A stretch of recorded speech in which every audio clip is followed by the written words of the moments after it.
So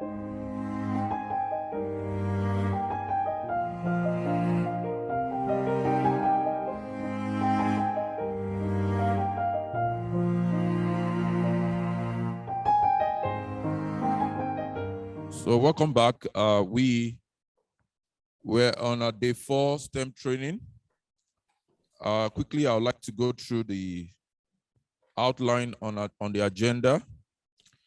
We are done with registration. The registration started 8:30 to 9 a.m. We're still having participants arriving. So once they arrive, they complete the registration process. So the next on the agenda would be day 3 recap. That should start about now, this time to 9:30. This session should be coordinated by Miss Eda and Mr. George. And then we'll move on to introduce the Open Rack IoT STEM education kits. And this section will enable us to know what you can build, the different sensors and their benefits, uses, and also the data collection. And then we proceed on to tea break. Tea break should last for 30 minutes, all things being equal. And then we move on to the workstation. We'll learn about the setup. We'll learn also about the best practices. We'll include the teacher's discussion for the best setup for their various students' needs. And this session also will be coordinated by Ms. Eda and Mr. George. Then we'll also proceed to the question and answer for sensors, IoT in general, data uses. And that time will keep us till lunch, 1 p.m. And after lunch, we'll go into a practical session where we assemble, disassemble, repeat the sensors. For every teacher present should do this at least once. So I just read the agenda once again. I would like to welcome everyone. The session today we started, and I would like us to have a 1-minute recap. In class, each student will be given the microphone for just 1 minute. Please tell us precisely what you learned yesterday. And after 1 minute, please pass the mic to the next person. Can we do that? Thank you. Over to you, Mr. Olugbenga. Good morning, everybody. Good morning, my colleagues. Yesterday, we learned about how to make use of STEM in our curriculum, and how to make use of it in our lesson daily. I'm also Miss Hector equally chipping and gave us clue on how to make use of sensors in agriculture, and we equally have a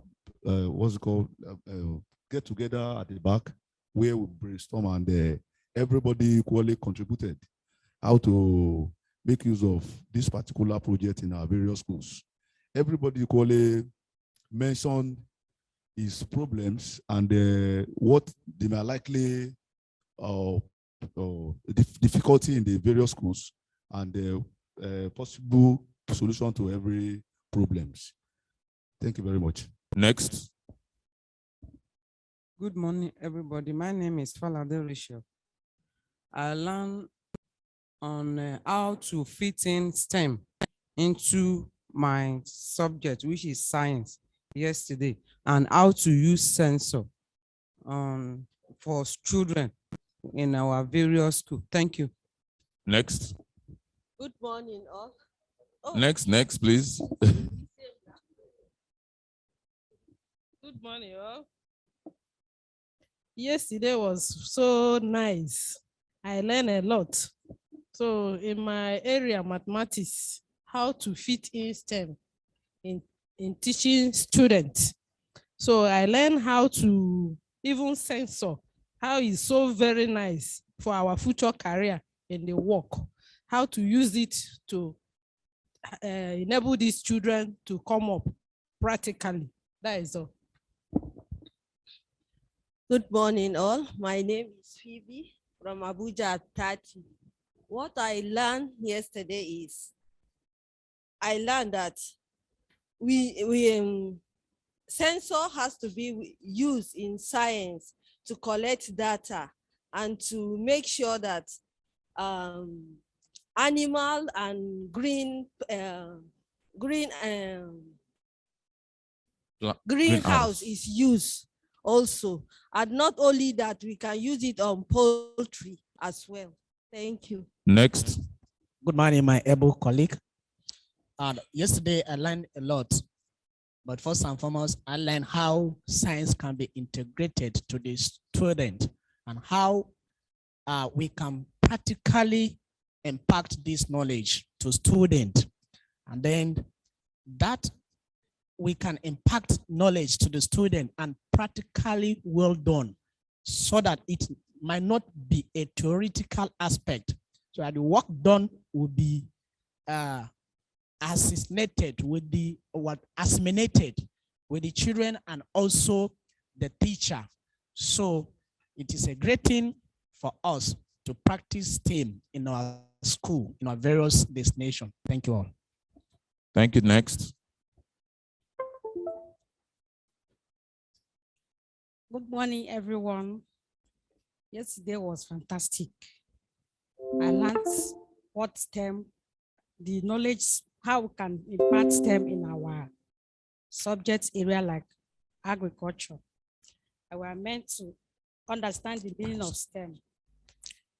We started with that STEM, we learned the meaning of science, technology, engineering, and mathematics, and how it can be inculcated in our subject area. For instance, agriculture, we can use all these science, technology, engineering, and mathematics in preparing nursery bed. For instance, the preparation of nursery bed is a science. The thought of preparing the nursery bed is a science. The equipment use is the engineering, and ability to use the equipment is the technology. Then the marking out the nursery bed is the mathematics. Thank you so much. Next, please. Good morning, my fellow colleague. What I actually learned yesterday is that when we started this program, even before now, I don't even know anything about these agricultural sensors. I'm just hearing the name for the first time, and then with this workshop, I was able to know what the agricultural sensors is all about. We discovered that the agricultural sensor is just a device in which we use in trying to measure some of our things in the farm, like they measure the humidity of the humidity in our where we produce our crops, the nature, the soil fertility and the rest. And then as well, again, I get to understand that this particular what I actually understand, learned again is more of this thing is more of practical.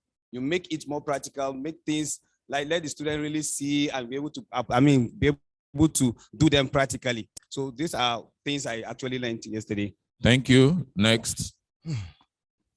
Good morning, everyone. Mr. Joseph Opaje from JDSS Quali. I learned so many things yesterday. Among what I learned, one is the agricultural sensors, which can be used to determine the soil pH and even to improve soil fertility. And that has actually shaped my understanding of agricultural science and maybe prompt me to go into it. Secondly, I saw several opportunities that incorporating STEM into the school curriculum, what it would be able to help, especially in my subject area, science. And because STEM is problem solving in nature, and therefore it will be very, very useful in the teaching of science in the school. Thank you. Thank you. Next. My name is Daniel Ogbo. I learned in the area of how this STEM can be incorporated or injected in my subject area, which is mathematics. Yesterday, I learned a lot. I've seen that there are things students with seem so difficult to them, but in the course of some of these practicals, they will discover that they are not difficult, which they will pick immediately. Most especially some of these things we did yesterday. I think it is very, very important. That is the area I learned a lot yesterday. Thank you. Next. Good morning, everybody. My name is Mohammed Rabiu Ohiko from FCT School for the Blind. I'm very, very happy to receive a lesson here yesterday because I was enlightened on so many areas specific on my area of discipline, the place that I teach based on agricultural science. It's like this lesson of yesterday is being delivered to us direct. Actually, since the day or the first day, the STEM personnel come to our school, we are very happy that they come. Even our students, you know, they are blind. Some of them, they don't even know how to, or how they do produce some of our food that they eat. Some of them told me that, Uncle, out of the yam, how they do plant it, is it the same thing with the maize, or how they do harvest it, something like that. But I think with the help of this STEM, they will get more experience on it, and there will be an equipment that will help them to know all what we are doing. Because these special students, they always need to be including or inclusive in any aspect of life. They see that they were left behind, but with the help of STEM, I think all things will be possible for them. And I pray may God continue to help you. And those people that sponsor this program from the abroad into our country, may God also help them. Thank you. Thank you. Let's put our hands together for him. Next, please. Good morning, everybody. Sorry. I really thank God for this program that we had. It makes us to know a lot of things and how to put things in order. This term made us to know that, you know, grouping children can even improve a lot of things in them, because once you make it as a group study, you find out that within them, they will be able to say their mind without, you know, feeling ashamed. But when you, with the help of this STEM, we find out that the method is very, very good. And I really thank God that the people that brought about this STEM program in our country, in our midst now, I really want to appreciate them because they have put more things in our brain that we will pass, you know, to them and help them to build their self. I thank God for that. Thank you very much. Let's clap for her. Next, please. Yes, my name is Martins. I learned a lot yesterday, most especially in the aspect of sensor, which is very, very important in the environmental factors, most especially the climatic factors, where a farmer will be able to detect the climatic condition of the environment to be able to make proper production. I also learned that I have an inspiration, especially on this theme. We have been teaching these children, especially the blind. We'll teach them science, and at the end of the day, they will go into art subjects. But with the development of this STEM, I now believe that we are going to encourage them to move into the field of science properly. Thank you. Let's clap for him. Thank Good you. morning, Next. everyone. One of the things I learned was that the best approach to teaching the students, especially the special needs children, is the discovery approach way of teaching. And then the second thing is, actually, if I had this knowledge long, maybe my apple tree or my passion fruit that is suffering now wouldn't have suffered that, because I lost my apple tree last year because the weather, and it flowered, but it did not produce. And before you know it, it dried up. The passion tree too is something like that is happening right now. But I'm so eager to see how to couple this, how to make use of it. And I believe if our students can do this, there are other farmers that are suffering this. They will be so eager to buy this from them and to be a source of income to our students. Thank you. Let's clap for him. Next. Excellent, excellent, excellent. Good morning, everyone. My name is Joel Enuma Azubike. Yesterday, I was fully educated, most especially based on the STEM leadership, where the leader gave the opportunity to the student to learn skills, knowledge, and all these things have to be practical on themselves, because when the child is doing something practically, that is where he or she learn more than the other theoretical aspect. So, and it's also based on this sensor. So in fact, I learned very well. Thank you very much.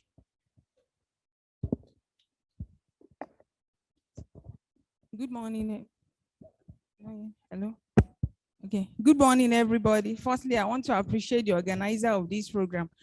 I want to say God will bless them. I'm really blessed and fulfilled. Amen. It's a kind of one-time experience that I can never forget, because one thing is, it enlightened me more.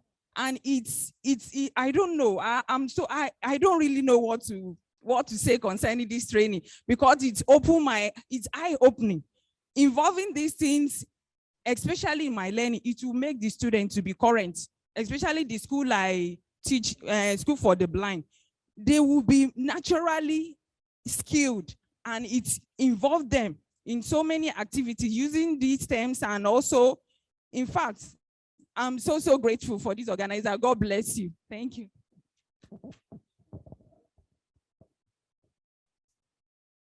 Good morning, everyone. My name is Boniface Sunday from the Royal School of Educational Therapy Foundation. What I learned yesterday is about the agricultural sensor and how it distributes its data. Actually, I've been teaching agriculture for years, and I've never come across a sensor like this. So I really appreciate this training, because it's going to make the teaching of agriculture more interesting and more simpler. Thank you. Thank you. Next. Good morning, everyone. It's working. I'm Mrs. Sheyi Addition from Royal School of Educational Therapy. So yesterday first, I learned the A in STEM, that's the art, which is the creative part of it that makes it STEM.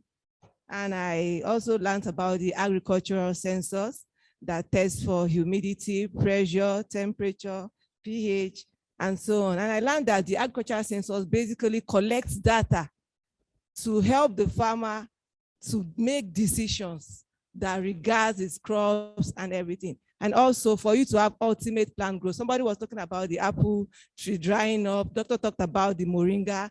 For you, if you have necessary data collected, such things will not happen. So that's one of the basic benefits of the sensors. And next, I asked about, which is even more important to me, the benefit of this to my students is like a future career for them. They can learn to build these things, to sell these things, to repair these things, and see, we are making money already.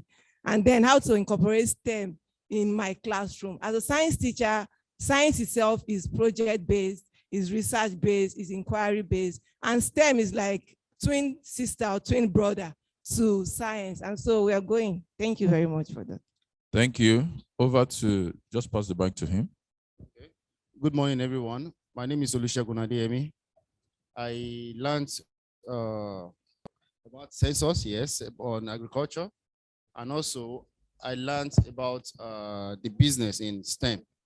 I mean, there's business in STEM, so it's an eye-opener for me. Thank you. Thank you. Next, please. Good morning. My name is Anjori. Yesterday, we learned about STEM. And from my own understanding, we are able to get some information that STEM can be taught even from the grassroots. And what we have, we can make use of it to teach STEM to our students, no matter the level of their disability. And we can improvise a lot of things to teach them to them, so that by the time they will get to the level whereby we'll be having some other things imported or with innovations, we'll be able to impart more understanding to them. Thank you. Thank you very much. Before I call on Ms. Eda and Mr. George to give a recap, I want to make a submission from the IT department. They're trying to fix a little IT issue. So please, could you give us just 3 minutes to do that? We might go offline for just that time. Thank you.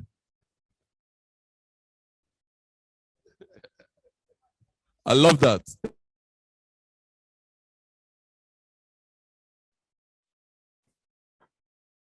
Uh-oh, they've gone off. Okay, PowerPoint. He moved. They've gone off. So. No. Oh, he's moving. Okay. Are you back with us? Oh yes, we fixed it.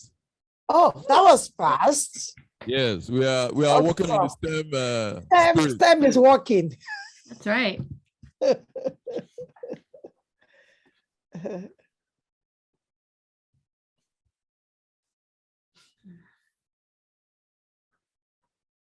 Although we're having some freezing issues.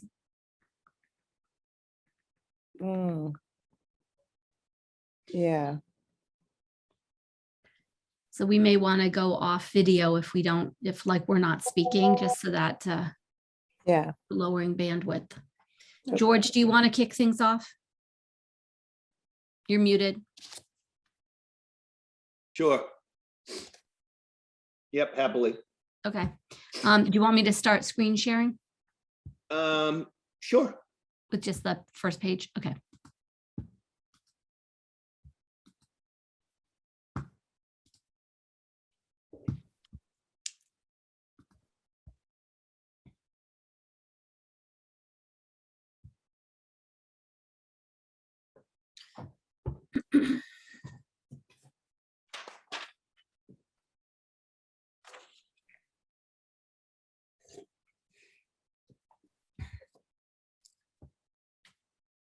Eda, we are waiting. Okay, if you're ready I wasn't sure if you were ready for us, so. We were ready. I'd already said. Okay. I transferred the. You were frozen. We didn't see you. Yeah. Okay, I wanted you and George to conclude on the recap. Yep. So George, go ahead. You start. Oops. Yes. Well, I just want to thank everybody again for your attendance and for your interest. And it's really good as, a faraway person on coming in virtually, because we don't know, we're not meeting you in person, which is important still, despite COVID and everything else. There's nothing like in person for you to meet one another and to cross between disciplines and between schools. But to hear the feedback that we heard this morning from what you took away with, what you went away with yesterday, that we're actually having some impact with your work. And that's the most important thing here, because this is kind of revolutionary, what we're doing here in education. And it's going to be, it's being utilized in 15 countries where we are right now. And the thing that's nice is it's common ground among all of our cultures. Food is essential. Climate change is happening everywhere. We're all being affected by it, whether it's that gentleman's apple tree or any kind of food source for our children and our people. and also the impact, not only for you, but as a teacher, because you need to see the practicality of this and how we can apply science to day to day. But, you know, without you actually grasping that and imparting, you just can't impart it as well to your students. So having you be here all week and learn with us, because I'm learning, I'm not a farmer, but I'm working with farmers all over the world. And we're all going to be sharing in that knowledge. And in sensors, it's just a tool, but it's a very powerful tool.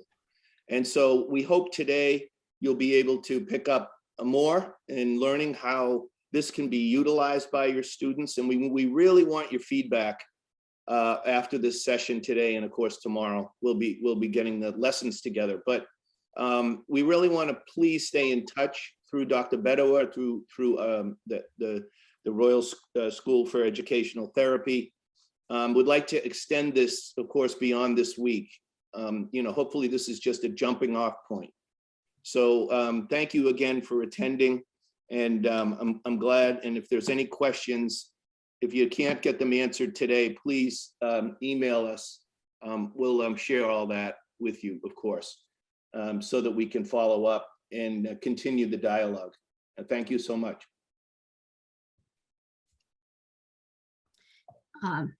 I'm thrilled that we were able to offer you guys value yesterday. It's an important part of being here with you, is that we're providing you with something that's useful and practical and that you're going to be able to use with your students in your classrooms and in your schools, and that we're not wasting your time, right? So your mention of, you know, opportunities to really kind of come up with some creative ideas and thinking about how STEM can fit into every subject area is really heartwarming to me. So today we're going to start focusing a little bit more on sensors specifically as a data collection, but also the actual building and sort of that whole entire workshop type process that goes into assembling sensors with your students. Do you see a new slide? Okay, good. So this time it's working. So yesterday, a few of you were asking about aquaponics, which I had mentioned. So this is just a quick look at what an aquaponics system could potentially look like. Please note, you can buy very expensive versions of this and you can make your own.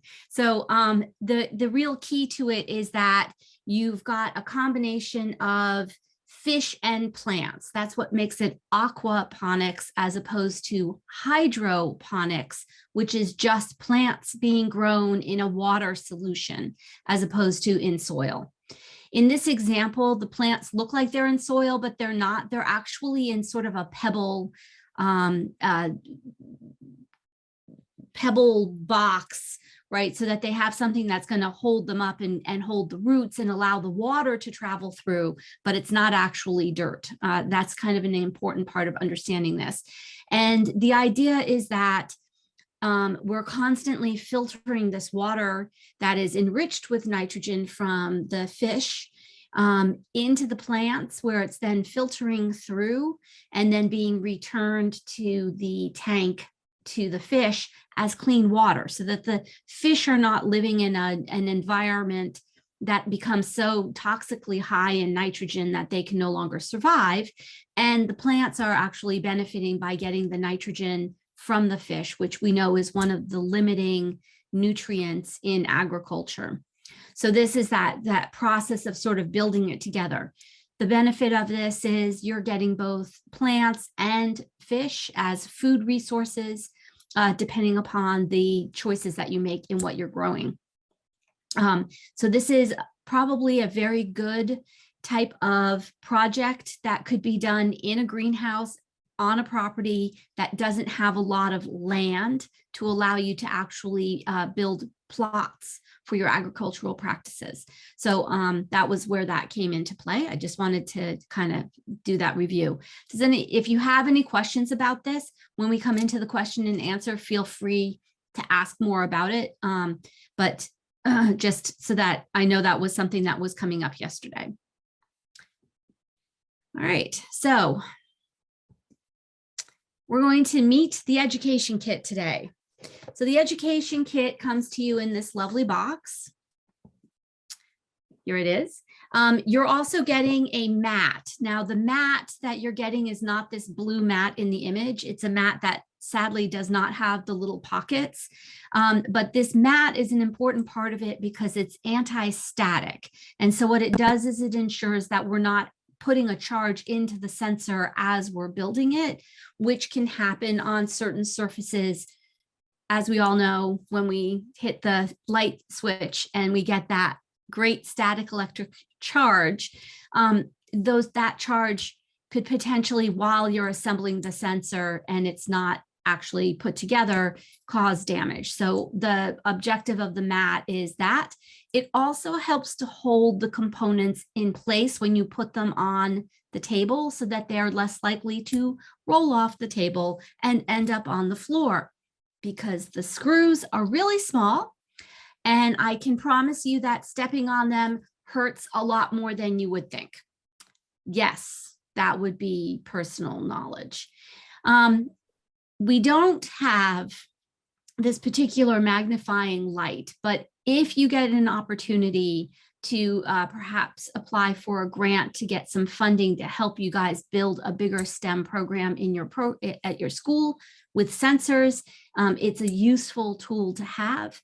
But it's there also to remind us that we do want to make sure that where we're setting the kids up with these kits to assemble them has sufficient lighting. So you may need to set it up by windows, for example, if windows are a better source of light in your classroom than the overhead lights, or perhaps if you have access to, say, a lamp, a desk lamp, so that you just have some better lighting, because again, some of these components are quite small. There would be an advantage, however, if you have, if you're blind, for example, because then the light issue isn't going to be a problem at all. So there are always benefits to some of our disabilities, right? So let's take a look at this kit more closely. When you open the kit, you're going to notice that all of the components have their own location inside the box. You want to make a note to yourself of where they are. These kits that we're giving you today, our expectation is that these are kits that are going to be assembled and disassembled and reassembled multiple times with the objective of teaching the kids the skills of how to assemble and disassemble the sensors.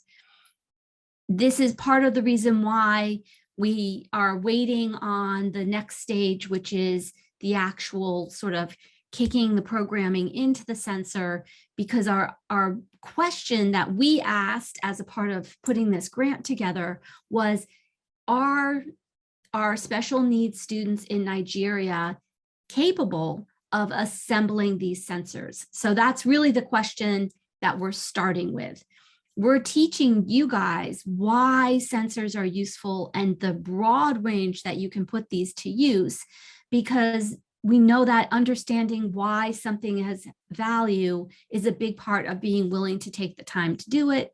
And also, kids are more engaged when they understand the impact that something can directly have on their own experiences and their lives. And so we want you to have that background knowledge, even as we're kind of leaving you with, so we hope that you have kids take these apart, put them together, take them apart again multiple times so that they become, they practice the manual dexterity, they become familiar with the process, and then it becomes something that they're really quite good at. By not having it be a completed sensor, in the sense of we're not going to program these or put them out to use, we don't need to worry about whether or not they get damaged in the process of being assembled and disassembled and assembled and disassembled, because they're not going to have to be put to use and then have that damage impact the ability to collect the data that they're designed for. So there are a couple of things to notice in that box. I'm sorry. Apparently, when I touch my mouse, it decides that I'm advancing. So you'll notice that you have a box of sensors. And we've mentioned to you before that this particular kit, I'm pulling this out of my kit. this particular kit can do more than one kind of sensor. In this box that says sensor modules in the image and listed, okay, hold on, somebody's talking to me and I can't see anything. Let me just make sure. Okay. In this little pamphlet that you see on the other picture, it lists what the sensor can do and what the options are for this kit of things that you can make. We are focusing on one particular sensor, which is the 1906. And the 1906 is this little guy here. And I've got a picture of him, so it's a little easier to see. So in that box, you have 7 of these tiny little chips. Tiny little chips. Like I think I need to do that so that you can see them because I'm wearing a dark colored sweater. And so that tiny little chip is sort of the miracle of where we've come in computer technology today. Like a phone, that tiny chip is able to collect that data and then also plug in and transmit that data when it's programmed and turned on. So the other sensors can do other things, and you can read that in the pamphlet that comes with it. The reason we're focusing on the 1906 is that for agricultural purposes, but also quite frankly, for pollution monitoring and for air quality monitoring, it's the RAC 1906 sensor chip that is most practical because it collects those 4 pieces of data, not just 1 or 2 pieces of data. And so it makes it useful if you are in an agricultural area for agricultural data collection. But if you're in a city, for example, it could be very useful for collecting general air quality pollution issues in your environment there.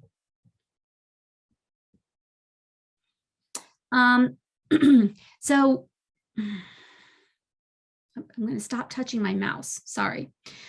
So the 7 sensors, the reason there are 7 possible sensors is two reasons. One is the box comes with enough equipment to be able to build 2 different sensors. So you could build one 1906, and then you could build, or environmental sensor, and you could build another sensor along with that. In a large farm or in an area where we're really trying to collect multiple points of data, having multiple sensors that specialize in different areas can be very useful.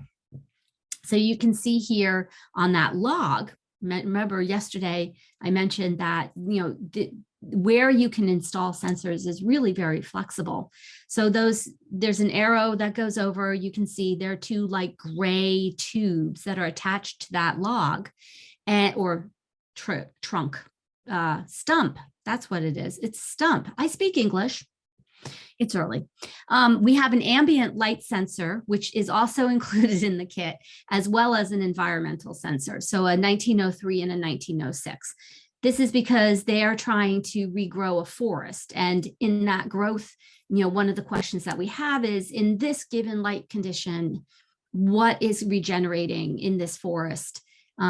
And then tracking sort of that transition from open farmland, which is what they're reclaiming, back into forest, and what kind of the progression of the species that we're seeing grow in that area. Ultimately, the data comes into 2 formats. So when we know that your students can build these sensors and that this is going to be a project that really can work and move forward, the second phase of this that hopefully will get funding, and we'll come back and we'll do this again, and we'll focus in on the programming of the sensors, allows us to collect data in 2 ways. One is you can have it come directly to your cell phone. And what you'll find is in the kits is that you have a couple of different antennas.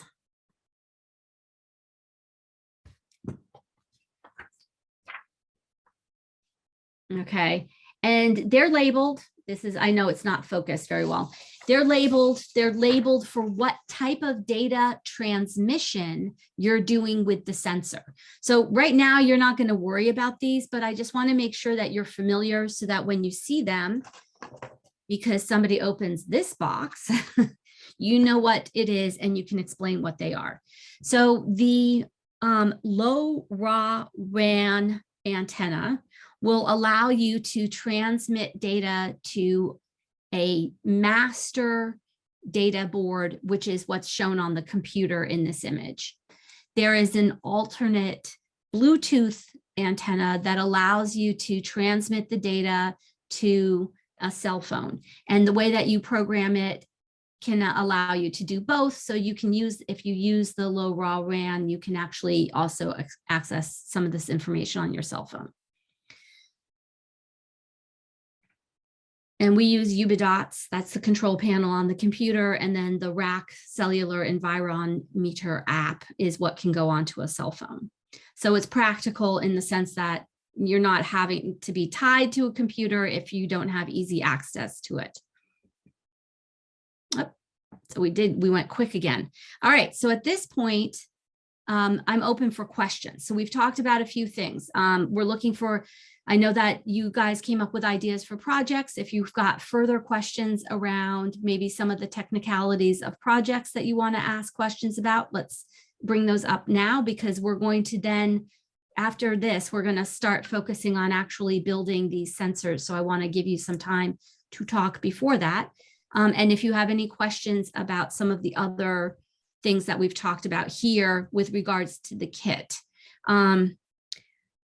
Most of these components are pretty easy. So for my blind teachers, it's pretty easy to tell which component is when you pick them up, which you'll see when they get distributed to you, which will be happening shortly. However, what I found is, and I would love to get some feedback from you, is in looking at these really teeny tiny chips, there are not a lot of tactile differences that I, as a sight person, even if I do wear glasses, so not significantly visually impaired, don't feel, and maybe you guys will, or maybe your students will, and that would be very helpful to know, okay? All right, so we're open for questions. Or George, did you have anything to add at this point? No, I think, you know, we're going to cover what I want to say later about the kit. Dr. Badwa? Yeah. I think we may need a review of those items again. Okay. Yeah, I think so, because it's very, very new. And for me, you know, some of these things, I'm like, what was that for again? So maybe when we get to this, yeah, when we get to this, which is after tea, yes, we've got a little time to talk. Okay. We're going to go much more slowly through it. Okay. So this was just kind of the overview of what to expect for everybody so that you have the big picture of what we're doing. And then we're going to dig into discussing things like, how do you think the workstation should be consistently set up that would work best with your group of students? Okay. All right. Thanks. So can we proceed with the question and answer session? Yes. Okay, is there any question? Thank you.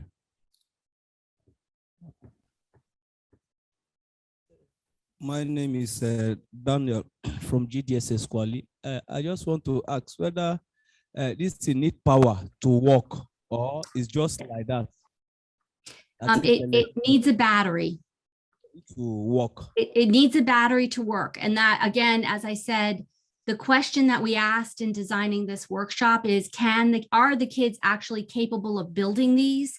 And so we didn't really worry about getting the rest of the components to you at this time. So again, hopefully if you guys come back and say, yes, the kids can build this, this is going well, there'll be a second phase to this workshop series that will include, powering them up and getting them programmed.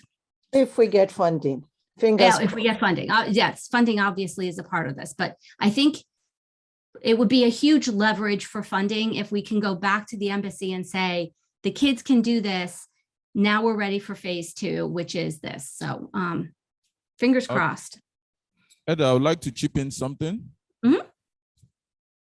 Okay, right now, it's a little bit difficult to respond if the kids can handle it, because they themselves haven't seen it and haven't.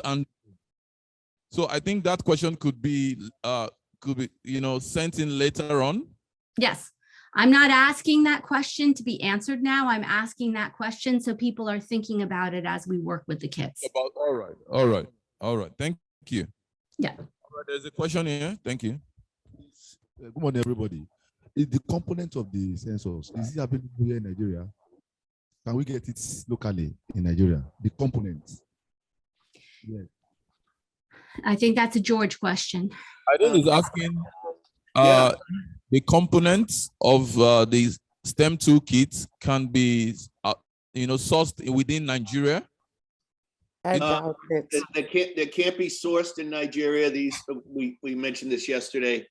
The company RAC, which we're partnered, Open, my company has partnered with, have made the kits. Having done this for a living for a while and thinking about what its educational applications would be, I helped ask for the different kinds of components here, which would be useful for agriculture and for pollution monitoring and for animal tracking and some other useful applications. We can add components if you have some area you'd like to study that is not, that these many components that come with this kit are not available within the kit. I would ask that you would request and tell me what you want to do with the sensors.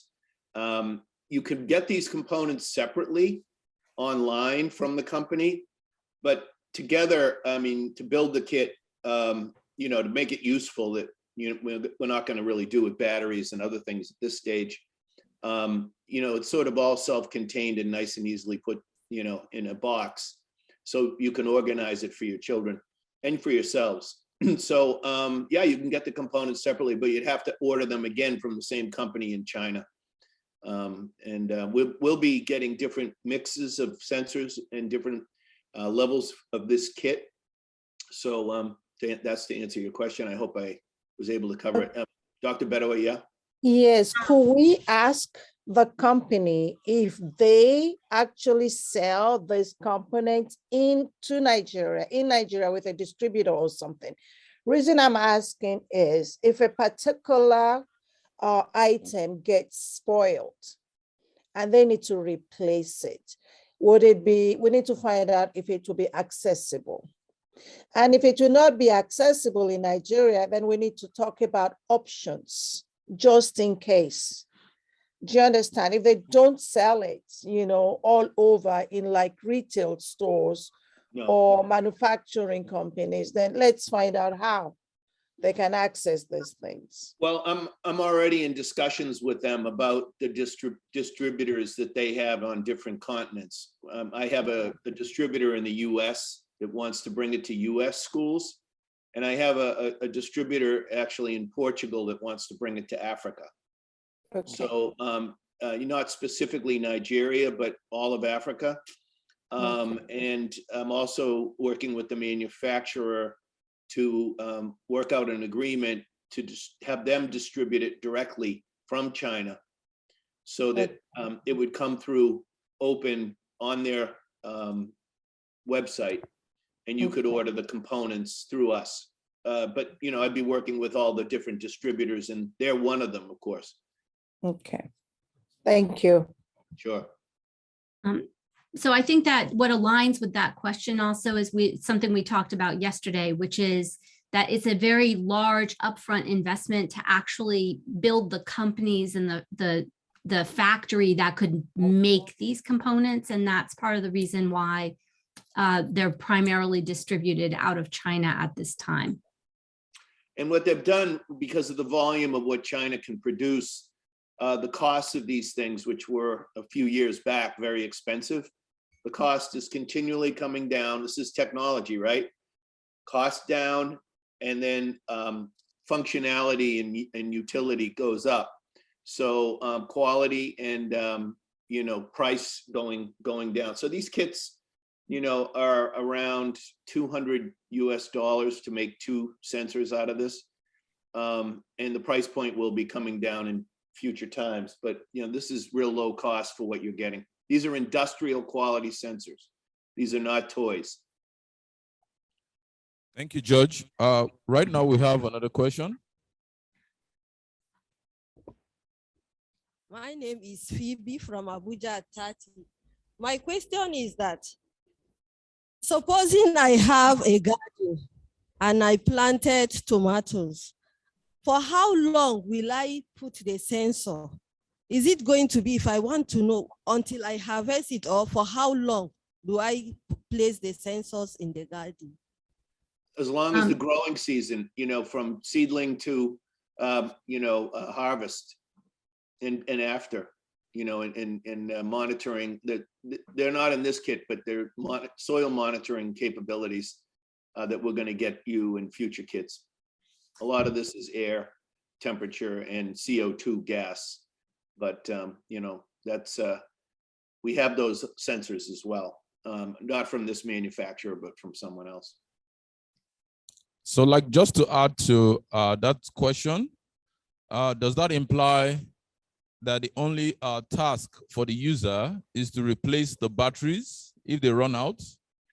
Yes, pretty much. And we these batteries, just the power use of this, Mr. Thompson, is very, very low. So, and then with the outdoor enclosures, one things that we've included in our pricing of this in the kit, beyond what you have here, is a little solar panel that will continually recharge the battery. The battery will eventually die, but it would be years, a couple of years at least, that you would, before you'd need to replace the battery under normal use. Just for a case study, when we plant maize, I think it takes about 3 months from corn. harvest. Corn. They don't know it as maize. Corn. Yeah, no, I know it as maize. Oh, we know maize. I don't know. I'm not a farmer, Multilingual but I know. here. We get it. Yeah, British. You plant your maize. It takes about 3 months. Yes. Yes. Thank you. So it takes about 3 months. What I need to do is to install the toolkits on the farm, the sensors on the farm, and then I always have a way to record the data all through the period of 3 months. Yep. Yes. And I could actually give a weekly analysis, a monthly analysis, right? Yep. Yes. But in this case, is there a way we can secure the toolkits in the farm? Because in the case of theft or sabotage. So that's the piece where we're talking about they need a weatherproof casing. So you have a weatherproof casing, and that can be, you know, locked, and then you can also attach it to, you know, a post that you've sunk deep in the ground, or maybe even planted into a nice big bucket of cement, so it's hard to pick up and move around. But there certainly that is part of what we are aware of and concerned about. You could maybe do a small, you know, shed enclosure or something, depending upon your situation and how, I guess, locked up you need your sensors to be to keep them safe. What's nice is they're small, so it's easy to sort of tuck them away in a corner so that they're not an obvious object to see in your field. And that can help also secure them because people don't see them. So that is another piece of it. If you think about that picture here, you can see it's not a very, this particular weather casing for a similar size finished sensor is very small and compact and a very neutral color so that you don't really see it. And so it's easy to sort of put it someplace where it's going to be able to collect that data for you, but not be attractive to somebody walking by. Oh, nice. Yeah, and as I mentioned yesterday, our farmers in Jamaica are concerned about this. I was speaking yesterday with a farmer growing cocoa plants in Hawaii, and they want 14 soil moisture and temperature sensors to put into the plantation to monitor, the watering capabilities of the plants. They're going to sink them in the ground with a metal post really deeply and attach them with a metal bracket. And you can bring them down depending on the height, and you can make them, as Heather said, less visible within the crops, depending on what you're growing, of course. And in the indoor part, locking them up. But I think if you can sink a post deep in the ground and attach it with a bracket and then have it enclosed with the weatherproof case, you're going to be pretty safe. There's another layer of this that we could do, which is security sensors, to monitor visually with cameras or with sound or with motion detectors if you've had someone on your property. And that data would come to you as well. Or you could do a GPS tracking sensor on the sensor, like you would do with Where did my sensor go? animals. So my neighbor has it. Okay, yeah. Yeah. So. Well, that would make the sensor more expensive. Oh yeah. Oh yeah. The costs add up every layer you add, of course. But the fence posts are not that expensive, so that's the simplest and less expensive way to go. And sinking it deep is manual labor. It's not necessarily. Yeah.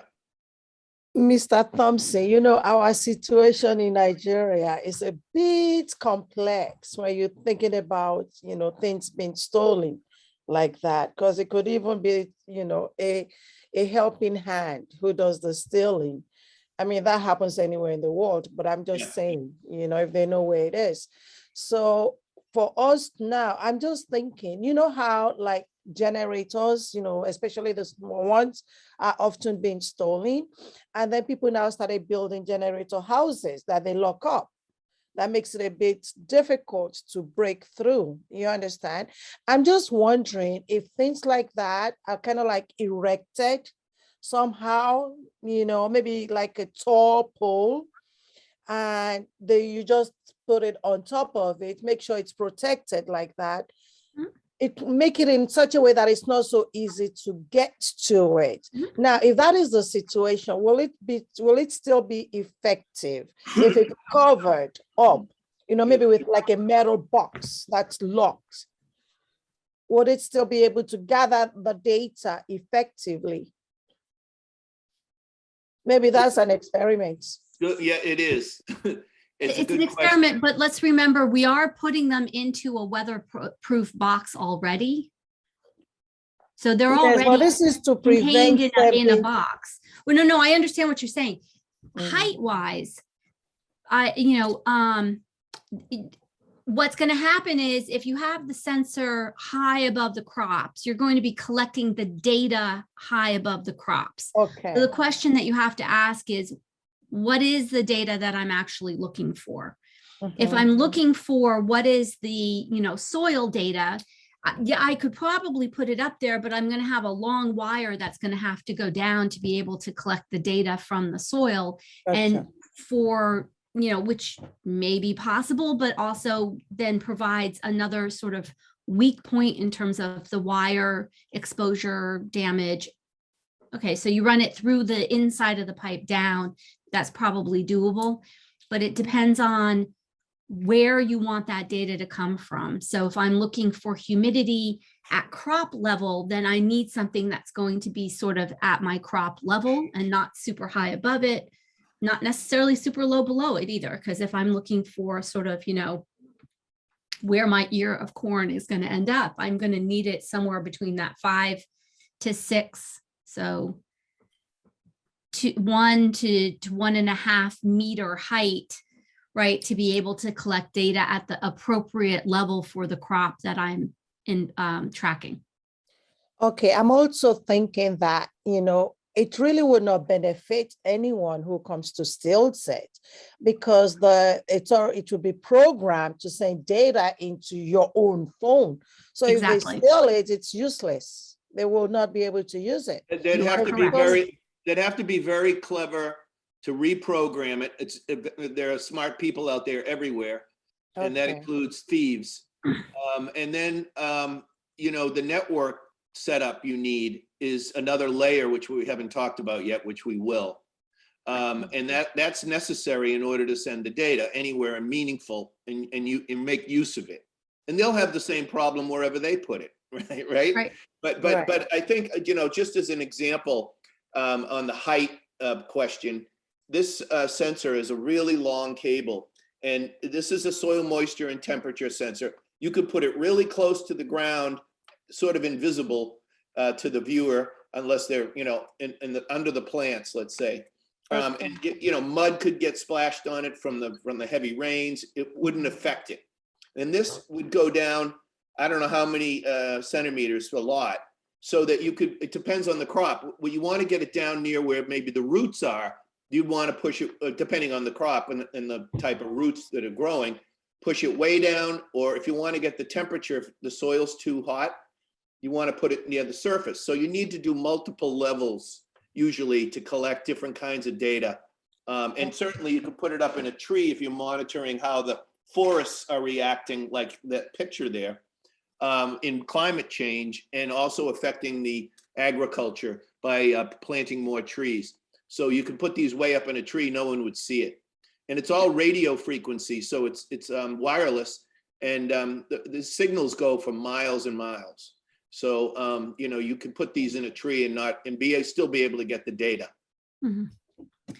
So, you know, and I think like in this example, they put it on a stump, you know, so if you've got a stump in the middle of your field, you've got a built-in post that's not going to go anywhere. And I don't know that people are going to think I'm going to find a sensor. These are definitely important questions to consider, and probably the ultimate answer for each of them is going to be dependent upon the individual farm, where they need their sensors to be located, and then sort of what's available close to that, whether you want to put it on a building side or, you know, et cetera. So, yeah, it's a problem with whatever it is you have on your farm. So it's a we just have problem, to right? look beyond that. Yeah. We have farms in Liberia that all of their shovels went away, shovels. So we understand that this is a big problem. Okay. Wow, all the shovels. All the shovels, yeah. Nice. High tech. Please, we have a question in the house. Mm-hmm. Sure. This is a question. From the example you gave with Confirm, the data collected will be used for that particular year, right?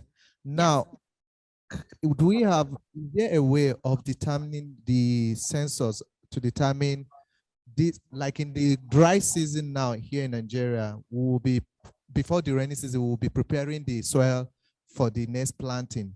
Is there anyone that can determine what the soil is right now so that I would know which kind of crop to plant in the next month to come or so? Yeah, I mean, the problem with climate change is that the pattern of normal seasons is thrown off. And this is what, in talking to the Ministry of Agriculture in Kenya, they're wrestling with this. And you know, there's greater minds who know more about the climate change and the actual environment in West Kenya, where the farm region is, we're talking to kind of give us their research and their information on different crops and what crops grow better in the dry climates. And if you're having an extended drought season, you might want to think about something like a sweet potato, which we did in Kenya. And there are drought resistant crops. There are crops that do better with heavy rains, and you just have to be ready and flexible, you know, to plant something different than you might think you'd be doing, depending on the length of the growing season. And we also have a very dry region we're working with, and have native crops that do well. And we're going to learn from Australia, because they have you know, drought seasons. Extended drought seasons all the time. So I think this knowledge exchange between our different locations, and certainly it's different across Nigeria, I'm sure. So yeah, it's doing some online research as well as getting the data from the sensors. so we get smarter about what's going on. We also know that with proper soil management, we can increase the ability of soil to hold on to and retain moisture. Yes. And that certainly is data that can be collected through these sensors when we look at soil moisture levels. So that is data that we have that can be made available. And if you're interested in learning more about our sustainable agriculture project, it's all about how do we build healthy soil that can resist drought seasons by being sort of a healthier soil able to hold on to more moisture. And then also how we recommend preparing crop land so that you're also making sure that you're replenishing your aquifer and the deeper root systems below your soil levels, right? So there's a lot that can go into that agricultural question. Sensors are like having a thermometer in a lab that you're running to see how hot a solution is going to be. The sensors are more about collecting data that can help us make better choices in terms of what practices are working and what practices might not be. And then sort of comparatively experimenting with maybe growing half, a section of your farm with a dry weather crop and one with a wet weather crop, so that whichever way the wind blows, you end up with food at the end. So, and hopefully by practicing good agricultural practices, you've got a high yield of either crop. So you have enough. Yeah. Thank you very much. I don't know, we have online, we have Antonia Alabi following through. Welcome. Yes, please. We would like you, do you have any questions? Do you have any questions or any contributions? You could turn on your mic if you are willing to contribute.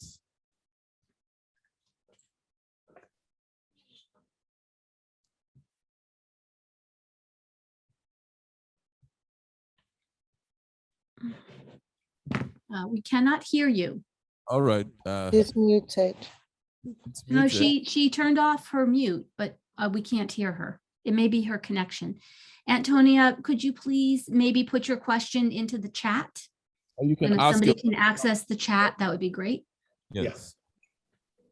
All right, Eda, over to you.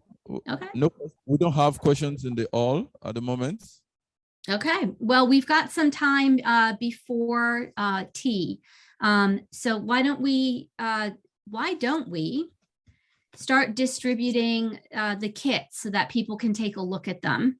And then we can talk a little bit more and get ready to talk about the next part, which is going to have you working at your school tables with the kits, both setting up the workstation and then being able to put it to use. So I'll give you a few minutes to distribute kits to school groups. Thank you, Heather. So Mr. Thompson, are the kits available now so that they can be distributed? Can we go for the tea break? Yes, absolutely. Sure. We could go early. Absolutely. While we do that, we'll distribute the toolkits. So just one per school, one toolkit per school. For now, yes, for the practice. At the end of the training, each school will have a total of 5 kits to take back to their schools so that the children, taking turns, will start learning. They'll work, collaboratively in a group, just like the teachers will be doing now, and then they can start learning how to put it together. And then from there, from observation, you yourselves will be able to identify who can actually do this on his or her own or as a pair with somebody else, especially in the case of those who are visually impaired. Maybe they'll need to always work with somebody in order to identify, but I have every belief and faith that they can do this because, it's just that they can't see, but they can feel. I still do the same thing as anybody else. So this is for you to also be able to determine that. And you'll also be able to see who can actually have make a livelihood out of assembling these toolkits. So that is another beauty of why we're giving you 5. So you can go out and actually have the children practice and put it. I mean, as George and Heather said, they could be very delicate. So this is also to help you start planning. How do you assist your students in handling these tiny items so they don't lose them, so they don't break them? So that's the good thing about practicing. Have you put it together and then disassemble it and then assemble it again. So I'll let you go on your break and we'll be back. When should we be back? Mr. Okay, Thompson. Let's do some, I think break time is 30 minutes. We could adjust maybe to 25 minutes. Okay. I think so. We can do that quickly. But a little observation. I've been told that the toolkits are quite delicate. So when the school receives the toolkit, they should try to indicate and write their school name on the toolkit so that we don't have mix-ups later on. Okay. Are there Very like good idea. markers? On the side of the box, there is a place to mark. Yes. On the side of the box, you can put your school name over here. Yeah, it says project notes. Yeah, Oh, nice. Thank you. sure. Okay. So see you at 11. Yes. Over to tea break. So tea break 11. No. It's not going to be at No, 11. it Return cannot at be at 11, 10. What time do you have right now? about 10:35. We'll be back by 10:35. Oh, yeah. Thank you. That's better. Because I was looking at my time. I was like, what? Is my clock Yeah, not right? no. I'm thinking like we're almost getting to 11, right? That was It's 10:15 right now. Sorry. 10:40. 10:40. Yeah. Thank you very much. So it's time for a tea break. Let's all have a tea break. And Thank move you. around. move around, stretch, talk to each other. We will see you in a few.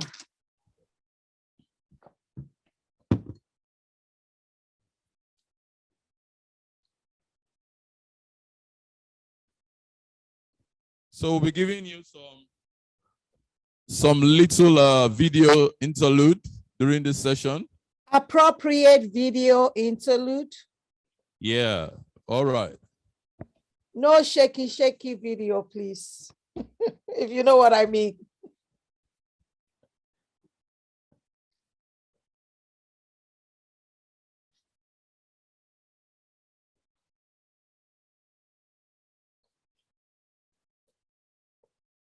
Mr. Thompson.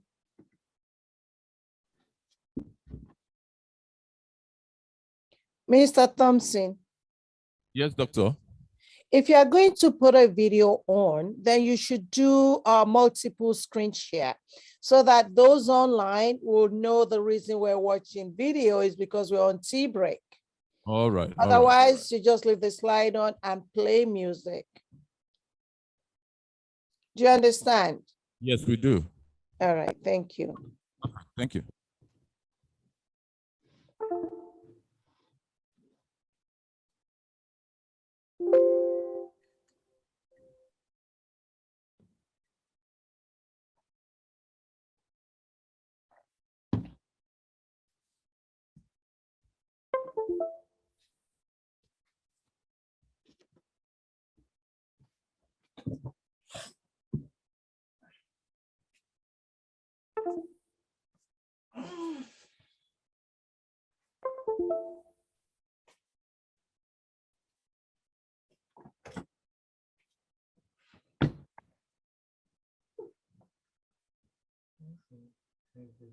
How, I don't know. Am I sharing screen or did that just go away? Oh, it just went away. Oh, that's very interesting. Super fun. Okay. No, you should be sitting in table group. Your table group should be your school groups because you're going to be talking about your specific population of students as we work through this part of the workshop. And are you able to see our screen? Can you see it now? Can you see our screen? No, she's sharing her own screen. She wants to share her own screen.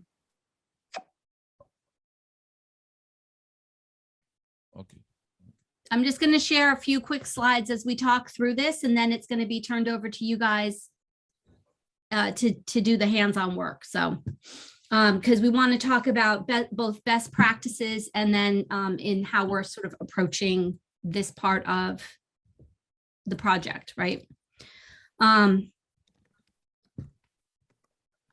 Eda? Yes. Please, because of the sitting arrangement, there's a lot of distance from the teachers to the screen. Okay.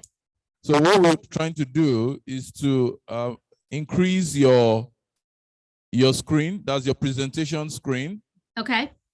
And then take you out. Is that necessary, or do we put you in a small box? You don't need to see me. We don't need to see you.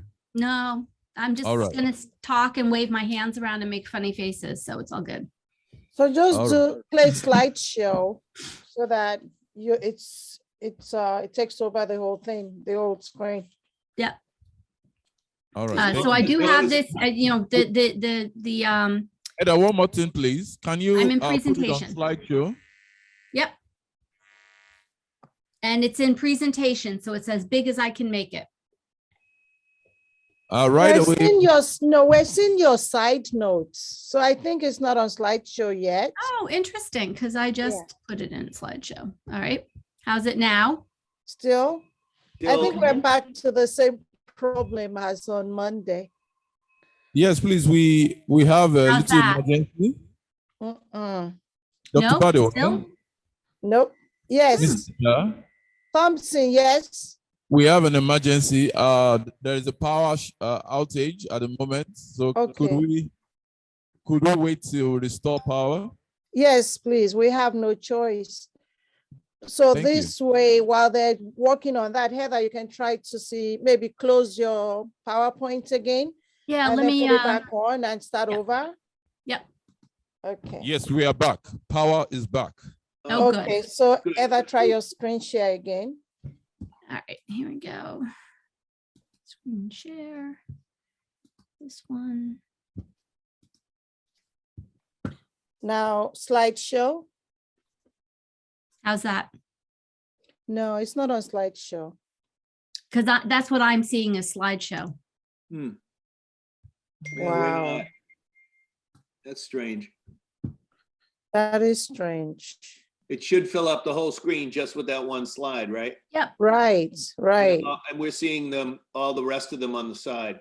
Yeah. Interesting. Yeah, because when I hit what I just did, I don't see the side. Like what I'm seeing is clearly not what you guys are seeing. Yeah. Right. Well. Okay, there isn't actually a lot that you need to see. I can talk you through what the pictures are. So let's just go ahead and get started so that should we lose power again, at least you guys can work on what you're doing. Yes, Okay, so yes. Yep. We're trying to make a little adjustment for the seating arrangement for one of the schools. Yep. So please just hold on for about 10 minutes. Sure. Just Thank let me know when you're ready for me to start.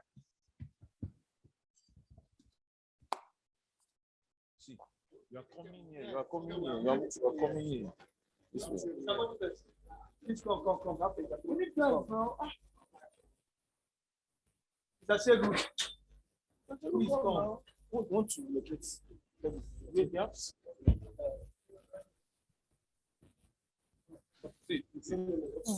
Somebody should hold the map and the one take that off.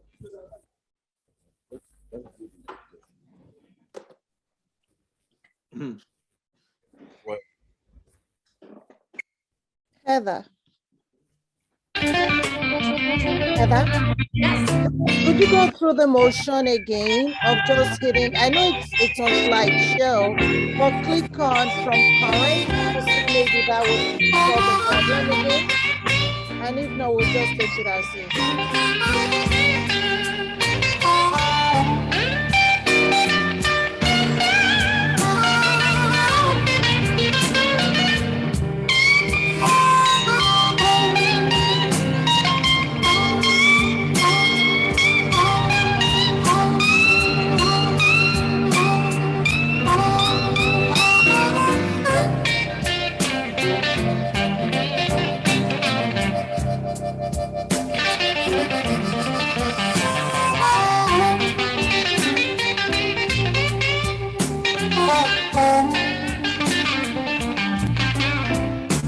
They're working now. Yeah, we're just trying to take it out.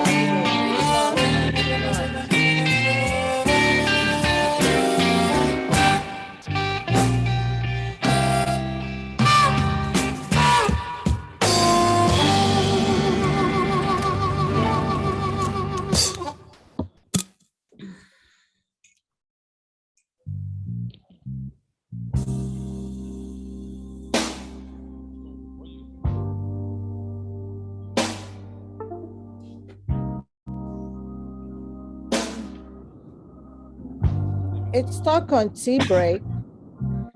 Oh, Yeah, Not looking we're at that looking at either. tea break. Okay, now we're looking at workstations, setting up workstations. Now, what do you see now? It's still, Workstation? we see setting up workstations, but we still see the sides But you still as see well. the side. It's so weird because I don't see the side at all. Yeah.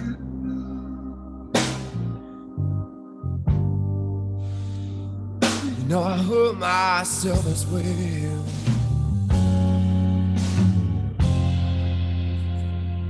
Is there any way for men to carry on? So right away, we are good to go. Okay.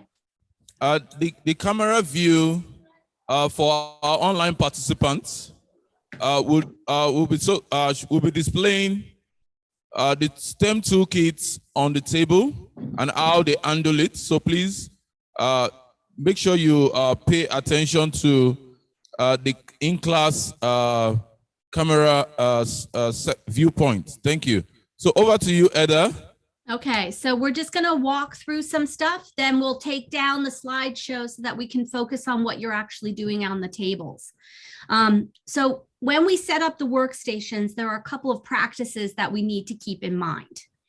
One is that we want consistent placement of the kit components, and this is clearly a benefit for someone who's sight impaired, but this is also just a good sort of industry practice so that you always know that the tool is to your right so that you're not looking for it because it's someplace else. So it's around also efficient work practices. So you will discuss and determine where you're going to put things. But for example, you should also consider whether you're working with right-handed or left-handed students. So a right-handed student probably is going to want to have their screwdriver and their screws on the right-hand side of their workstation because that is where they're going to reach for it. A left-handed student is going to need them on the left because they're going to reach to the left. So have that discussion in your group with regards to your kids, but you need to put out the following components on your workstations. All right. You want to make sure the lighting is good, of course, and they should be clamped on the non-dominant hand side if you're using a clamped lamp so that it doesn't get in the way of the dominant hand moving around and doing the job. And these are the primary components along with the bag of screws and the screwdriver that you need to have out on your workstation. So this is the rack 1920. That is the centerpiece, the center in these images. You can see, right, that it has like a little side pieces. It has 2 center plugs, right? You can feel very clearly which piece it is. It's distinct from the other pieces in your board. Eda, please, could you hold on a minute? Yes. We're trying to show your screen. Okay. Because we thought you would not be showing us anything. But right now, we need to put up your screen. So give us some time to do that. Okay. And then you can continue. Okay. Ready? We're good. You can continue, please. Or you can start over, please. Okay. All right. So when you are laying out your mat, right, We want to make sure that you're being consistent where you're putting the tools. Please, So- another observation. Eda, please, could you be a little slow in your Yeah. explanation? Okay, I was please. catching up because I was repeating myself, but I'll slow All right, down. thank you. When you set up your mat, you want to come up with a consistent layout for your school. This does not have to be the same for every school, although that wouldn't be a bad practice, but certainly some of your schools may need to have a slightly different setup to accommodate the needs of your students. But most importantly is whatever you decide is that you are consistent with your school in terms of where you're putting the components. So your mat doesn't quite look like this, but you can see, you can have a mat that looks like this. In your case, you don't have the little pockets. That's fine. Yep, I see the piece. You want to make sure that the lighting is good. If it's a clamped lamp, you want it on the non-dominant side so that as the student is moving their arm around working, they're not banging it into the lamp. So for your right-handed students, you want the lamp on the left. You want, at the very least, the screwdriver and the screws also to their right, because that is going to be what they're reaching for. If you have a left-handed student, you're going to want these to be on their left and the lamp to be on their right, because that is the hand that they're going to be reaching for. So, take into consideration that right and left-handedness is also a need and that left-handedness is not as common. So we tend to be very right-handed dominant in terms of how we lay things out. These are the primary components you need to have out. You need to have the screwdriver and screws. You need to have the centerpiece, which is labeled rack 1920. For our visually impaired, you can see, I gave you a picture on a slight angle, so you can see it has high sides, so that, if you feel it, you can tell that it's very distinct from the other pieces in terms of how it feels. So it's got some sharper pieces on this side. On this side, you can feel that you've got these two larger spots where things can plug in, but in particular, it has these high sides.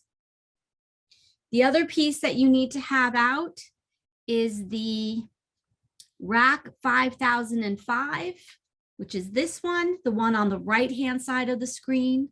You have two of them in the box. They are the same, all right, the two that are in the box. So again, how for visually impaired, you can tell it's the largest piece in the box, fairly flat. You can feel that it's got these two connectors here at the top of it with the box, with this flatter area. And then you can feel just below that flatter area, you can feel there are two spots that are going to actually be where we plug in the sensors. So if you feel carefully, you can feel where that is. All right, so just, to be aware, that is where we're going to be plugging in the sensors so that you know where that actually is when we watch the video. And then finally, you're going to go through those 7 sensors and you're going to find the one that says 1906 environment. That is the picture on the left. It's so small, my phone had trouble focusing on it. But you can see that on the front, it has this small shiny square. You'll notice that some of the squares have a different appearance. This is the piece that I'm very interested in hearing how our sight impaired kids describe how it feels, because that's going to be helpful in terms of providing supports and scaffolding for them to be able to independently set up their workstation. Right now, their workstations may need to be set up, at least when it comes to which sensor they're actually going to be using.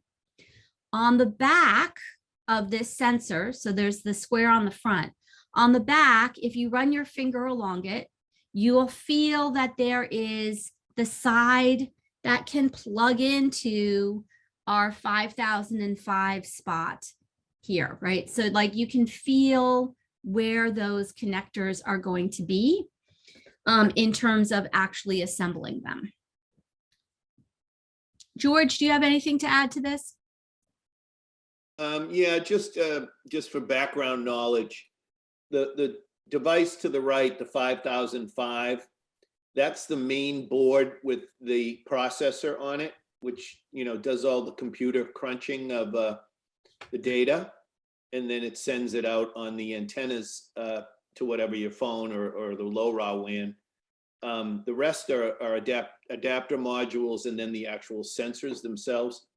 The 5005, you have two of them. That's what allows you to have two, you know, make two different sensors out of this kit. So those boards are the core controller, they call them, processors, which does all the computing work. So that's where you can make your two sensors from, are those 5005s. Right. In the box that has the cable and antenna, we're not going to worry about that right now, but in future contexts, when we hopefully move on to the next phase, that's where you're going to find the various wires that you would plug into. I'm just doing that because, of course, I should not have worn a black sweater today. That would plug into the connectors to connect your sensor system to the battery for power, and then to connect your antennas for output of data. The final piece, which is this, which is a connector that you would use if you were doing some programming for the chip, but that can also be done literally from your phone. You can send that message out. And again, that's the next phase that we hope we'll be able to move forward with. Right. All right.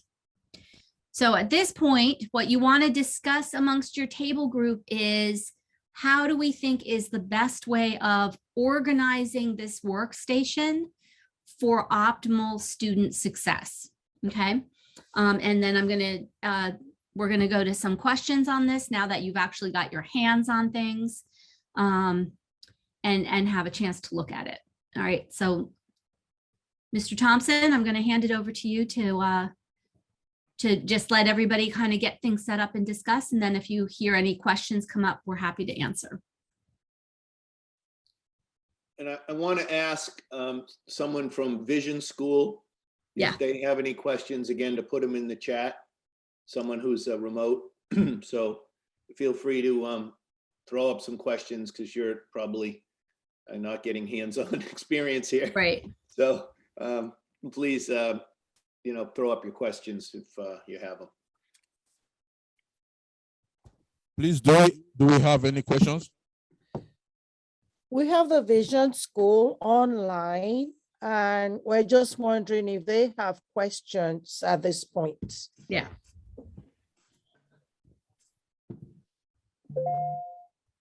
Hello. Hello. Hello. Hey. Yeah. My question here is that this red positive and negative wire. Yep.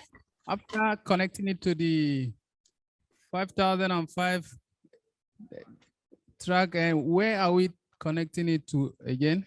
You're not connecting it to anything else at this time. In the future, that would then connect to your power source, so to a battery.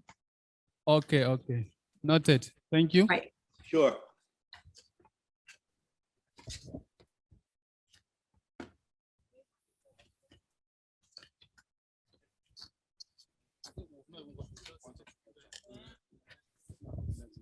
So for this activity, you actually don't need anything out of the longer box. That box can just stay in the kit because you're not using anything in it for today's activity. Yes. No. Can I talk now? Yeah. Yes, please do. Please, Ms. Hedger, can you please revisit it since the look at the complexity of the components.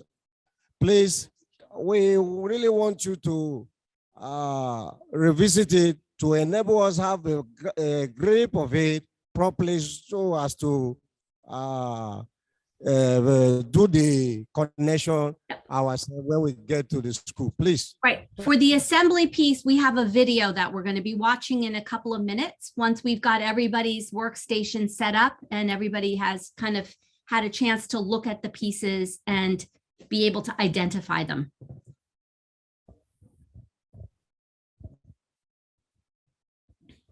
So basically, after the video, if there's Then you'll need build to them. revisit, then you'll now revisit. At least they would have seen the process in the video. Yep. Well, I want them to also look at the components because it helps the video make more sense. Right. Yeah, I was just wondering about his request, if it's necessary at this time, or if it should wait till after the video. Well, I think if you could throw up slide 16, Heather. Yep. We're starting with the basics here. We're not going to get into the radio or the display system yet. We will, but these are the key components for the environmental sensor, which measures the temperature and then the air quality and humidity and barometric pressure on the left. That's an adapter module on the right, which will connect to the display we'll put in later. And the other one is the core board, the far right. And we just want to familiarize you with these main component parts. So when you see the video and they throw up the numbers, we can repeat the video several times and you'll have the video as a reference as well as the slides. And hopefully, we can piece this together and you'll be able to do this multiple times today to really familiarize yourself. It takes a little while. It took me a little while. So I understand. So if you have any questions along this process, even with the video, we can stop the video and then take your questions. Mr. George. Yes. If I may ask, will you be playing the video Yes, from your we end, can or play do the we video. do we play it from our end for best production? You let us know. We'll play it. There's two parts. We've broken the video into two parts, and Heather has those links. Yes, we're using the links on the chats. Okay. Perfect. Those are the chats. Those are the links to the ones. If Yeah. you want to go ahead and show them now the first video, The first that would be link. great. The first Oh. video. So I will stop sharing. All right. Thank you. Yes. Sure. They probably get a better visual there, Heather. That's Yeah. why I figured if I threw the two separate ones into the link and then they also have them because Perfect. they're the Training mobile our phone web- friendly ones.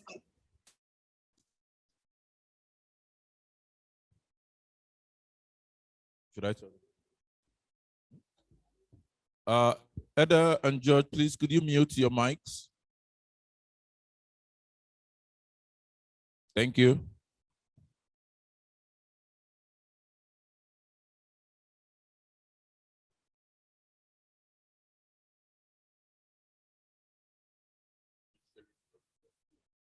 Hello, Open Schools and partners. Today, we'll be creating our weather and environmental monitoring sensor station with the One Planet Education Network RAC STEAM Lab IoT sensor development platform, a valuable project to monitor the weather for your school garden or air quality in your schoolyard or any place you can imagine. All these can be done quite easily. For the project, we'll be using an environmental sensor identified as the BME 680. This sensor is capable of sensing and measuring temperature, humidity, atmospheric pressure, and air quality. Information that will be truly valuable to have in the different spaces previously mentioned. This sensor will directly communicate with our phones over BLE, that is a low energy Bluetooth connection, or over LoRaWAN, which will allow it to connect to our Open Global Sensor Data Network. Either way, your students will be able to remotely monitor and analyze the data being sent from the Open Sensors Weather and Environmental Monitoring Station. To carry out this project, you just need to know how to operate simple tools like the magnetic screwdriver and follow the assembly instructions. So for this Bluetooth connected device, you're going to need a few rack components from our kit and essential tools to put together our project. Wisblock base rack 50050, rack 1906 environmental sensor, screwdriver and some screws, BLE antenna, groove OLED display, jumper wires, and the sensor adapter module rack 1920.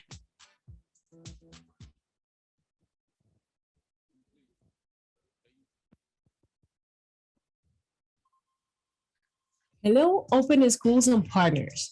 Today, we'll be creating our weather and environmental monitoring sensor station with the One Planet Education Network RAC STEAM Lab IoT sensor development platform, a valuable project to monitor the weather for your school garden or air quality in your schoolyard or any place you can imagine. All these can be done quite easily. For the project, we'll be using an environmental sensor identified as the BME 680. This sensor is capable of sensing and measuring temperature, humidity, atmospheric pressure, and air quality.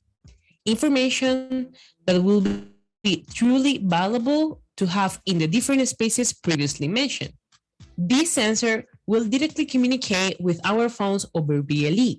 That is a low energy Bluetooth connection, or over LoRaWAN, which will allow it to connect to our Open Global Sensor Data Network. Either way, your students will be able to remotely monitor and analyze the data being sent from the Open Sensors Weather and Environmental Monitoring Station. To carry out this project, you just need to know how to operate simple tools like the magnetic screwdriver and follow the assembly instructions. So for this Bluetooth connected device, you're going to need a few rack components from our kit and essential tools to put together our project. Wisblock base rack 50050, rack 1906 environmental sensor, screwdriver and some screws, BLE antenna, groove OLED display, jumper wires, and the sensor adapter module rack 1920. Thank you. Over to you, Heather and George. We played the video twice. What do you think? Any questions? Everybody finding everything okay? I guess I left out a couple of devices. I left out this one. Heather? Yep. Okay, I think some of us here are saying that the video is too fast. They wouldn't mind if you can play it again. Oh, no, go ahead. Go right ahead. The objective of today is literally doing that. And are we allowed to play the video 5 times? You can As play it many as they need. 20 times. That's fine. Wait until you get to part 2. You're going to be able to recite it. Yeah. All right. Thank you. Yeah. Please, as many times as you need to. Share the screen also for online participants. We also encourage the online participants to get involved in what we're doing. Try as much as possible to understand the video and also make your observations. Thank you. And Heather, would you put the links to the videos on the chat again for the, for the benefits of those? Yeah.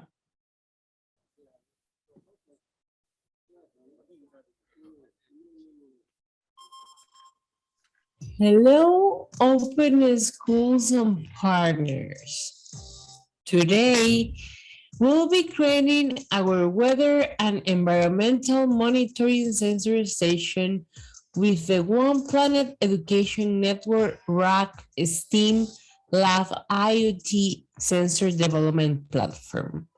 Available project to monitor the weather for your school garden or air quality in your schoolyard or any place you can imagine. All these can be done quite easily. For the project, we'll be using an environmental sensor identified as the BME 680. This sensor is capable of sensing and measuring temperature, humidity, atmospheric pressure, and air quality. Information that will be truly valuable to have in the different spaces previously mentioned. This sensor will directly communicate with our phones over BLE. That is a low energy Bluetooth connection or over LoRaWAN, which will allow it to connect to our Open Global Sensor Data Network. Either way, your students will be able to remotely monitor and analyze the data being sent from the Open Sensors Weather and Environmental Monitoring Station. To carry out this project, you just need to know how to operate simple tools like the magnetic screwdriver and follow the assembly instructions. So for this Bluetooth connected device, you're going to need a few rack components from our kit and essential tools to put together our project. Wisblock base rack 50050. Rack 1906 environmental sensor. A screwdriver and some screws. BLE antenna. Groove OLED display. Jumper wires. And the sensor adapter module rack 1920.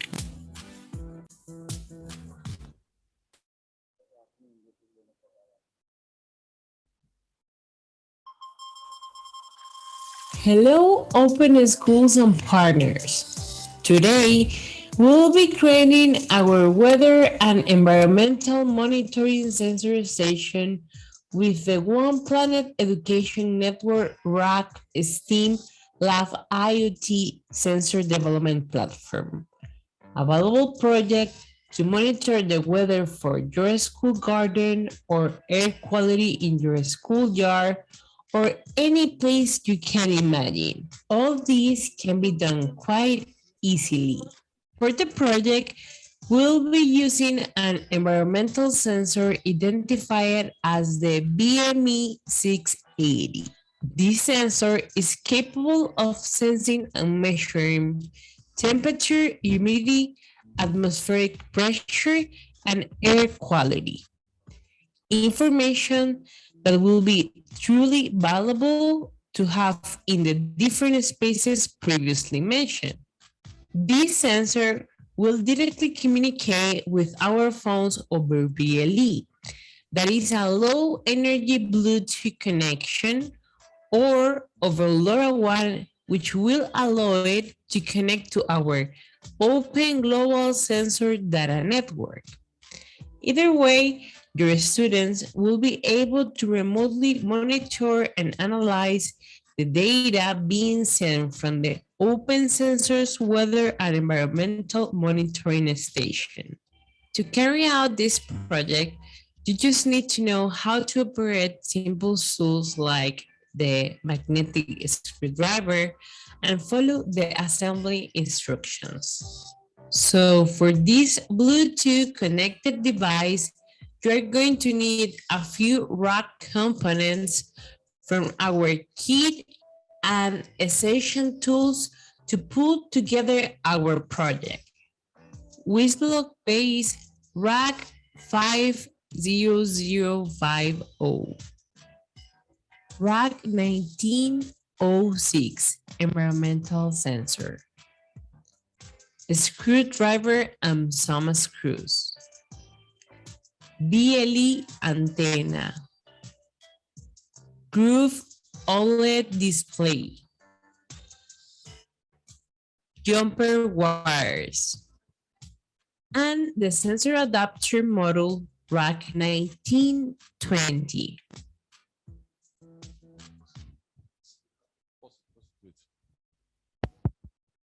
Okay, I want to make a little suggestion to all the group members. This technology is new, and it is actually the best at the moment. This is high technology. It is not a toy. What you are holding, if your hands are wet, if your hands are in any way not yes, please don't touch it. If peradventure you dipped your hand into water, don't touch it. Very sensitive, so you do not damage the sensors. And also, just to add, this is your first encounter with the sensors. Familiarize yourself with the tools, especially the different components. Know the names and know what you can just be taking notes while the video is going on, and then you will know what to do afterwards.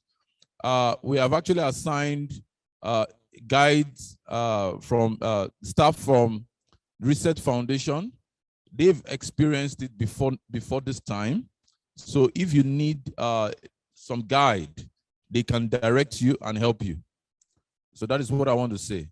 The video keeps playing. For those who are online, please, you're encouraged to also observe. And sorry you don't have the components with you, but we hope that with time, you would have the opportunity to also handle these components. But right now, we also want you to ask your questions on the chat. Put up your questions on the chat and let us know your observations.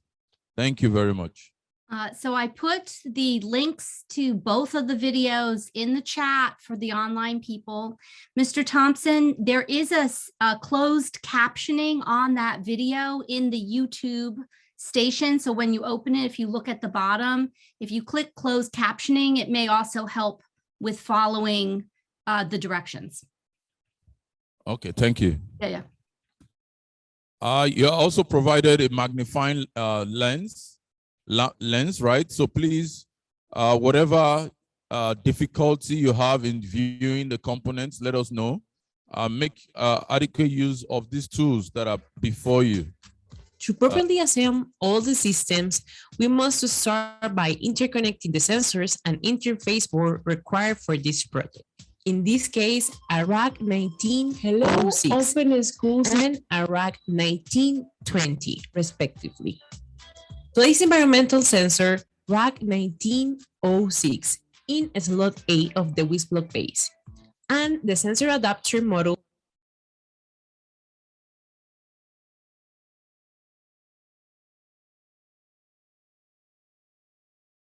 some partners.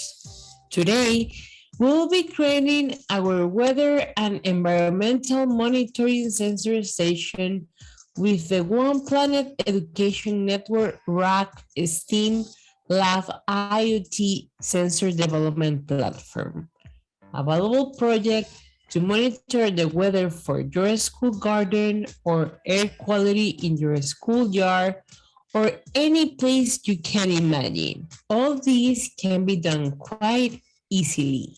For the project, we'll be using an environmental sensor identified as the BME 680. This sensor is capable of sensing and measuring temperature, humidity, atmospheric pressure, and air quality. Information that will be truly valuable to have in the different spaces previously mentioned. This sensor will directly communicate with our phones over BLE. That is a low energy Bluetooth connection, or over LoRaWAN, which will allow it to connect to our Open Global Sensor Data Network. Either way, your students will be able to remotely monitor and analyze the data being sent from the Open Sensors Weather and Environmental Monitoring Station. To carry out this project, you just need to know how to operate simple tools like the magnetic screwdriver and follow the assembly instructions. So for this Bluetooth connected device, you're going to need a few rack components from our kit and essential tools to put together our project. Wislock base rack 50050, rack 1906 environmental sensor, a screwdriver, some screws, BLE antenna, groove OLED display, jumper wires, and the sensor adapter module rack 1920. Hello, Open Schools and Partners.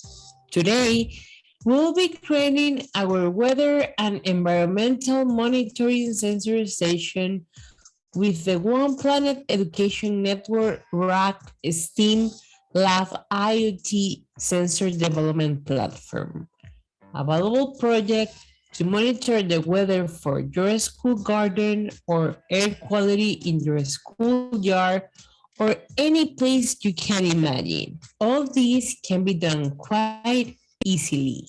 For the project, we'll be using an environmental sensor identified as the BME 680.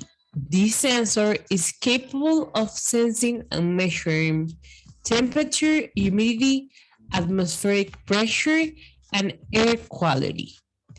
Information that will be truly valuable to have in the different spaces previously mentioned. This sensor will directly communicate with our phones over BLE. That is a low energy Bluetooth connection, or over LoRaWAN, which will allow it to connect to our Open Global Sensor Data Network. Either way, your students will be able to remotely monitor and analyze the data being sent from the Open Sensors Weather and Environmental Monitoring Station. To carry out this project, you just need to know how to operate simple tools like the magnetic screwdriver and follow the assembly instructions.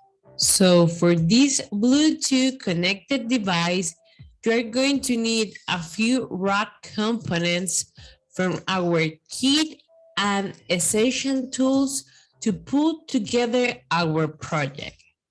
Wislock base rack 50050, rack 1906 environmental sensor, a screwdriver and some screws, BLE antenna, groove OLED display,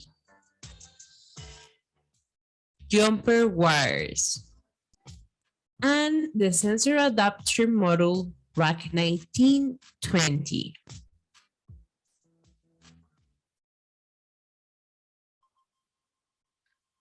Hello, Open Schools and Partners.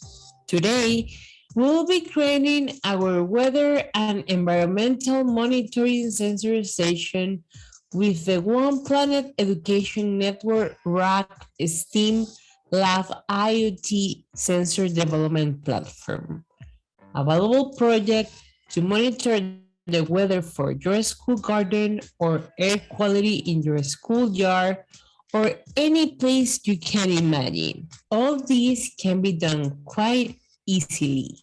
For the project, we'll be using an environmental sensor identified as the BME 680. This sensor is capable of sensing and measuring temperature, humidity, atmospheric pressure, and air quality. Information that will be truly valuable to have in the different spaces previously mentioned.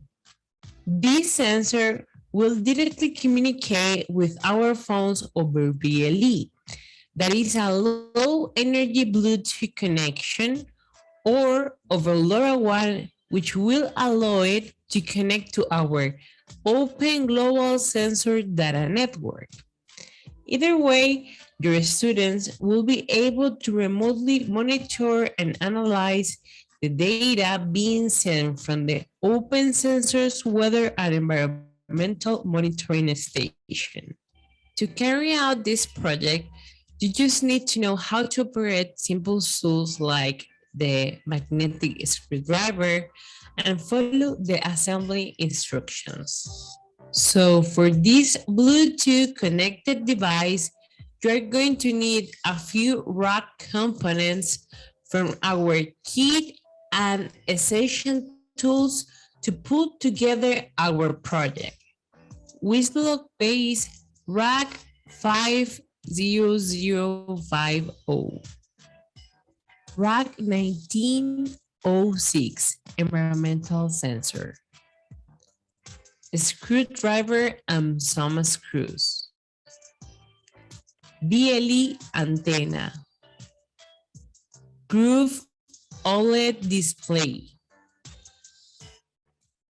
jumper wires, and the sensor adapter module rack 1920.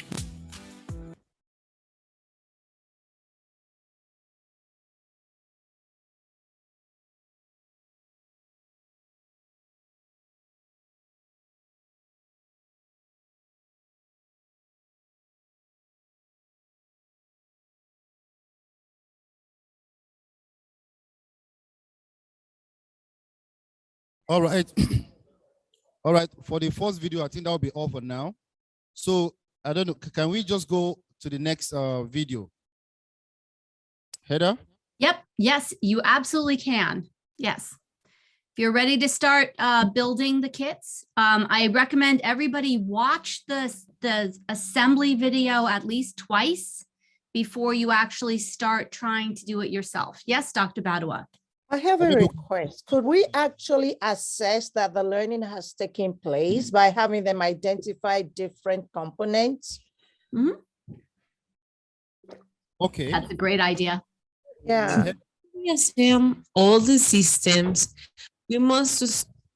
No, I'm not saying to play the video. I'm saying like maybe Heather could ask that which one is the, which particular item. So they would identify and show and tell to make sure they know which one, what is. Do you understand what I'm saying? So let's check in that everybody knows which item is the 5005. You should hold it up. Exactly. The 5005, can you hold it up? Rack 5005. We want to know if you know.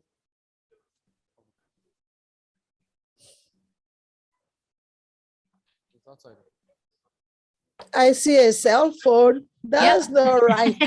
I'm like, wow, that's really big because that's a lot bigger than mine. Mine's a lot smaller than that. Just saying. Okay. Can we have your 5005? Yep. So just like show it. Where's your 5005? Everybody know which one it is? Yes. That's it. That is correct. Okay. All right, the next one, Hida. Which one is the OLED display? The OLED display. Yeah, the OLED display. Yeah, that's it. That's it there. Yeah. Yep. Sorry, I'm pulling them back out of my, and I don't want to break it. Okay. Which one is the rack 4631? Rack 4631.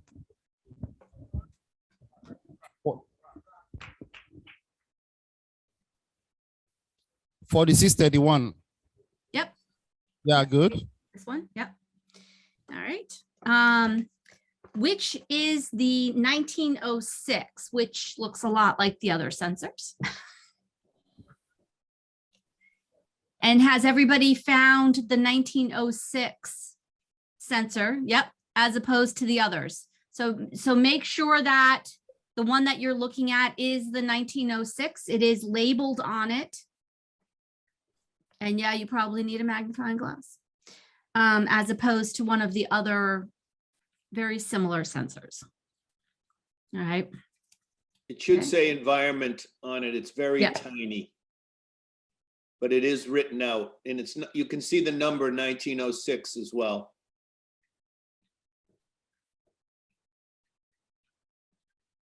Those are the tough ones. Yeah. These are the ones that we're most interested in having feedback from our school for the visually impaired in terms of whether or not the kids can actually sense the differences between them when you get them back into the hands of the students.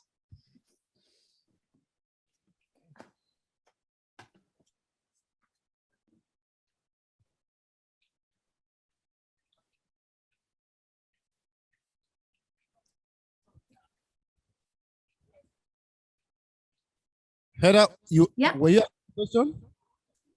Everybody got a 1906? Yes, everyone has 1906 already.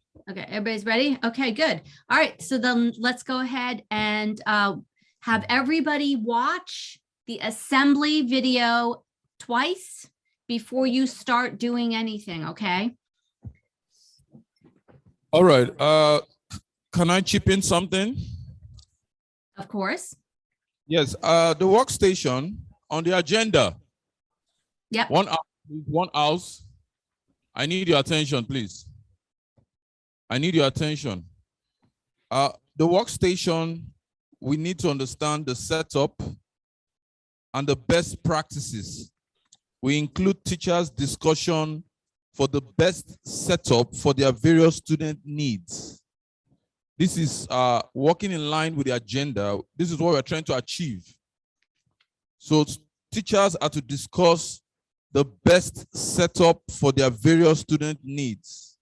While you set it up, you also discuss the best practices, the approach for your students to also be able to handle and set it up. Possible, I'm giving an example, a case study. Do you require 10 students to sit at the table all at once, or 5 at a time? What is your best practice? What do you want to adopt? That is what this agenda is focusing on. Thank you. And the response may vary from school to school because it's based on their students' needs. You know, some may say, okay, 5 can work at the same time. Some may say, no, only 3 will be able to handle this at a time. Or, okay, 10 might. So it really depends on the abilities of your students. So each school may be different. However, I think we need to be consistent with the layout. Okay, how do you want to lay out these components on the mat? Okay, are they allowed to to draw pictures on the layout?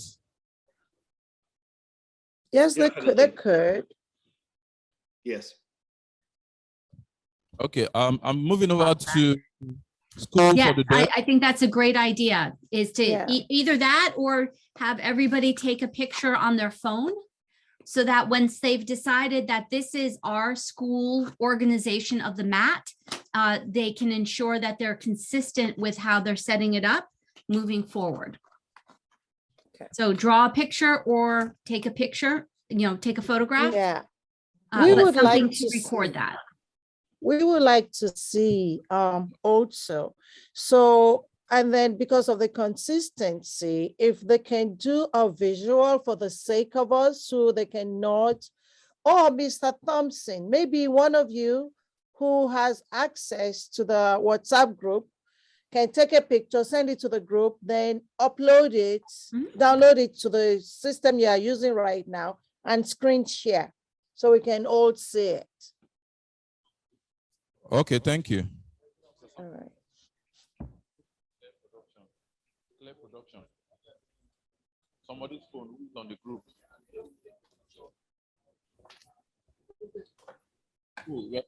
Observation to also make sure that similar things are not too close together so they don't get mixed up.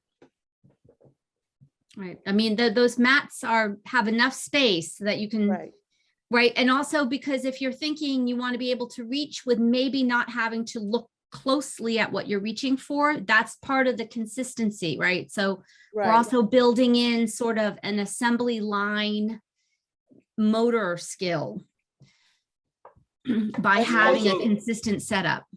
And if you have multiple students trying with a group of 5, each taking a turn, to be sure the student puts back the way that you've wanted it to be the best practice or setup for the student group, so that things don't move out of place between students taking turns, and we don't lose anything in the process.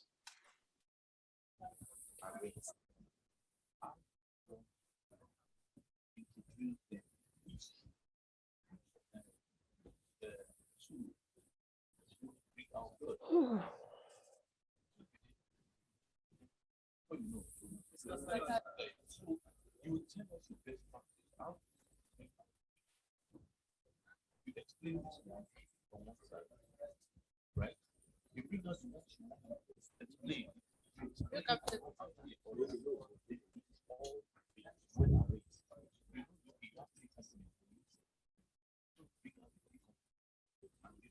If you don't need this wire, right now, that time, okay, I see. My brother, the last time.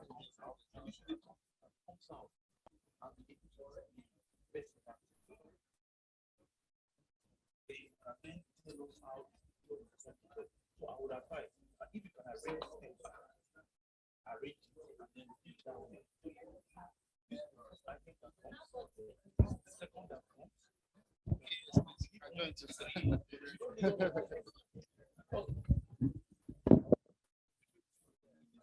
Which one comes first? Ours. Sequence. Tell us the sequence. And when you're putting it back into the box, tell us back into the box. I think, George, it's also, those who are online and may be curious as to how to use the STEM toolkits or how to access them. Maybe you want to put a link on the chat for how they can contact you or contact us so that they'll be able to get these toolkits if they want to use them at their schools as well. What's the best practice? We only want to teach 3 students. We have people from Ghana. Do you understand? We have a school from Ghana that's interested. Welcome. Are they online? I think she's the Alabi. I don't know if she's still online.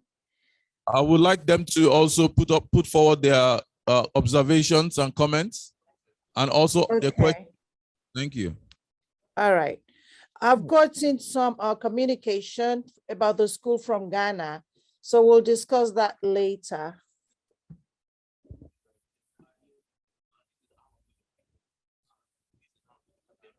It looks like Alabi has left. We've got the Vision School here still.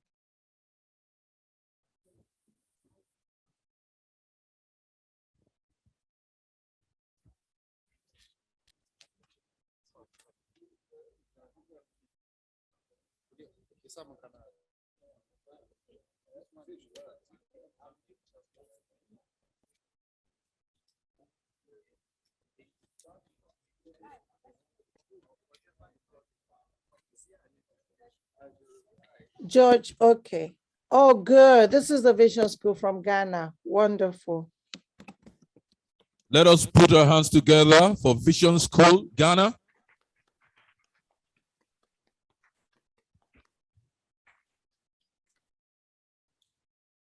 I was going to ask them to give an opening remark or welcome them with a speech.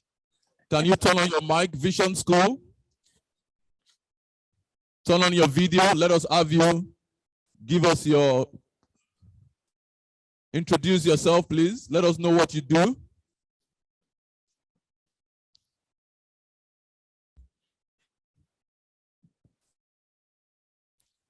We're waiting for you, Vision School. They said, okay, so I'm reading. Give them a minute, they said. All right, all right.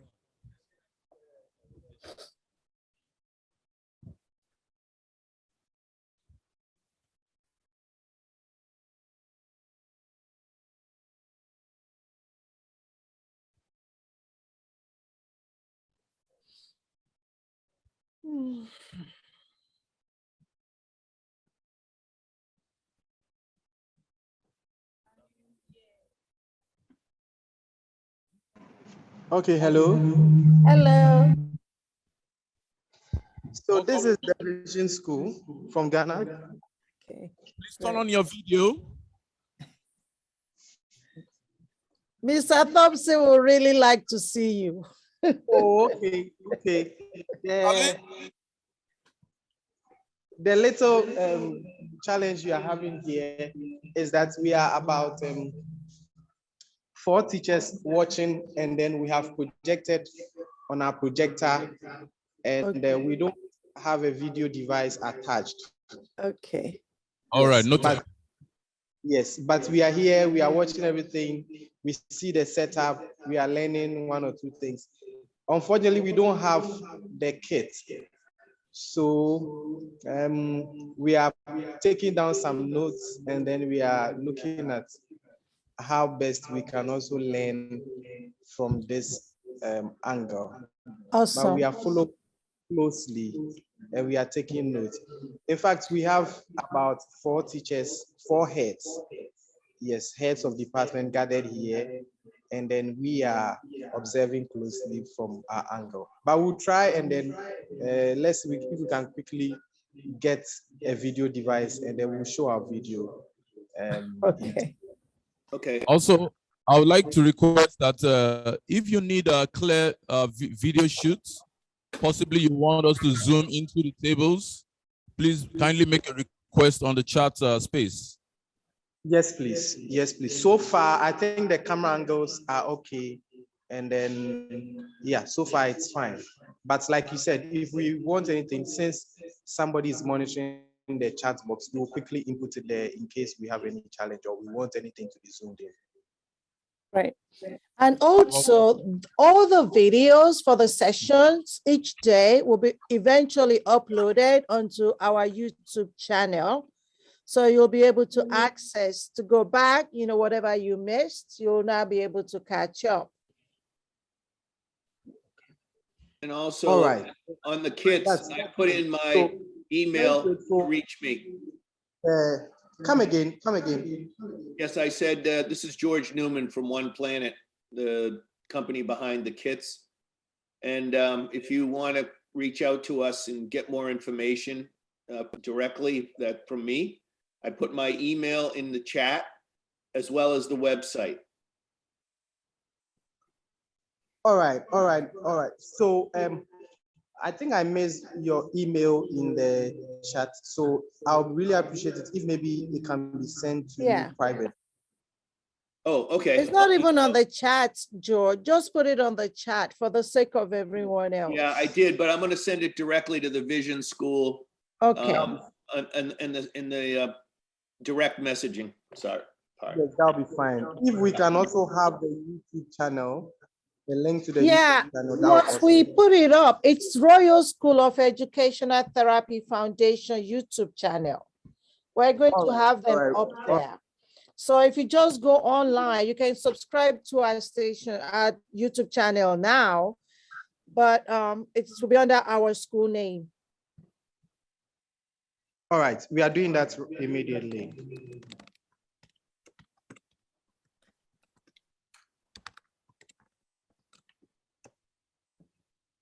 I just direct message you on that.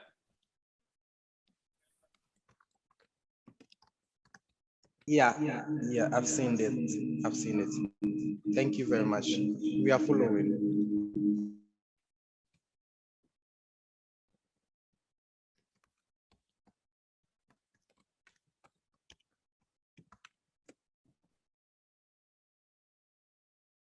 I think Mr.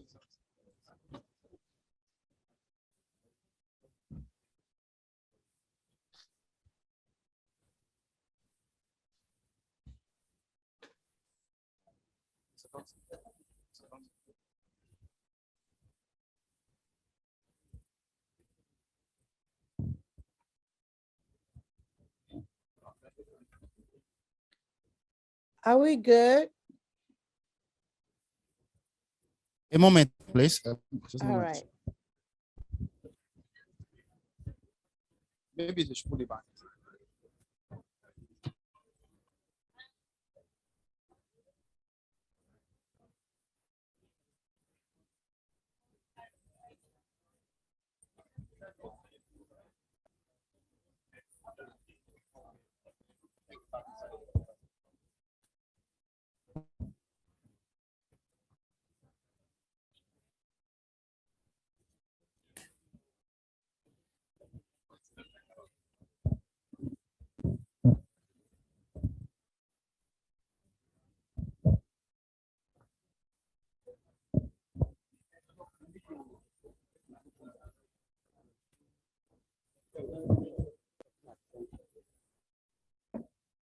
Sorry.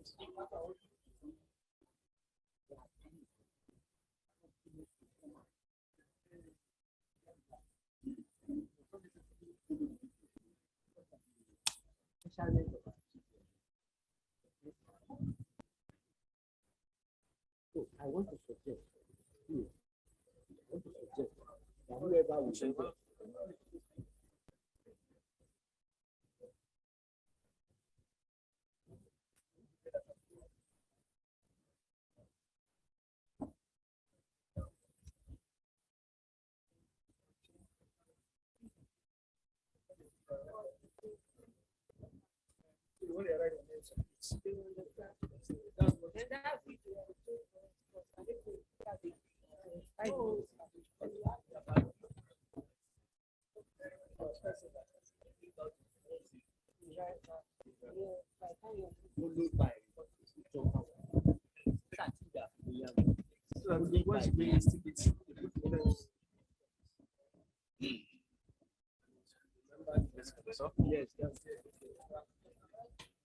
Yes, yes. So we need to take us.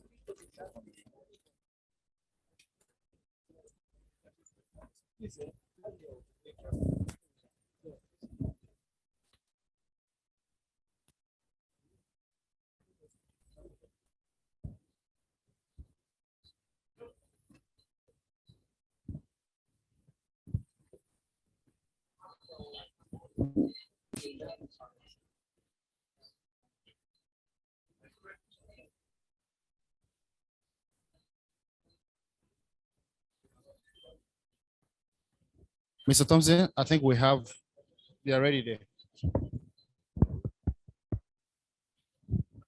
Heather, can I have your attention? Yes. All right, we are trying to guide the teachers on how to. We're trying to guide the teachers on how to handle the toolkits from the very initial stage.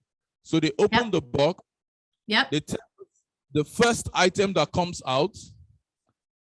They explain that item by the name and the functions. Correct. They tell us the second item. They tell us the third item and how to put it back into the box. So it's going to be a sequence. Correct. We're trying to make a video production from each of the tables, for each of the schools. That's great.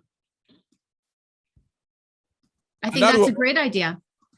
In addition to that, they would also tell us the position each student will assume around the table. Mm-hmm. Yep.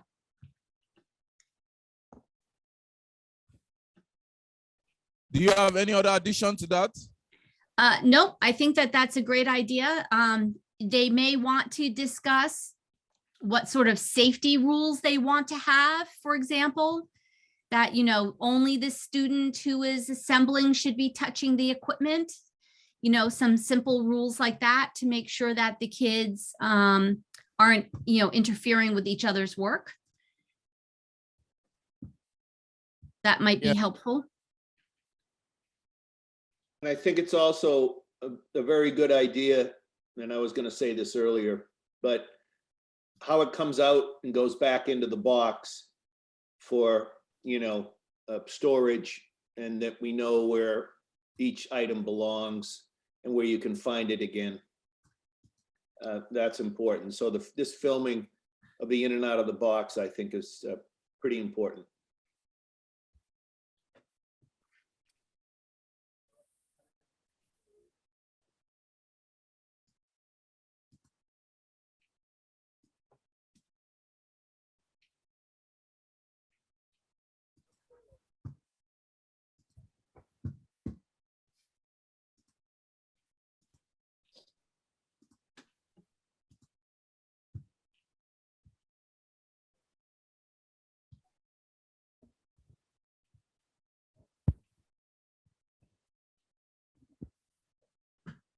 Are we ready?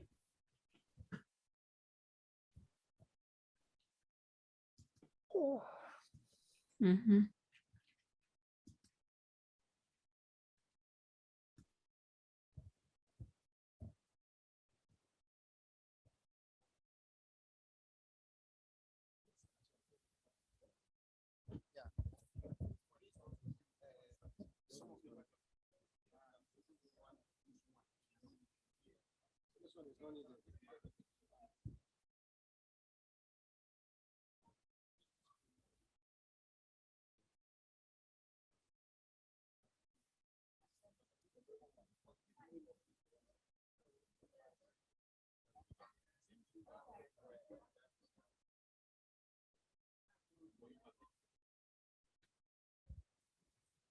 Now let me explain what is happening.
Eda and George, your attention, please.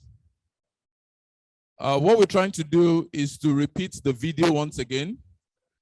The video would be played just for clarity purpose, and then we move on to a group session. We're going to show how a group is going to present their table stand, the workstation, and how the sequence will then proceed. So I think that is what we want to do.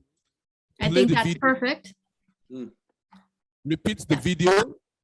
We want all our online participants to please pay close attention to what is happening right now. You're all welcome. Thank you. Open schools and partners. Today, we'll be creating our water and environmental monitoring sensor station with the One Planet Education Network RAC STEM Lab IoT sensor development platform. A vital project to monitor the water for your school garden or air quality in your schoolyard or any place you can imagine. All this can be done quite easily. For the project, we'll be using an environmental sensor identified as the BME680.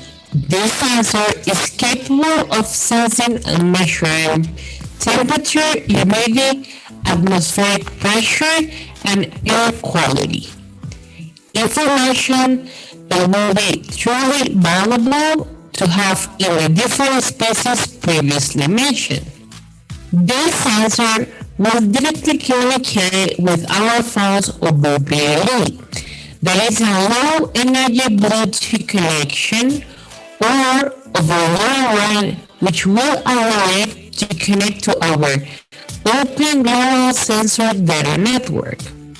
Either way, your students will be able to remotely monitor and analyze the data being sent from the Open Sensors Water and Environmental Monitoring Station.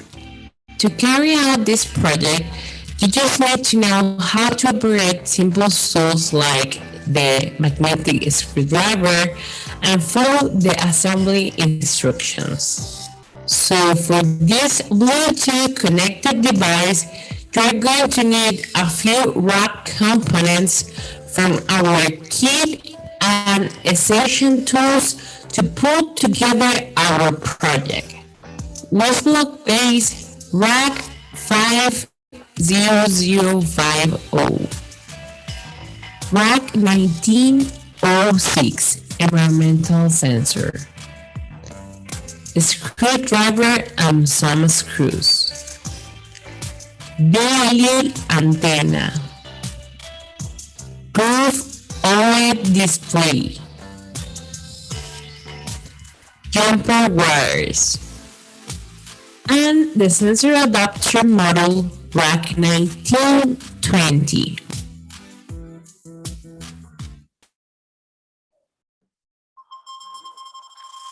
Hello, Open Schools and Partners. Today, we'll be creating our water and environmental monitoring sensor station with the One Planet Education Network RAC STEM Lab IoT sensor development platform.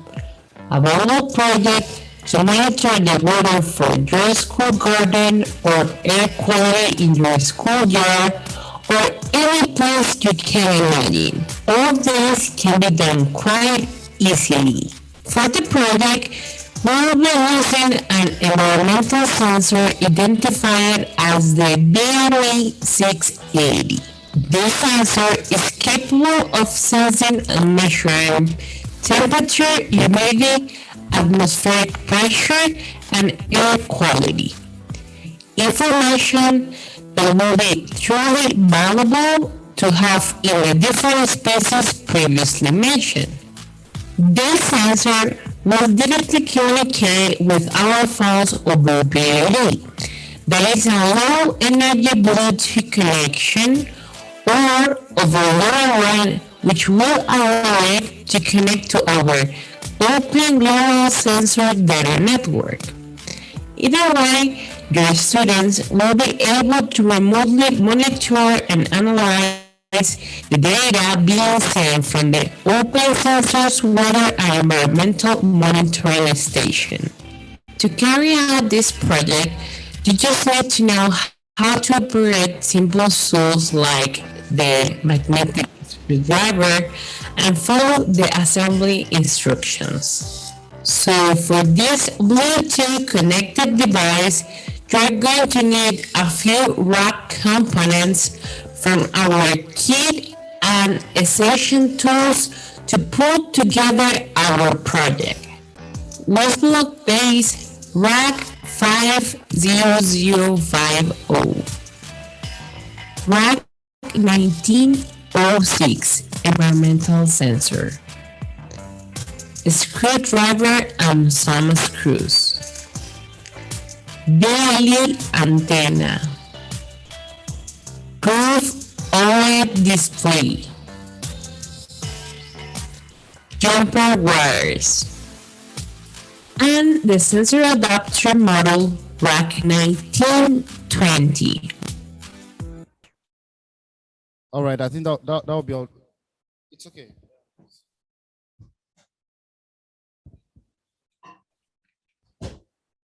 Video now, we're done. Go.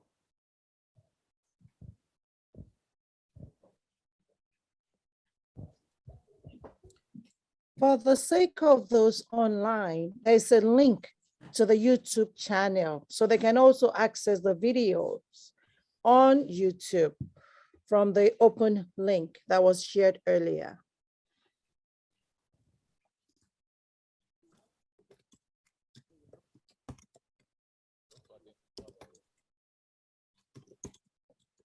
Are we ready? Can we proceed into the school presentations? Heather, are you ready for them? Yes, I am. I was just grabbing some more coffee. All right, what we're going to be doing now, we're going to be showing you a live video of each of the schools. And what they're going to be showing us is how they're going to make an environmental sensor. They bring out the component that are required in setting up an environmental sensor from the the kits given to them. And they're going to introduce to us each of the components and tell us how they're going to set it up on the mat and the positioning of their students around their workspace. That's what we're going to be doing now. Great. All right. So we started from School of, are you ready here?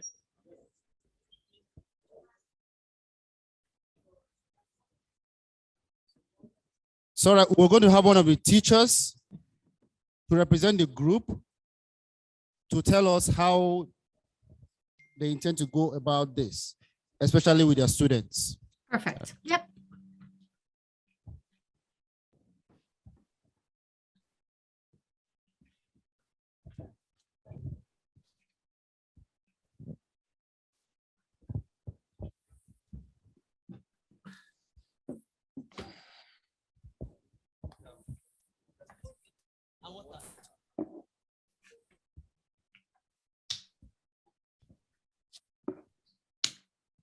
All right, sir. You're on.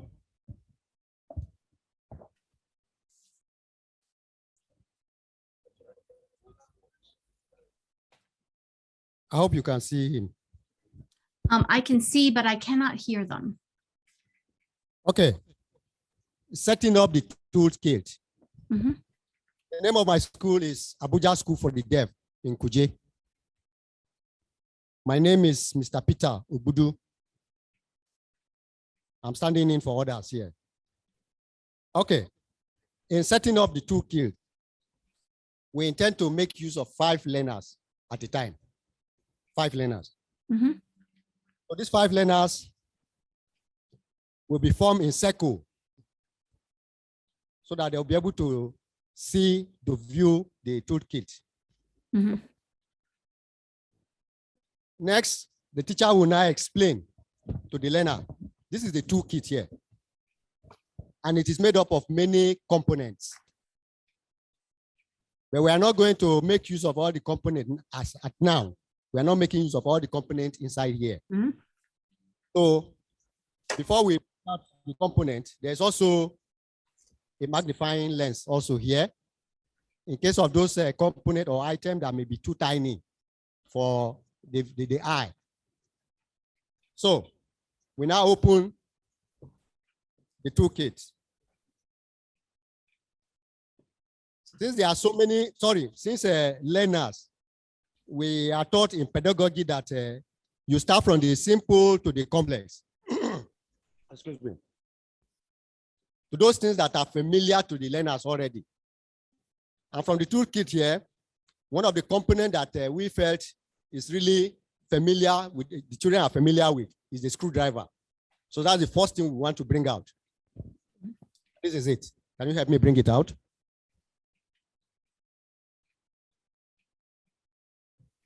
Sorry, we want you to know that let's assume the teachers here represent the learners. What we did was to share the component among them. So whichever component I called, a teacher will bring it out for us.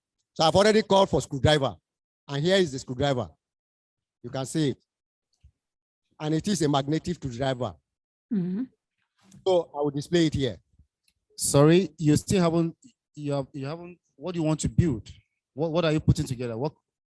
We are setting up what sensor? With an environment. An environmental sensor, sorry. So that is the screwdriver now.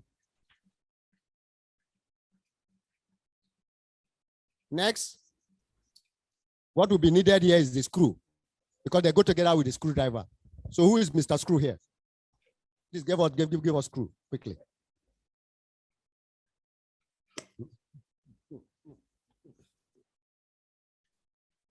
Screw are there, great.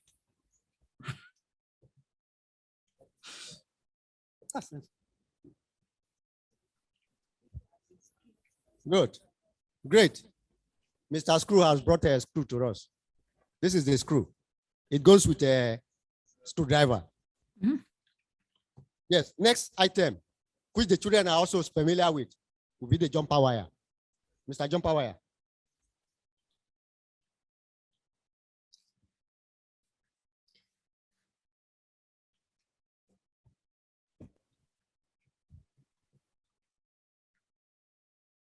We don't want to display everything here, because if you display this way, they can create confusion and we may misplace them. You know how children are. They could be sometimes boisterous. Yeah, sure. Don't worry, let him take his time. Yes. We don't want any of the components to get damaged, right? So encourage kids to be careful and not to rush. This is the jumper wire.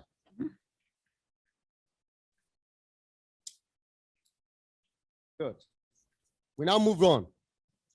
We now bring out rack 5005.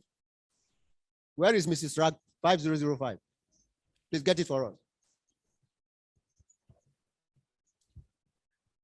Please let me put this properly.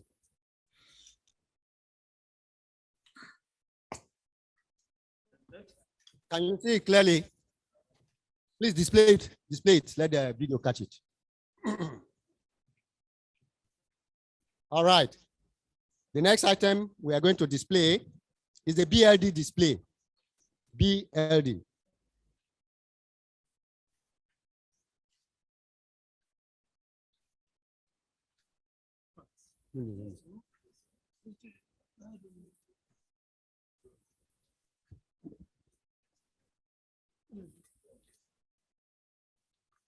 Don't worry. Look at it here. That's the BLD display. BLE. Okay? Are we together? Let's move on now. Rack 4631. Yes, we have some teachers here who are hearing impaired. The interpreter is signing for them. Yes. Ashu? Okay, let's go on now. The next item we want to bring out is track 4631.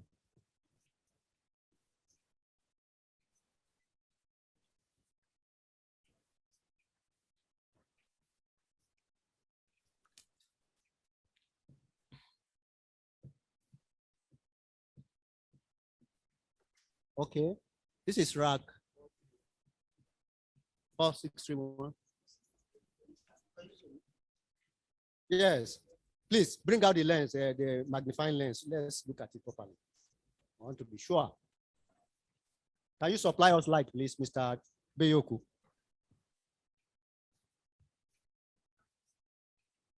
Okay, that's it, right? Good, good, good, good. Can you see clearly? Wonderful, wonderful. And it has 2 ports here. There are 2 ports that the cable will be plugged in. Are we there? 2 ports. Just like a USB port.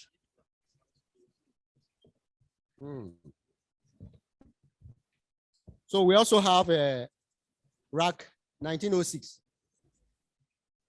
sensor that is inside that sensor. 1906.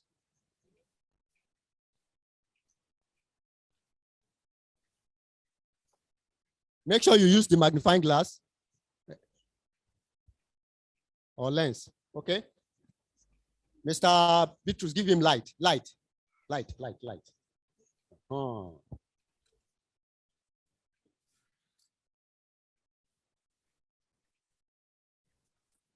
Have you gotten it? Great. Very good of you. You say, what is this now? Sensor 1906. God bless you. Environmental sensor. Good. We are moving on. Next will be rack. Sorry, BLE antenna. BLE antenna. Wonderful. Wonderful. Oh, great. Great. We are almost there. The last but not the least will be rack 1920.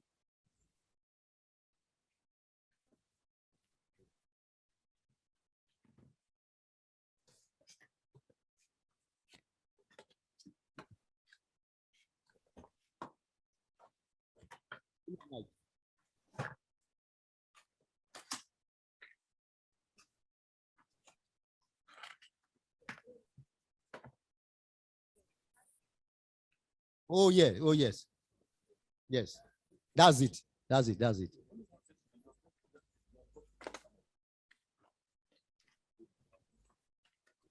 Okay. So these are the components needed now to set up the environmental monitoring sensor. Yes, excellent job locating all of the components. Now, how are you going to organize them on the actual mat for assembly?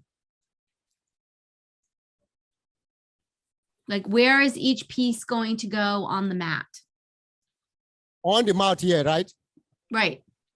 How are you going to organize it so you have room to work, but each component has a place that it always goes when you set up the workstation, so that students can learn to just reach to this spot and they have their screwdriver, for example. If you observe, where majority of our students are right-handed. Then set it up for a right-handed student. And then just say, if you're left-handed, mirror flip it, but otherwise have everything be the same. I didn't get that, please. So how are you going to lay them out for a right-handed student? Okay. Since they are right-handed, we display it on the right. Mm-hmm. On the right. Now, do you want everything crammed over on the right? Do you want to put some things across the top of the mat? Yes, up and left and right, we separate them. Those items that are similar shouldn't be together. So we separate them. And then you need some space to work on the mat to build it. So how are you, do you have a space in the mat where you can put the pieces as you build it? I think maybe they should show us exactly how they're going to place the component on them. That's what so I'm that they asking can them to get do. That's what they're doing now. Yep. Yep. I can Good. see what they're doing. They're Good. getting it organized. Yes. Okay.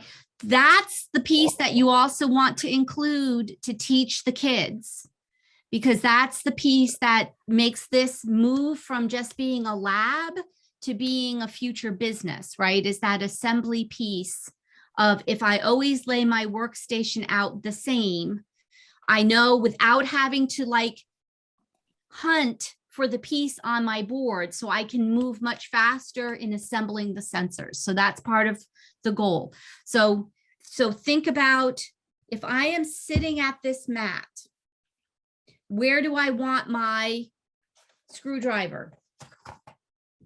I am right-handed. I'm going to want my screwdriver right at my right hand so I can easily reach for it and put it to use. Right.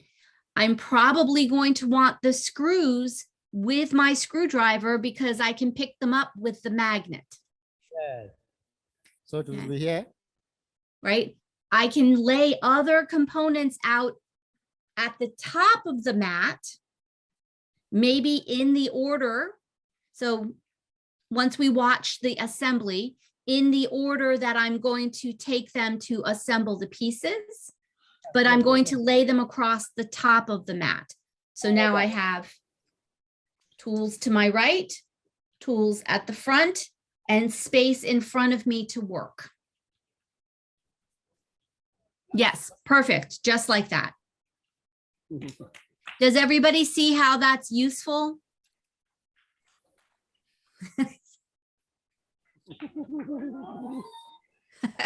Yes, I know that much.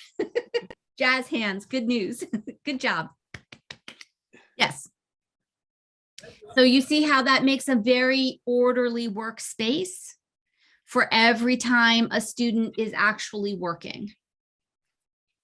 And will be lined up in the process of how they're going to assemble it. Yeah. You know, in correlation to the video, which, you know, you'll be seeing video 2 very soon. Yeah. All right. We move over to school for the blind. Yes. So school for the deaf, take a picture of that mat so you can be consistent. Next, school.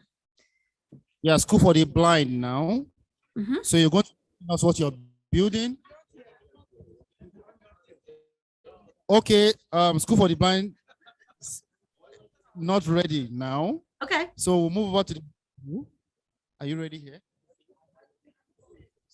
Abuja 360. Okay, Abuja 30. Abuja, yeah. That's it. That's a new name for your school. Abuja 360. Tell us what building. Probably you might even tell us a little bit of what it measures. You understand? And then the component that is required in building them. How you're going to set up your student positioning. How is it going to look like in your workspace? Okay, this is Abuja 30, and this is our rag.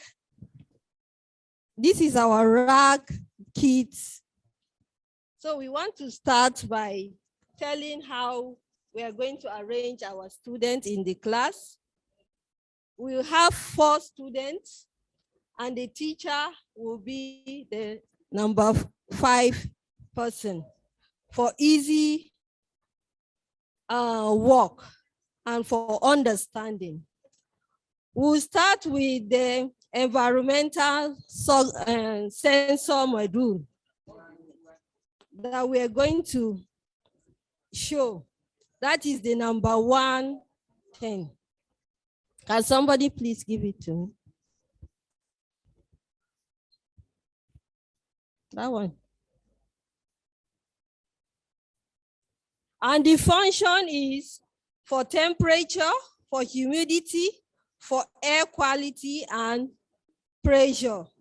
And to analyze, the use is to analyze data.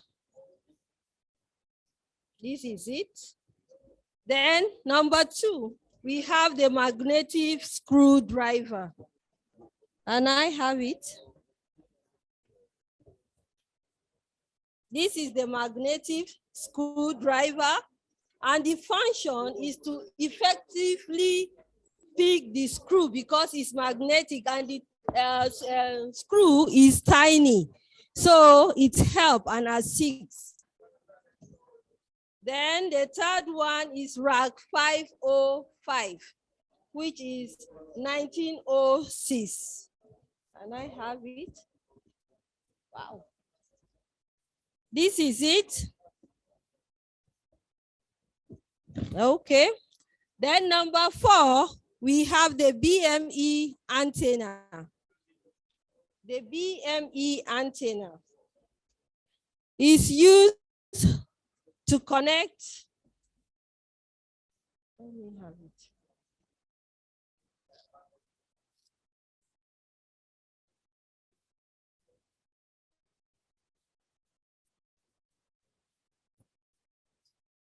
This is the BME antenna.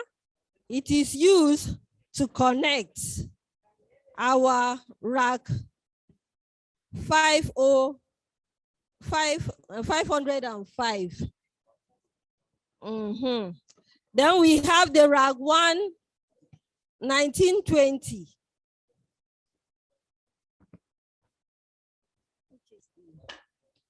Which is the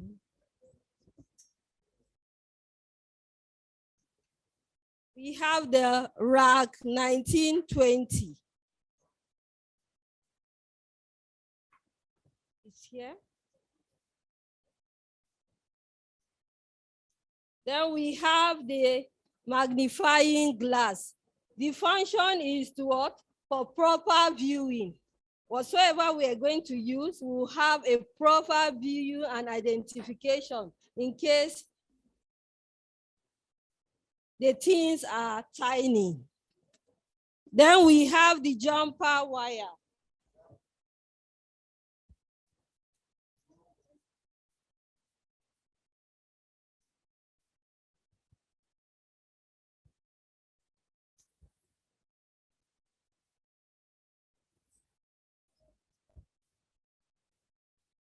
The jumper wire is to connect the wire to the rack 1 and 1920 for effective use. Then we have the GPS 1910.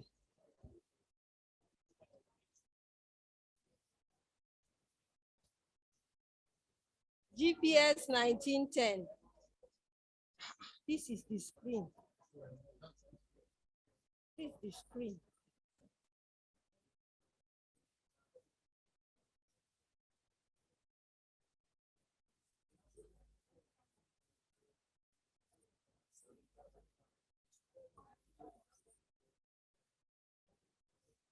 This is to identify the location where an animal is for easy identification of location.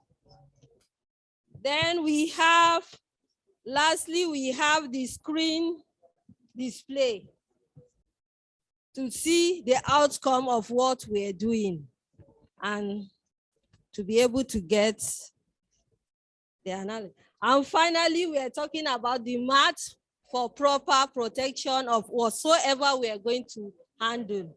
Thank you. All right, Heather, George. Yep.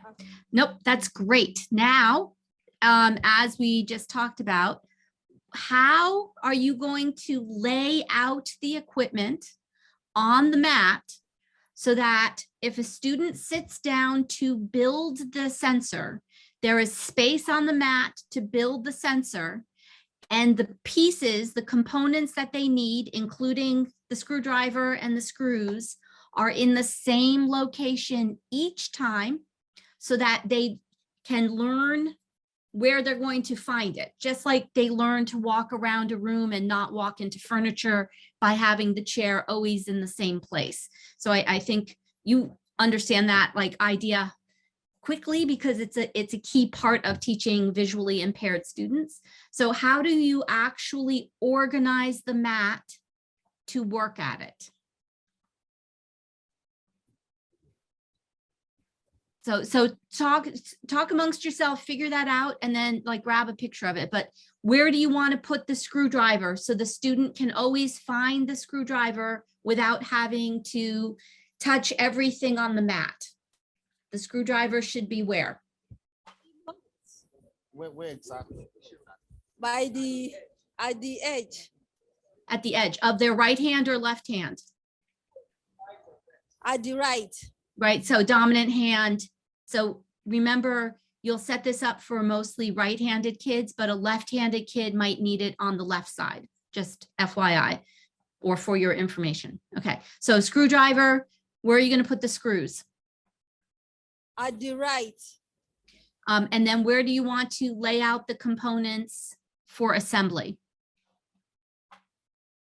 We'll arrange it. We'll arrange it. Yep, arrange them, go ahead and put them where you would have. If you are the student, you who are speaking, where should everything be on the mat so you have room to work to actually assemble the sensor? Okay. Right? But you know consistently where you're going to find each sensor so you can reach for it without assistance or without having to hunt for it.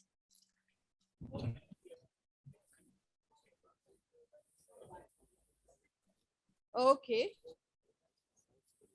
It's from the right to left for easy access. Okay, and do you have room there to build the sensor? Or do you need to move things up towards the top of the mat? Yes, we have enough space. Yes. Okay, so who is building the sensor? So whoever's building the sensor, put your hand on the mat so I know where the builder is sitting. Okay. It should be at the center. It should be somewhere here. It should be here. At the center of the mat. Workspace. Correct. Yeah, right. Exactly. Yes. Okay. So everybody sees how you're going to do this, especially I think for your students, having consistency of where you put things is very important so that when the student is at the mat to build it, they can be as independent as possible in locating each piece as they need it. So think about like, I am sitting at the mat, I am building this sensor. Where do I need my pieces to be so that I don't have to have someone hand it to me or tell me where it is? I can just always find it in the same place. Okay, we will go to Kwali now. GDSS Kwali. You're telling us what you're building, what it's used for.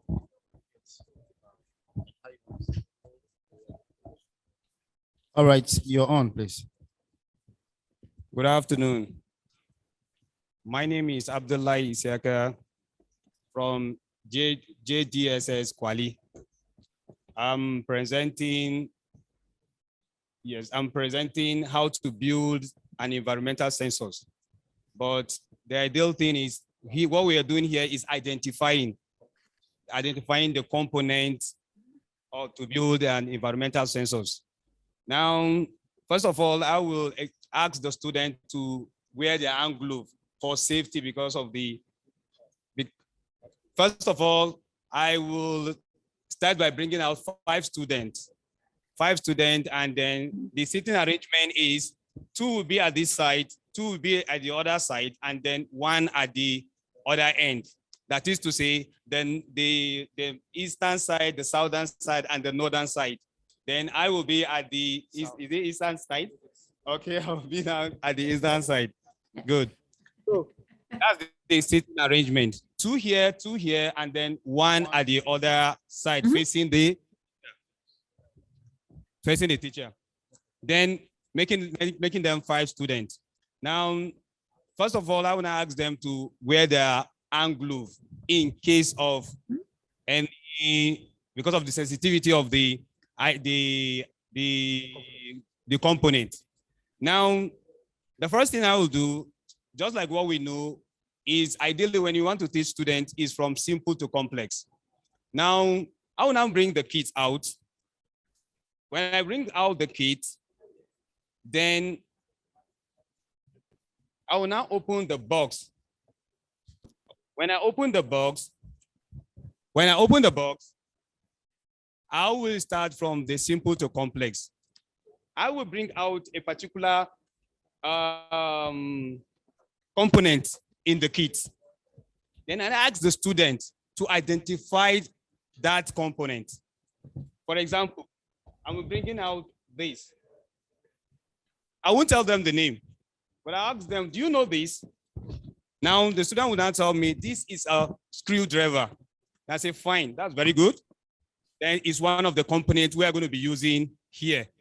Then I will now drop it. Possibly, I have the identification, I have all the names on the table, or rather, I don't have the. When I bring it out and they identify it as screwdriver, then I drop it down. I said the first component is screwdriver. Then I will now go further again because at least screwdriver is something that is common to the students. Then I will now go further, look for something that is also common that they've been seeing before now and ask them also to identify. Then the next thing will be, yes, is to bring the screw nut.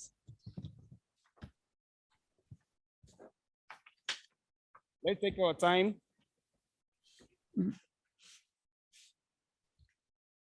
Now, I will now bring out the screw nut and ask them, what is this? Then the student will tell me this is a screw nut. But in a situation where they can't tell me the name, I will now tell them this is a screw nut. Then I will now keep it down. Then I will now went further again to bring out the lens, the magnifying lens. Then I will ask the students, what is this? Now, for example, they say they don't know. I will not tell them this is the magnifying lens, or rather the eyeglass. Then I will not drop it. Then go further again. Since we are moving from simple to complex, I will now go further. I will now bring out the jumping wire. Jumper wire.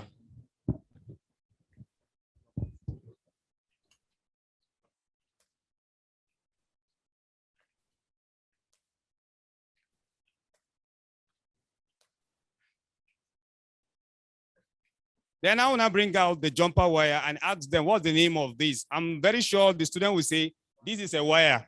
I will not say, okay, it is being called jumper wire, or rather the wire. So I will not drop the item. Then go to the next component, which I think is the antenna. At least to some extent, they have a little idea of an antenna. Then I will now bring out the antenna and I show them. Now, if they will be able to identify it, fine. If they could, I will now tell that this is an antenna. Then drop it. Then go then to bring out the environmental sensor, which is RAG 1906, which is used to determine the temperature, the air quality, the humidity, and the atmospheric pressure. Then I will now ask the students, what is this? I'm very, very sure they are not familiar with this. Then I will now tell them this is what they refer to. I mean, this is what they call, yes, they may say it's memory card, but because of the way it looks like. So I will now tell them this is called RAG 1906, is the environmental sensors. It is used to measure to determine the temperature, air quality, and the rest. I will not drop it. Then the next one is the Groove OLED display.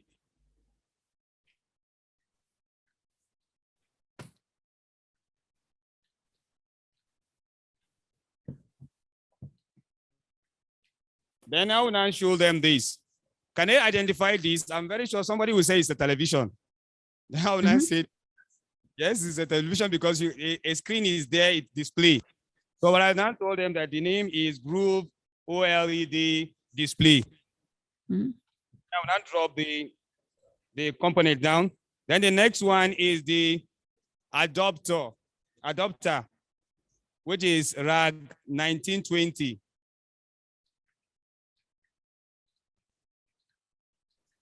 Then I will now show them this. What is this? Some of those students that are exposed to this electric thing, or they will say this power band. But I will now, the name is adapter. It's an adapter and it's called RAG 1920. Then I will now drop it down. Then the next one is the RAG 5050. Then I ask them, what is this? I'm very sure they will be mute. Keep quiet and be watching me. Then I will not tell that this is called RAG 5050. Then I will now drop it down. Then after bringing all the components, I will now ask the student, can you now tell me the name of all these components? If they were able to tell me, fine. If they couldn't, the one they could be able to identify, I will now say good. Then the one they could not identify, I will now tell them. That is the way I'm going to present the component to the students. Thank you. Nice. Very nice. Now, question for you is the way that you laid it out on the mat, do you think that that is an efficient way to have it laid out consistently for every student when they begin to assemble? Yes. Yes, Okay. because the sitting arrangement can enable people to view it from everywhere they are. They can be able to view the whole component from the position they are. So the sitting arrangement, I think, is to be okay. So now somebody's building the sensor. Where is the person sitting who is building the sensor? Okay. The person building the sensors should be at the, is it the eastern? Okay, will be at the center of the table. Okay, so as you look at that, do you think that you have like the screwdriver in the easy place to be able to reach for it quickly? And work with it? Or do you think, right, left, it like dominant hand, right versus left hand? Think about efficiency of consistent layout, right? Because part of what we're doing is also teaching the students how to lay their work out efficiently, consistently, so that they can assemble quickly. Now, if the child is a lefter, then he will be at the position I'm standing. But if he's a right, he will not be at this position. Okay. So since as a teacher, you know how they hand their child. Exactly. So you should be able to know this is a lefter and this is a righter. So if a lefter, he's going to stay in my own position. Okay. But if he's going to stay in the other person's position. Okay, so if he's in the other position, do you need to make any shifts to where the components are laid out so that they have space to assemble? What? Mm-hmm. Yeah, he's got it. Pardon. I didn't get you. You said? Right. You'll just shift everything over so that there's space in front of him. I saw what you were doing. Yeah. Yes. Yeah, right. If the child is standing here, the whole component will be shifted to his own side. Perfect. Yep, good. So make a note, like take a picture of that so that you know every time you set it up, you put the components in the same place so that the kids, it's effective and it's consistent for everybody. Great, nice job. I'll take this now. Yeah, and if I could add, I liked how you were laying out the other students relative to the assembling student or the assembler.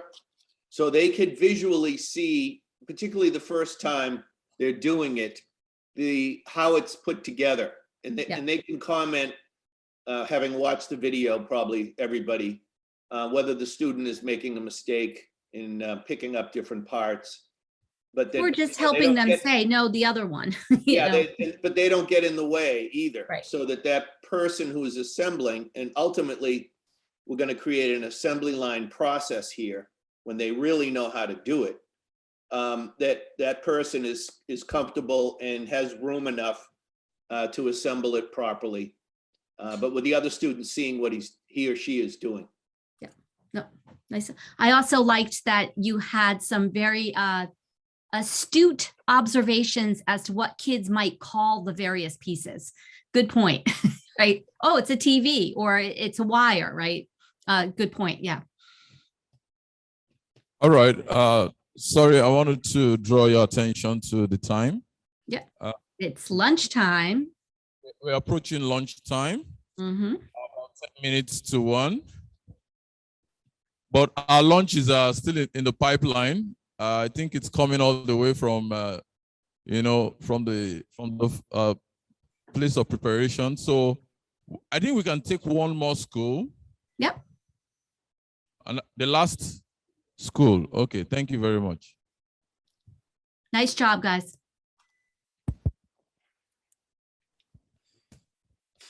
Excellent. I'm very impressed with what I'm watching. So good job. Yeah. School for the Blind. Sure, you know what to tell us, right? All right, thank you. Please show us. Hello. Hello. Yeah. This FCT School for the Blind. As you can see, the children are blind. It is not like other children that when they see, they will be able to explain. We are slow in learning, but surely we must get to that place. So if we can be able to get a particular material, if they can feel, touch, and understand, will enable us to, go ahead. Because not the way other people, learn. That is not the way they learn. Their own learning is by hearing and feeling. So you find out that it is low. So. Good afternoon, everyone. So what we intend doing, the sitting position or the standing position, we're going to arrange it horizontally, two at a go. So the first thing, we have to braille the name of each accessory or items out. So they have to take their time. The first is just for them to master each of these components here through brailing, weekly or monthly, depending on how fast they can be able to maybe identify each accessory. So we have to make sure they feel it and they can identify, differentiate them, each of these components before thinking of coupling it all together. So we just the way I've said, we will arrange them horizontally so that they will not one way or the other throw them away or maybe misplace them. So the first thing we'll show them, can help me to bring them, is the accessory cable. They have to feel it one by one. Inside, we have the power cord. We have the jumper wire. We have the screw nuts and the BLE antenna inside. After them feeling it, mastering all these tools or items, then we show them the scroll here. The screwdriver, they have to feel it and go to master it. Then we'll move to the next sensory modules. And each chips, we have to braille each name on the wall outside of the cover here, the waterproof, the pack. Then we'll move to the what? The rack 4630 and other GPS, the wind send. We just make sure they got to identify each of all these items and accessories here before thinking of complete. Because to couple it is not something they can just do. They have to master it through feeling. Yeah. Yes, they have to master it, sure that this is where this is placed. They will feel the kits if possible. We'll make sure they feel the pack, the kits, and how each of these items are being displayed. So before we now think of, are they safe to couple it? due to the sensory or the safety purpose, in short. So surely so we'll try and make it possible for them to couple.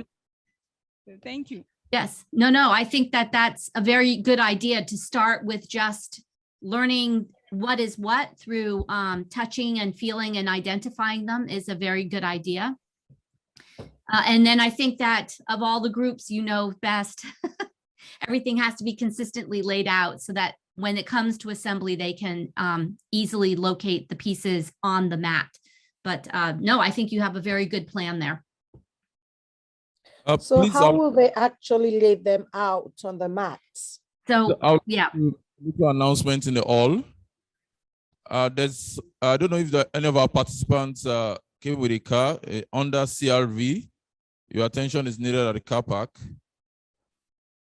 And also to Eda and George, I would like to ask, because while planning this program, we intend to, for the schools who have mixed students, both blind and the hearing impaired students, you know, and having the normal students alongside. How do we match up their learning speed for this? I think those schools that have mixed students can maybe better explain how they intend to do that.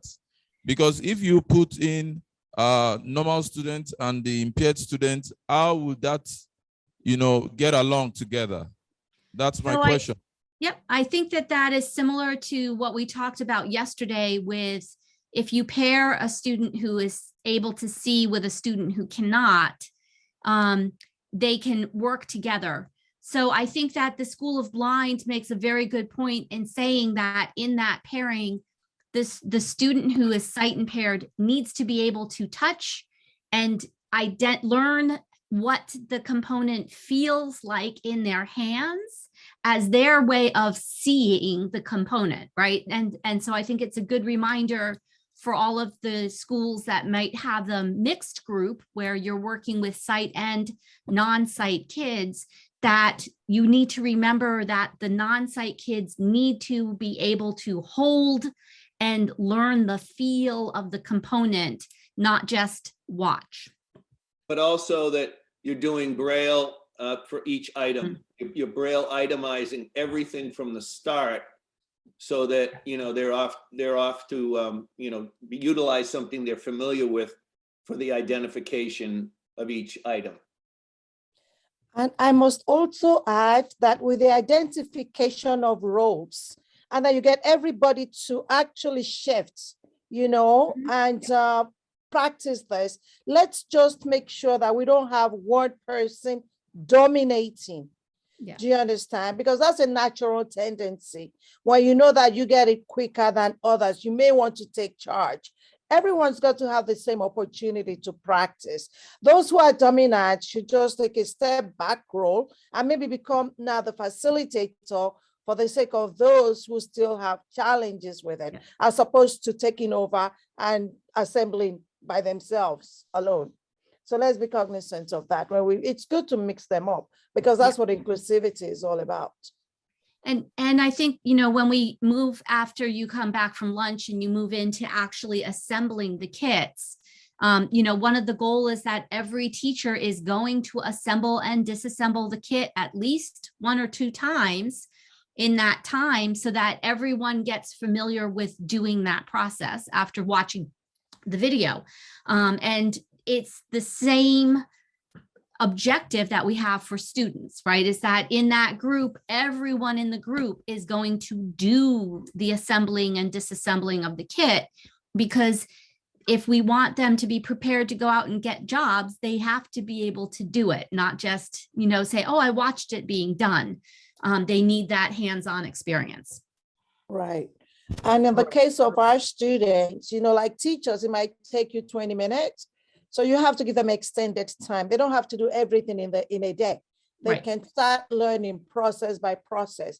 Once they've learned the first step, then you go to the next step, which could be the next day. So let's bear that in mind as well. We don't want to rush them. The essence is mastery. Thank you. Okay. We have a response from Junior Day Secondary School Quali on how that can be achieved. Thank you. Good afternoon, everyone. In our school, we have a physical challenge students mixed up with regular ones. So one of the strategies we use is that in the class, those physical challenge students have friends. They have a sitting mate that they sat together. So they are the one that are the best position to help these people, because the teacher may not be able to teach all of them at the same time. So at the end of the lesson, these active students will sit up. It may be during the break time. They will not sit up with this challenge impaled, and they will not tell them what they learn one after the other. So each student is fixed with physical, with a normal students. That is the challenge. That is the strategies we use. And at the end, they will understand from their fellow students more better than even the teacher said. Yes, Thank you. absolutely. Tanjari has also a little contribution to that. Thank you very much.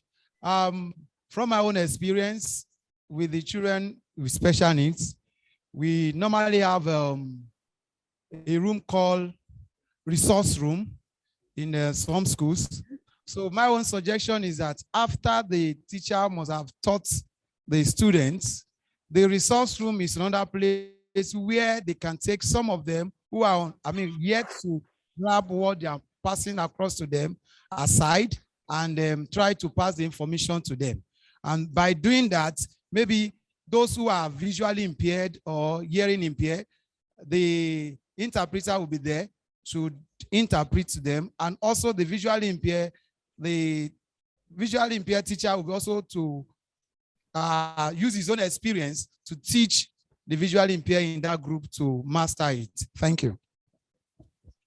Great idea. I would like to call on the online participants. If you have any reaction, Vision School.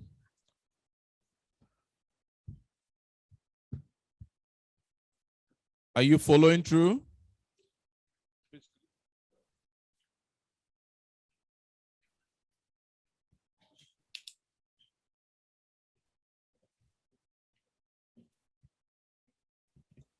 Do we have any reaction from Vision School?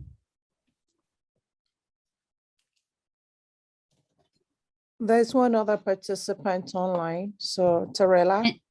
Yeah, she's been talking to me behind the scenes. So. Oh, really? Good. Please, do you have any? You could put on your camera. Let us have you contribute to the program.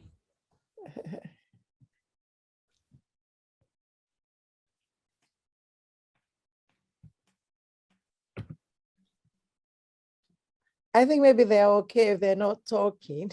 Yeah, I think they're good. Like I said, Torella has been talking to me behind the scenes. So we've been chatting in the chat. All right. And she's following along just fine and she's good. Yeah, she just said, I'm good. Thank you. Awesome. All right. All right. How is the lunch? So we can make good use of time. Yes. It is already 2 o'clock. What time is it now? Past one. Just past one. Past one. It's 1:02.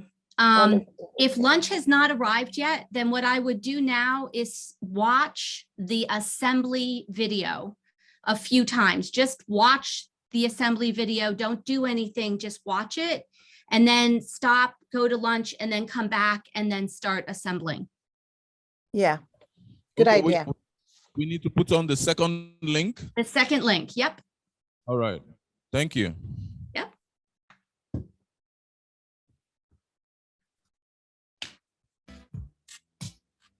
To properly assemble all the systems, we must start by interconnecting the sensors and interface board required for this project.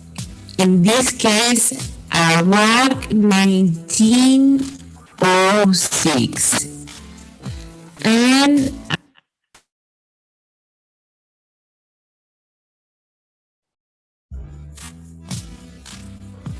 to properly assemble all these systems, we want to start by interconnecting the sensors and interface board required for this project. In this case, a rack 1906 and a rack 1920, respectively. Place environmental sensor rack 1906 in slot A of the Wisplug base, and the sensor adapter model rack 1920 in I/O slot. Once placed, make sure to screw the sensors and the interface model in the baseboard accordingly to avoid getting disconnected when it is deployed. Now it's time to assemble all the parts. First, connect the Bluetooth antenna on the BLD connector of the Wisplug core. And to display the sensor data, you must connect the OLED screen in the sensor adapter model connector with the 4 wires groove cable. Verify everything is properly connected and you are done.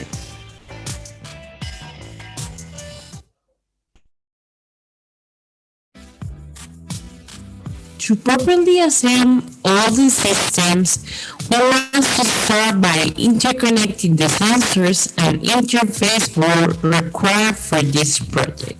In this case, a rack 1906 and a rack 1920, respectively.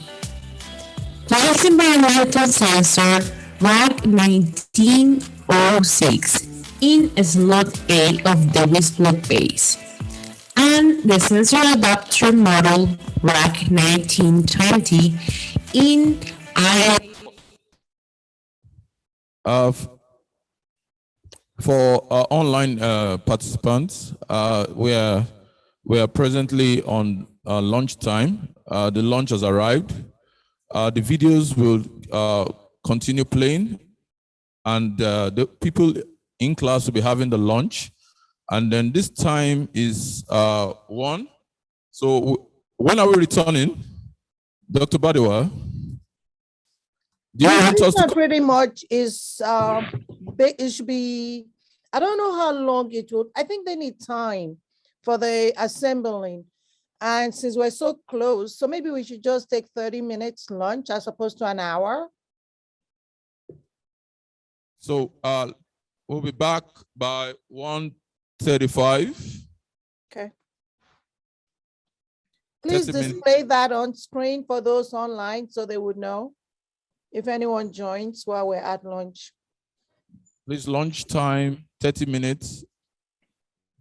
Those of us online, we were not invited to the lunch. You may please feel free to join them. Your food is ready. Your face. You made a very valid point. We'll share virtually. So we'll be back 1:35, right? Okay. To properly assemble all these systems, we must start by interconnecting the sensors and interface board required for this project. In this case, a rack 1906 and a rack 1920, respectively.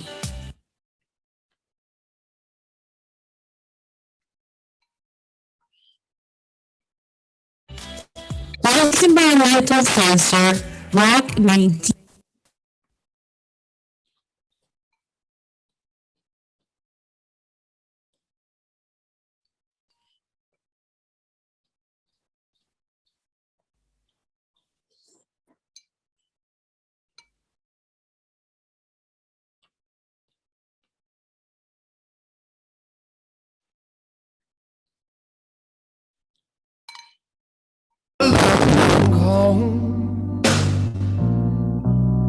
Said I love you.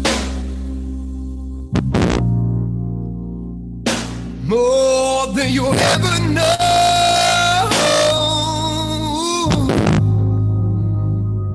More than you ever know.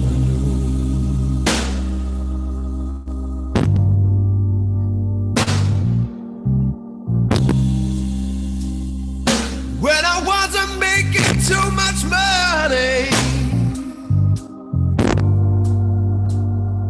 you know where my paycheck went. That they are able to assemble. Yes, what I'm going to do is just show a couple of quick slides and then get the teachers constructing, assembling and disassembling. Following the video, of course, and if they have any questions, I'm here to assist. All right. So let me pull up the slides and we'll go over them. Is everybody in the room? Yeah. I'm not seeing. We're Okay. not seeing the camera. Are you guys there?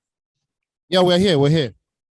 Okay. While you're doing that, Mr. George, I don't know if any one of us in the hall here, if we have any question based on the video we've been watching while taking our lunch. So if we have questions, please, this is the time for us to ask as regard the coupling of this, putting together of the components. If you have any question, okay, we have one here, Mike.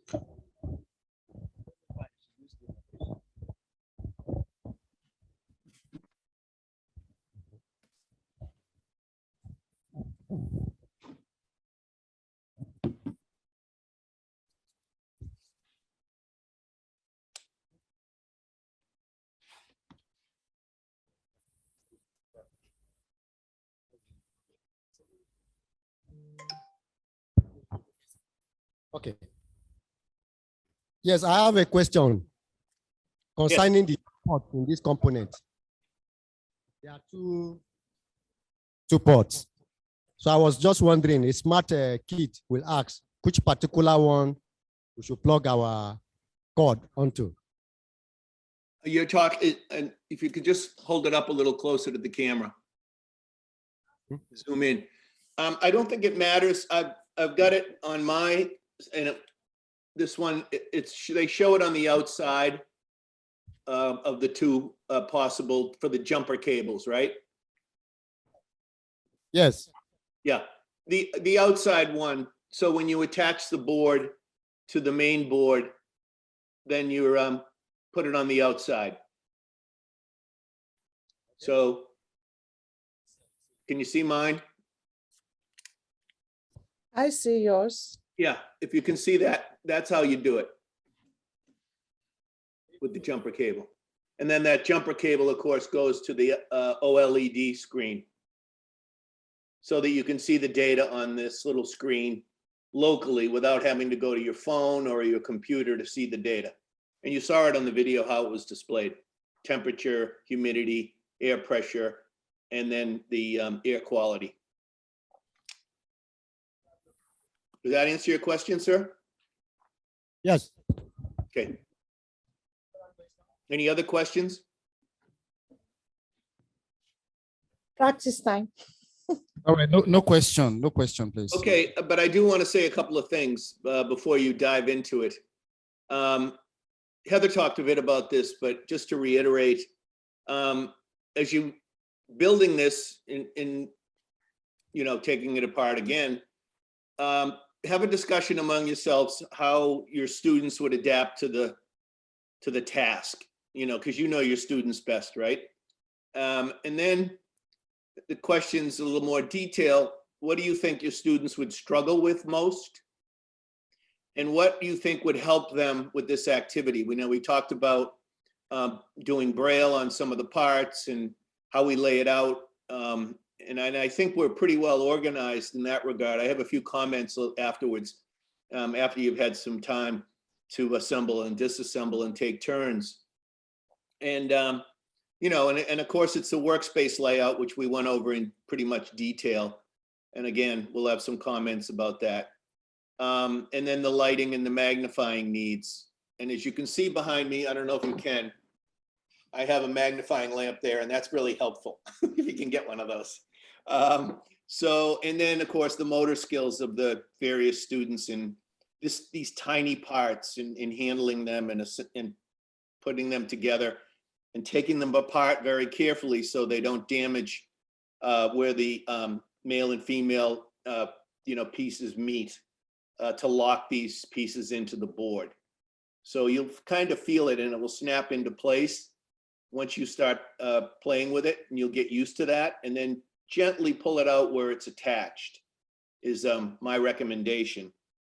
And along the way, if there are any questions while you're doing this, by all means, just shout out to me. Okay. All right, George. That's all for now. Go ahead and if you want to get to your various tables, and whoever can go first, and then take turns. All right. It's okay. Let's get back to our tables. We're good to put the components together now. So.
Yeah, okay.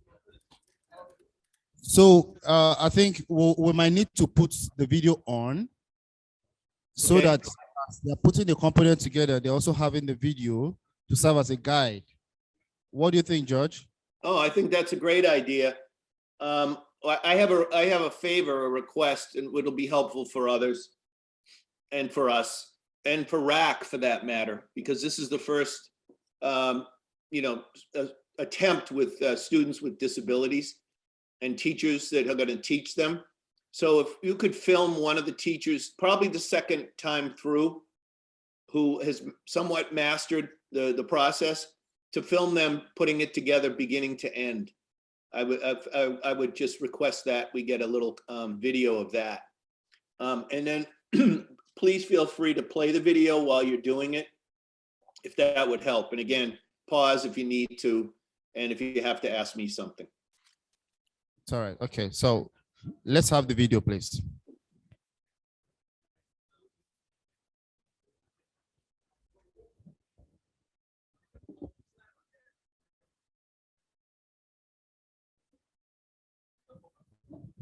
Remember, you have your magnifying lens. So you could use your lens. To properly assemble all the systems, we must to start by interconnecting the sensors and interface board required for this project. In this case, a RAC 1906 and a RAC 1920, respectively. Twice environmental sensor RAC 1906 in slot A of the WISP base, and the sensor adapter module RAC 1920 in IO slot. Once placed, make sure to screw the sensors and the interface module in the base bar accordingly to avoid getting disconnected when it is deployed. Now it's time to assemble all the parts. First, connect the Bluetooth antenna on the BLE connector of the whistle core. And to display the sensor data, you must connect the OLED screen in the sensor adapter module connector with the 4 wires groove cable. Verify everything is properly connected and you are done.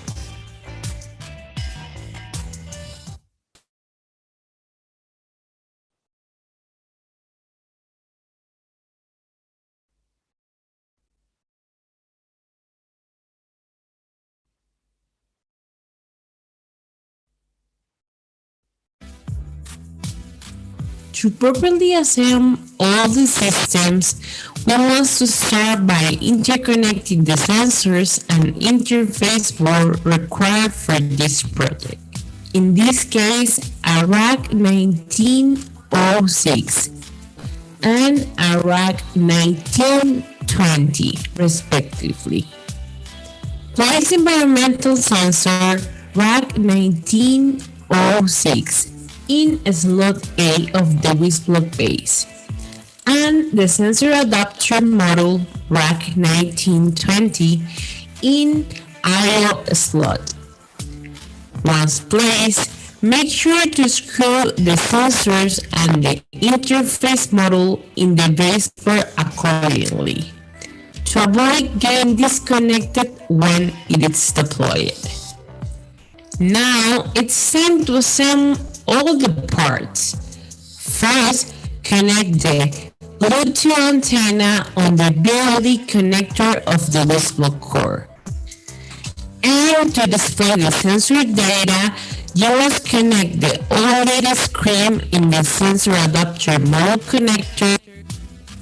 To properly assemble all the systems, we must start by interconnecting the sensors and interface board required for this project. In this case, a rack 1906 and a rack 1920, respectively. Place environmental sensor rack 1906 in slot A of the WISP base, and the sensor adapter module rack 1920 in I/O slot. Once placed, make sure to screw the sensors and the interface module in the baseboard accordingly to avoid getting disconnected when it is deployed. Now it's time to assemble all the parts. First, connect the Bluetooth antenna on the BLE connector of the whistle core. And to display the sensor data, you must connect the OLED screen in the sensor adapter module connector with the 4 wires groove cable. Verify everything is properly connected and you are done. To properly assemble all the systems, we must start by interconnecting the sensors and interface board required for this project. In this case, a rack 1906 and a rack 1920, respectively.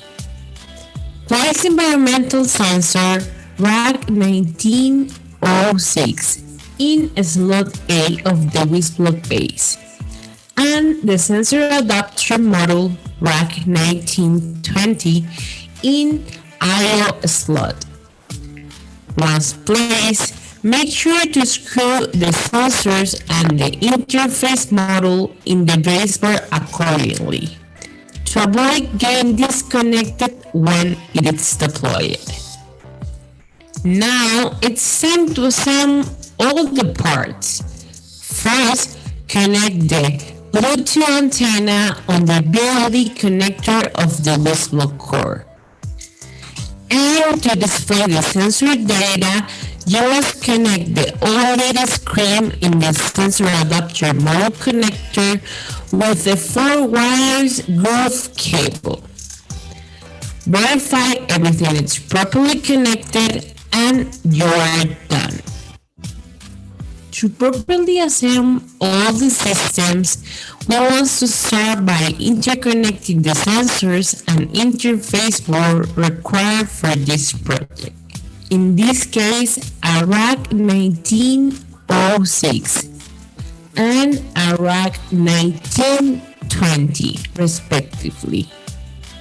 Place environmental sensor rack 1906 in slot A of the WISP block base, and the sensor adapter module rack 1920 in IO slot.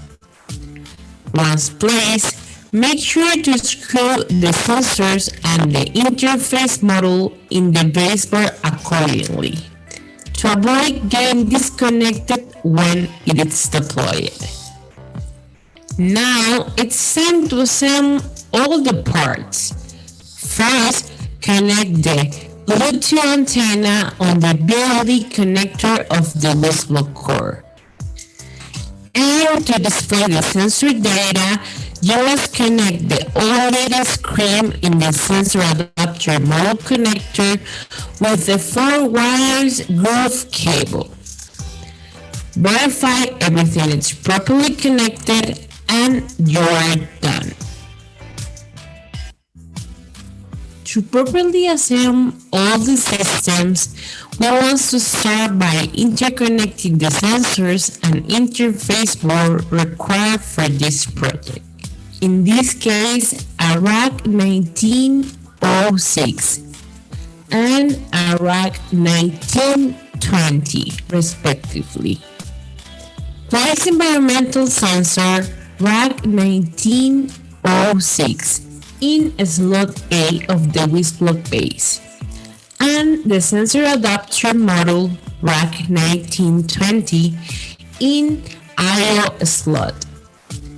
Once placed, make sure to screw the sensors and the interface module in the baseboard accordingly to avoid getting disconnected when it is deployed. Now it's time to assemble all the parts. First, connect the Bluetooth antenna on the BLE connector of the WISP block core. And to display the sensor data, you must connect the OLED screen in the sensor adapter module connector with the 4 wires groove cable. Verify everything is properly connected and you are done. To properly assemble all the systems, we want to start by interconnecting the sensors and interface board required for this project. In this case, a rack 1906 and a rack 1920, respectively. Place environmental sensor rack 1906 in slot A of the WISP block base, and the sensor adapter module rack 1920 in IO slot. Once placed, make sure to screw the sensors and the interface module in the baseboard accordingly to avoid getting disconnected when it is deployed. Now it's time to assemble all the parts. First, connect the Bluetooth antenna on the BLE connector of the WISP block core.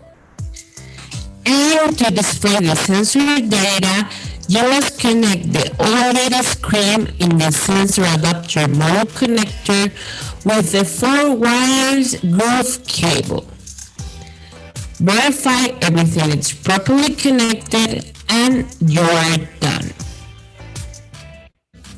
To properly assemble all the systems, we want to start by interconnecting the sensors and interface board required for this project. In this case,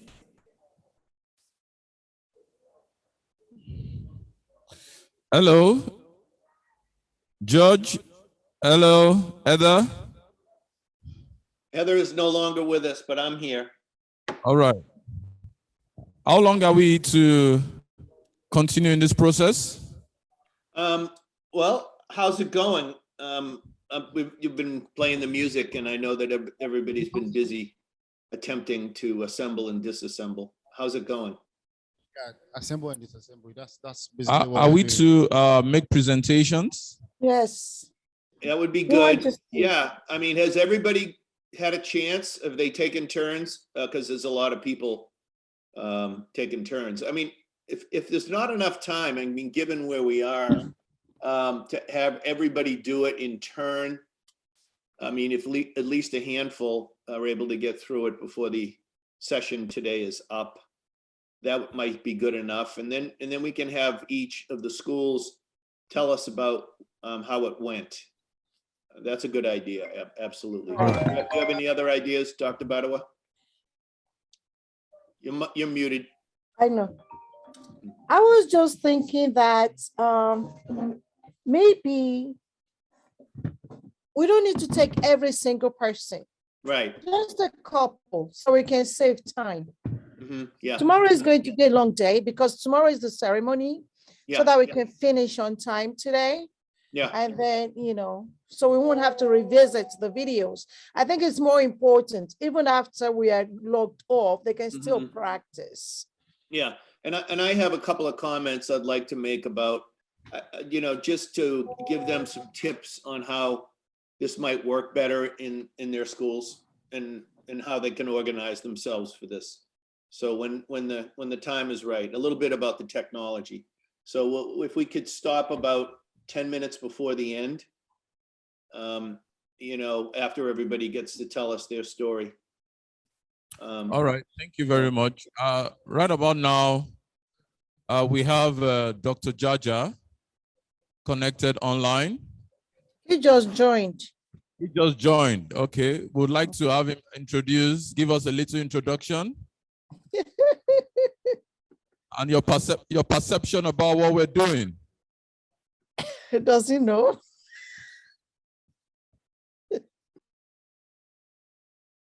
Doctor, could you unmute your mic if you have something to tell us?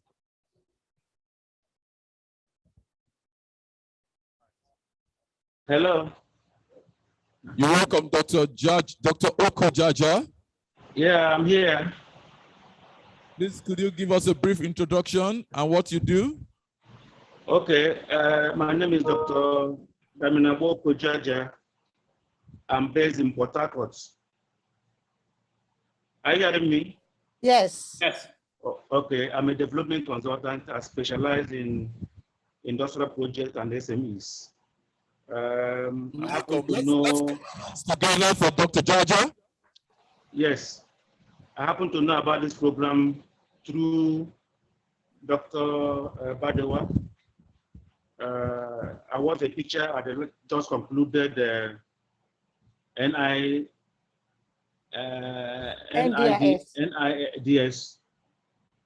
in Abuja last November. I'm glad to be here. Thank you very much. You're very welcome. Thank you very much, Dr. Jaja. Okay. We would love you to also follow through the process. Okay. And, make the contributions in any way we can have some collaborations. That would be interesting. So I think it's about time you observe what we're doing. We're trying to couple assemble and disassemble STEM toolkits that will be used in measuring the humidity, the air atmosphere, the air temperature, and also the soil moisture. So these are toolkits that actually were being built by RAC and open network. So this is Open Planet. Okay, interesting. Education Network. One Planet Education Network. One Planet Education Network. Dr. Badawa, please continue. Hello. Hello. So just a quick intro for the sake of Dr. Okojaja. We have been talking about how to integrate STEM, science, technology, engineering, and mathematics in the curriculum, especially for children with disabilities. So we've heard combination of schools. We have these public schools from the FCT. The teachers and the management staff have joined us. We had management training, and we're now doing teachers training. And the essence of building this STEM toolkit is because it encompasses science, technology, engineering, and mathematics. So it becomes a practical tool for the children to use in order to learn this subject matter based on the standards being covered. And at the end of the day, we want them to become proficient at it, master the assembling of this, so it can become a source of revenue for them in the future. They can have vocations to be building STEM toolkits for farmers in the future or environmentalists. So that is pretty much it. Thank you.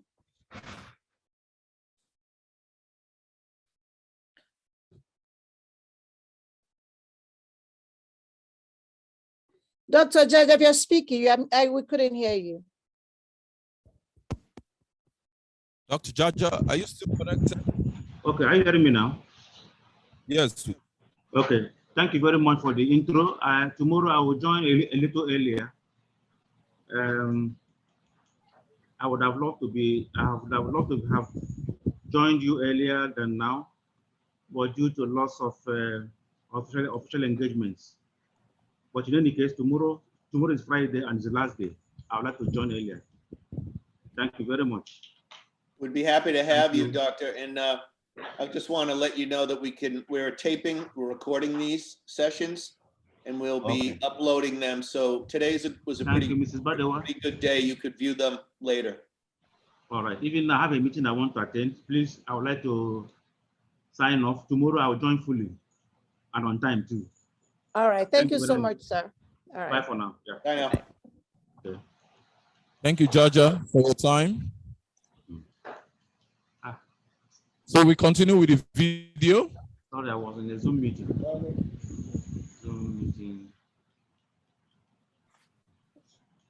Mr. Thompson, are we continuing with a video, or are we going to see some people assemble the kit?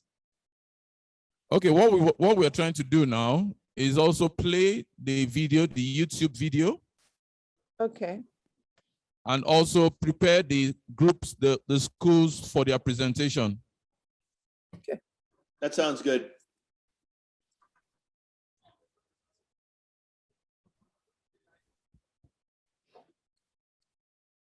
To properly assemble all the systems, we want to start by interconnecting the sensors and interface board required for this project.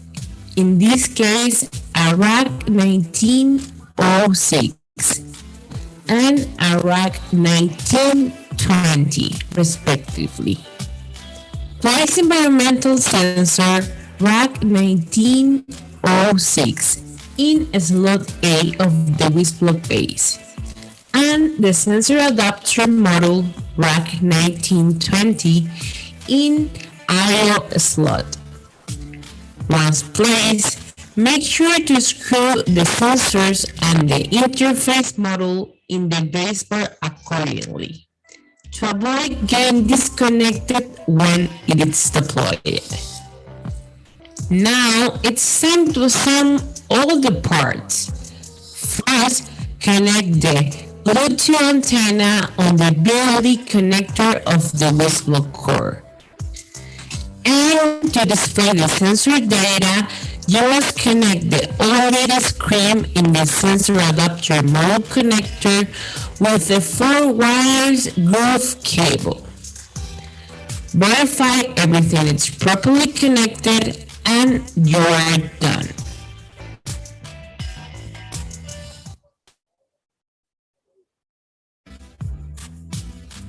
To properly assemble all the systems, we must start by interconnecting the sensors and interface board required for this project.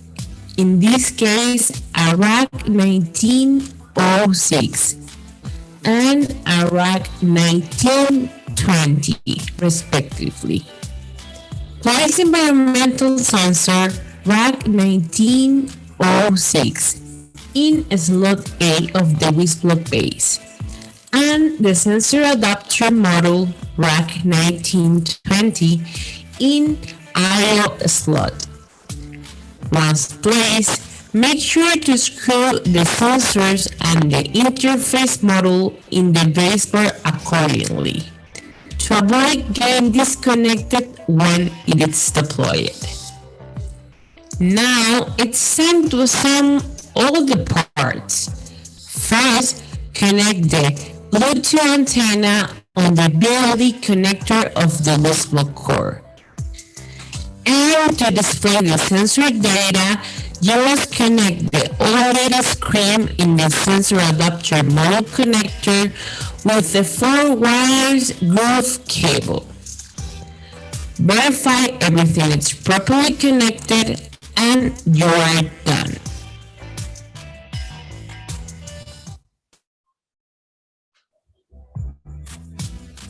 To properly assemble all the systems, we must start by interconnecting the sensors and interface board required for this project. In this case, a rack 1906 and a rack 1920, respectively. Place environmental sensor rack 1906 in slot A of the WIS block base, and the sensor adapter module rack 1920 in IO slot. Once placed, make sure to screw the sensors and the interface module in the baseboard accordingly to avoid getting disconnected when it is deployed. Now it's time to assemble all the parts. First, connect the Bluetooth antenna on the BLE connector of the WIS block core. And to display the sensor data, you must connect the OLED screen in the sensor adapter module connector with the 4 wires groove cable. Verify everything is properly connected and you are done.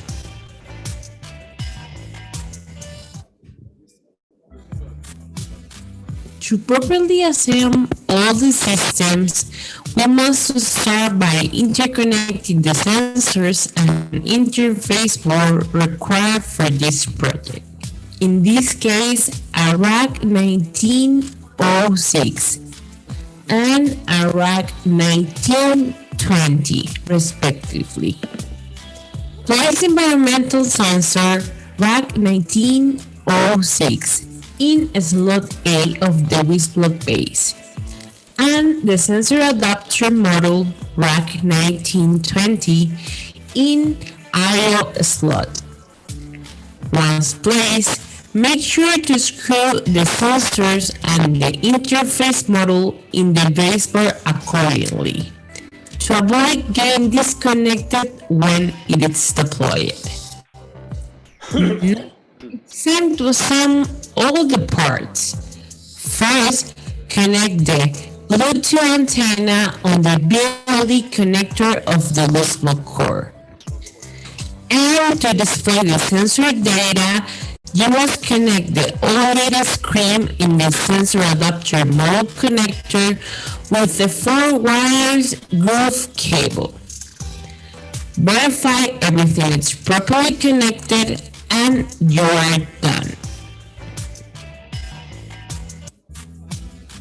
To properly assemble all the systems, we must start by interconnecting the sensors and interface board required for this project. In this case, a rack 1906 and a rack 1920, respectively. Place environmental sensor rack 1906 in slot A of the WIS block base, and the sensor adapter module rack 1920 in IO slot. Once placed, Make sure to screw the sensors and the interface module in the baseboard accordingly to avoid getting disconnected when it is deployed. Now it's time to assemble all the parts. First, connect the Bluetooth antenna on the BLE connector of the Wismo core. And to display the sensor data, you must connect the OLED screen in the sensor adapter module connector with the 4 wires groove cable. Verify everything is properly connected and you are done.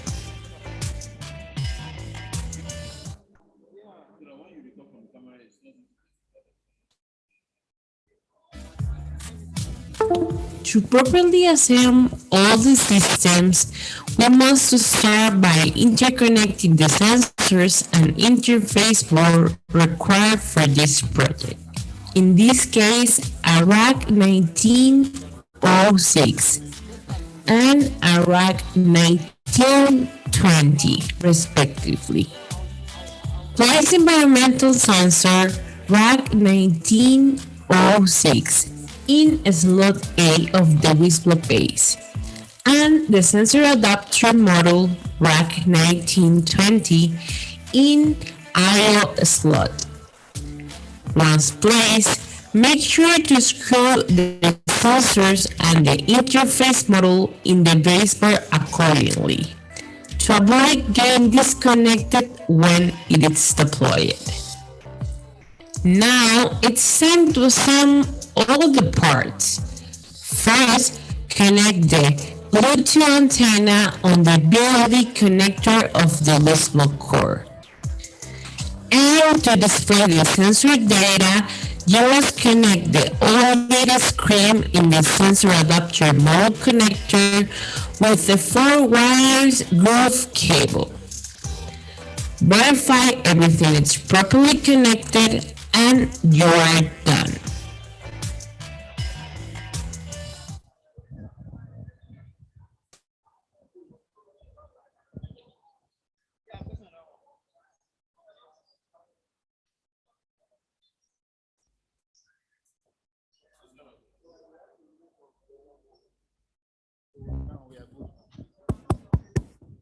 Okay.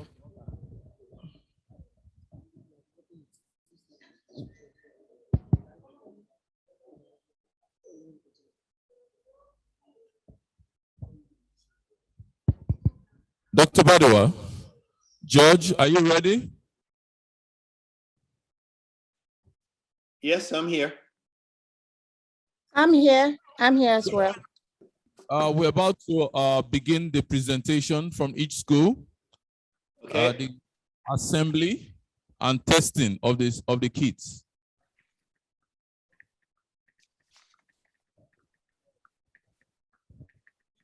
You do it again live. So, okay, assemble and disassemble. But so, can we come to this school? Right now, the camera is focused on the school for the deaf. So we want to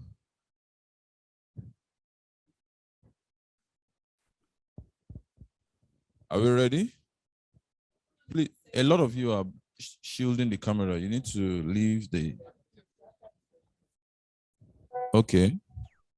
Is she to speak or she's just to... Are you to Zoom? Okay. No, she can't be... What's she doing?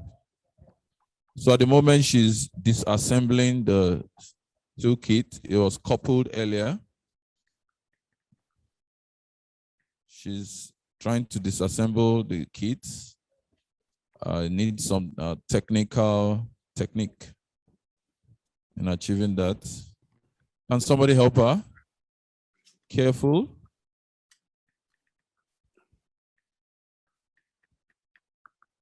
I think you should let her do it. Okay, good. She's been able to detach that cable and also that of the antenna. She's using the screwdriver. Can we zoom in, please? A better, no, not that, the camera. Here we go. Yeah. So I think she's taking out the screws. she's taking out the screws, yes. Using the Okay. magnetic screwdriver. Beautiful.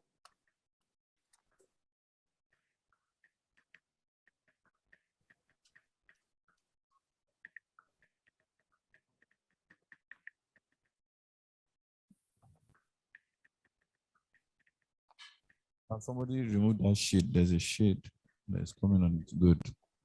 I think this is better. Can everyone see it online? Yes. If you just move the camera back a bit so we can see the unit the other way. Zoom out still. Pull back. Is this There fine? you go. Yeah, that's good. All right.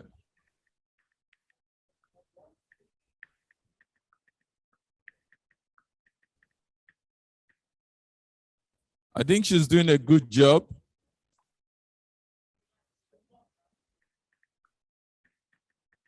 Wonderful. Yeah, keeping the screws together is a good idea.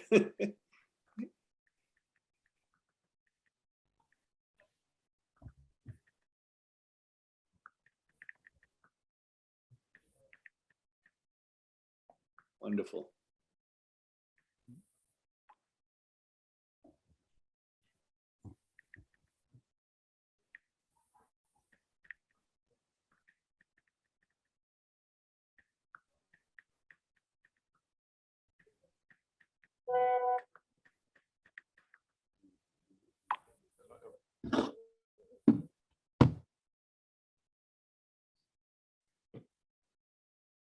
It might be better, yeah, to take the bigger piece off first. Careful. Good. 1920, the 1920 piece. Good job. The other one's more difficult, right? But did you get it? The 1906?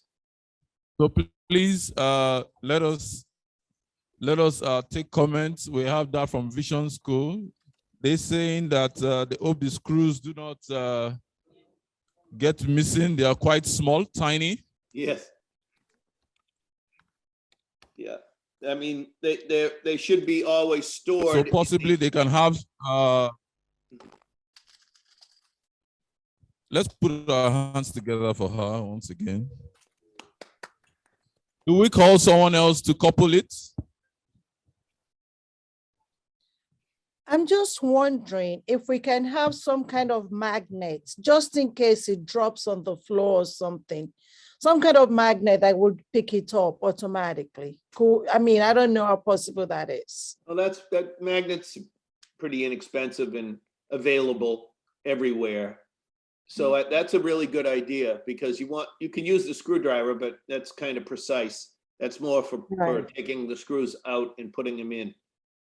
But if it's on the floor, a magnet would be a good idea.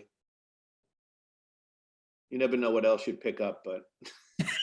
But at least you get your screw out of there. A little bit of electrostatic dust. But couple it again. Okay. Okay, magnet or a Ziploc bag will be okay to keep the screws. Yeah. Magnet or a Ziploc bag. Okay, we have a bag here, Ziploc. It contains a lot of screws. If you can see it. Yes, we can. So this is part of the component. I mean, it's been supplied from the STEM toolkits. Yeah. So just 4 screws were taken out of this Ziploc bag for this coupling session. Great.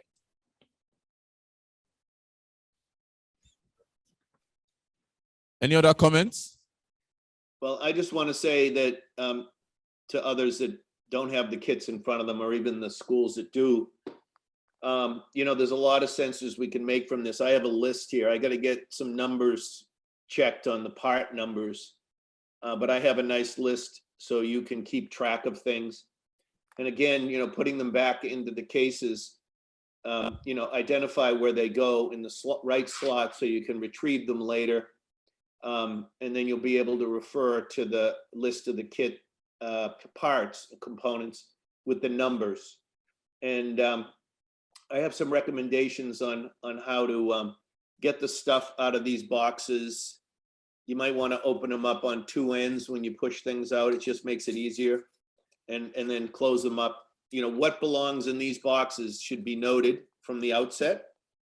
And the sensors, of course, and the screws will go maybe together in the sensor box. Or I forget whether the screws maybe go in this accessory box.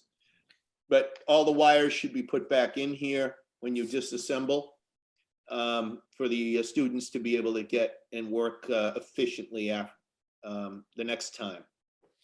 Yes. Just a quick announcement, which actually has been prompted by what's in the chat. Every school will have a complete set of 5 STEM toolkits that they'll be using. The one you are using right now belongs to you. I will give you extra 4 kits for the sake of the children. So you will get extra 4 kits, making it a total of 5 kits for your school. Okay? Yeah. And we're going to get you other instructions later on different kits. We thought this was the most useful one with the air pollution and the temperature for the farms.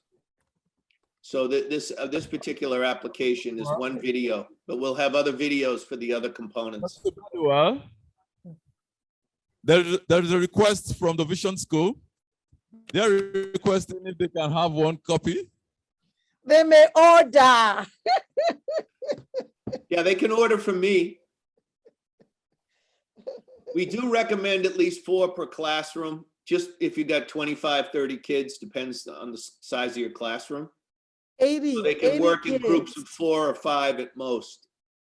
So yeah, please email me and your address and school Send name you and everything. Good. All right, we're moving on to the next school.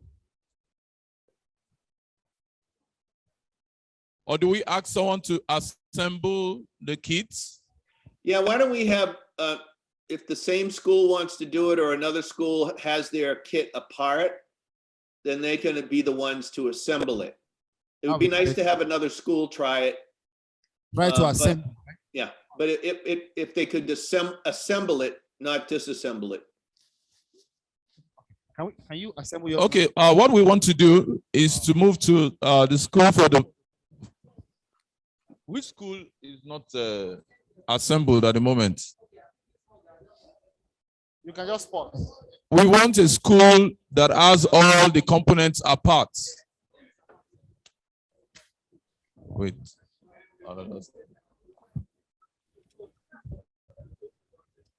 Confirm that with junior school in Kwali. All right, let us move to Kwali. We're going over to Junior Day Secondary School, Kwali. They have their components apart, so we're trying to couple it. We're trying to assemble it. Great. Stay tuned.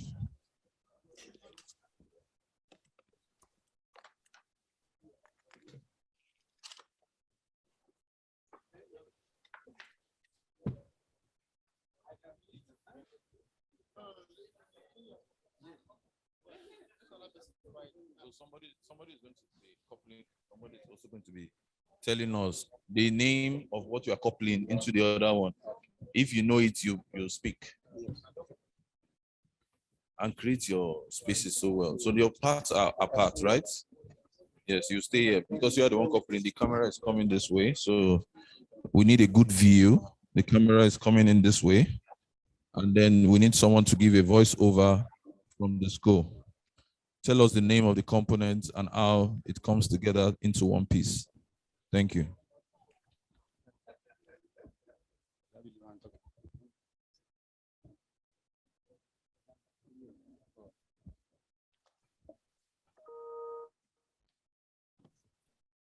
Okay. He's trying to couple the component. The first component he holds in his hand is rack 5050. That's rack 5050. Then he has taken rack 1906. That is the environmental sensors, and is now coupling it on rack 5050.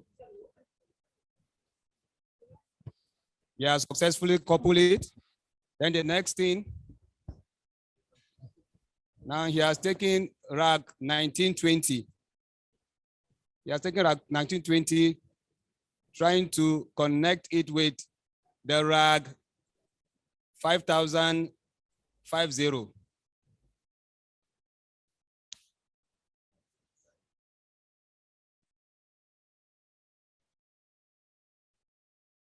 Careful. It's very sensitive.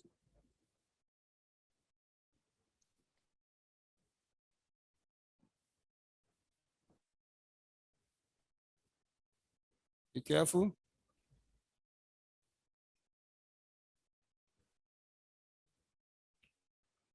Yes. Good.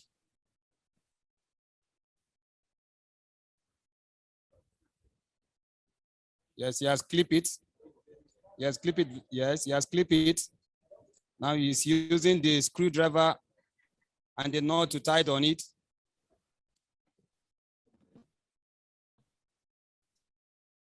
Beautiful. That's very good.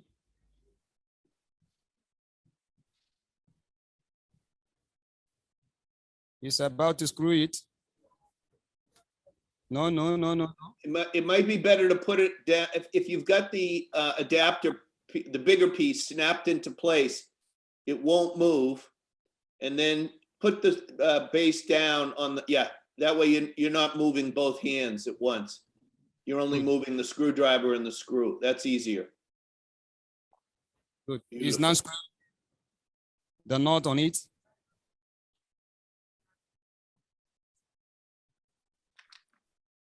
Yes, perfect.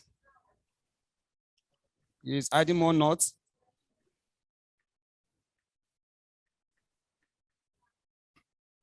Yes, he's screwing the second knot.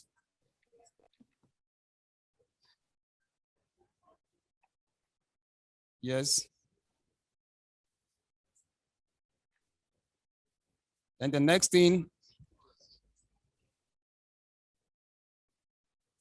is adding more knots so that it should be very tight.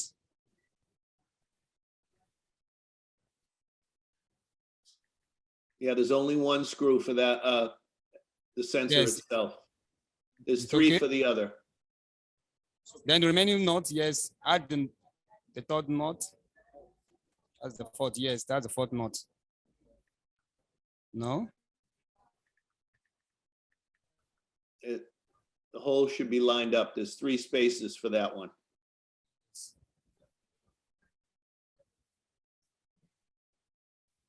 Yes, he's screwing the knot.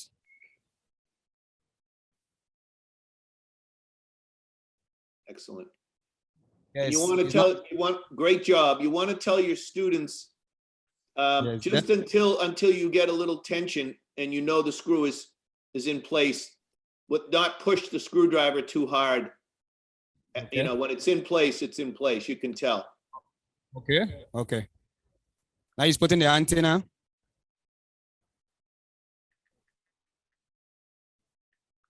No? Can you show me where you put the antenna when you're done, after you're done? Yeah. You have to be careful. You have to be careful. No? It clamps tight, so you got to push it down kind of hard, not too hard. Yes. There you go. Beautiful. And now, can you hold up the to the camera that where the antenna went in, just so I can see? No. Something like this. Is it okay? Yeah, just a little closer, so I can read what. Yeah, it might get blurry. Just back a little bit. Yeah. Okay.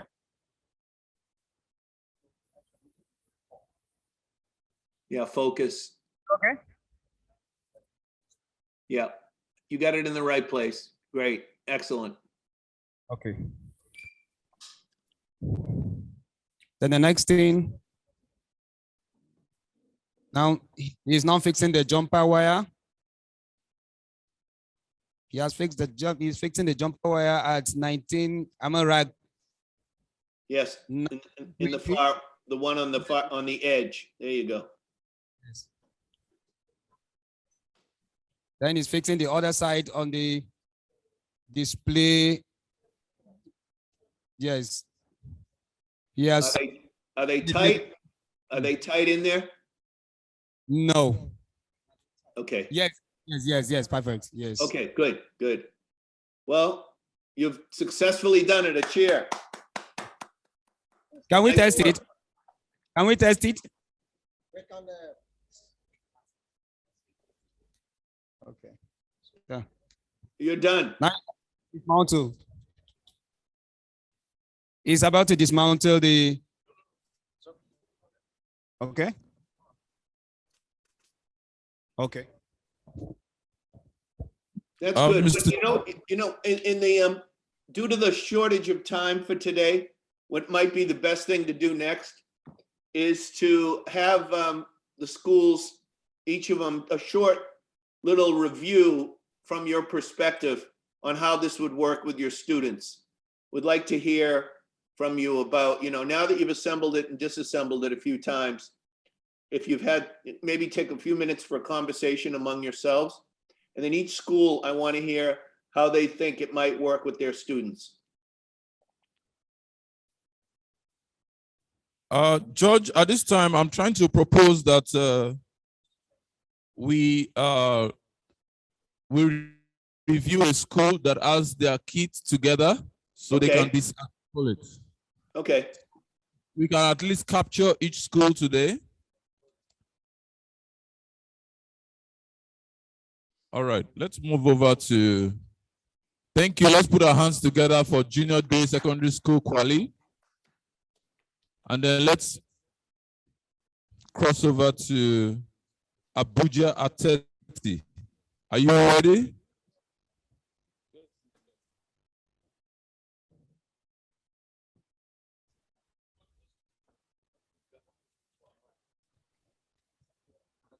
I mean, I'm fine with it if they don't mind staying late. That's all. I'm just thinking of their own schedule.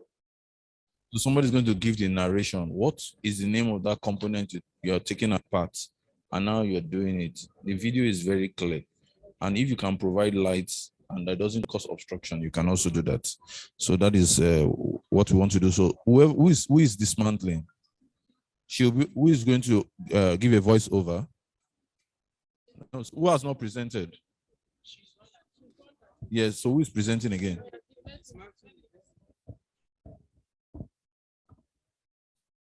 My name is Falade Risha from Abuja at 30. The first thing we are removing from it is a cable. That is charging cable. Carefully.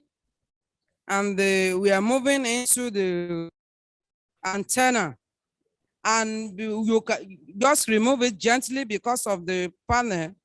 You are going to use the magnetic screwdriver to remove it gently because that area is very fragile.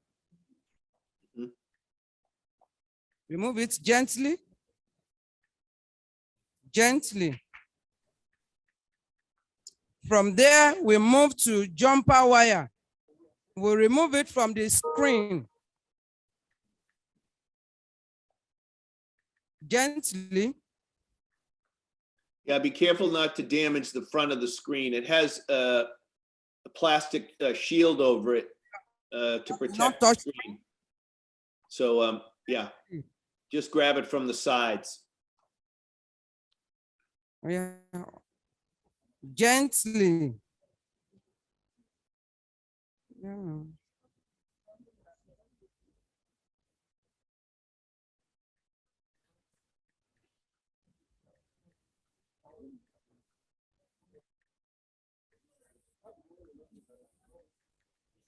Yes. After that, we will remove it from rack 1920.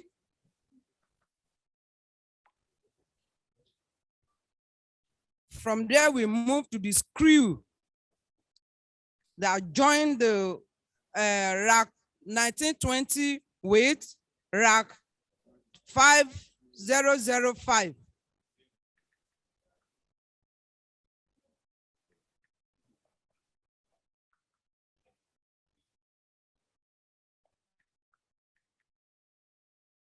Use your light.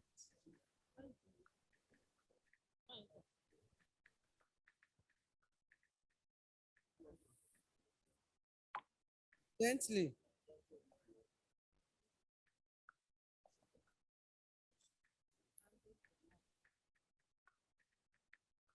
You handle it gently so that it will not damage the panel.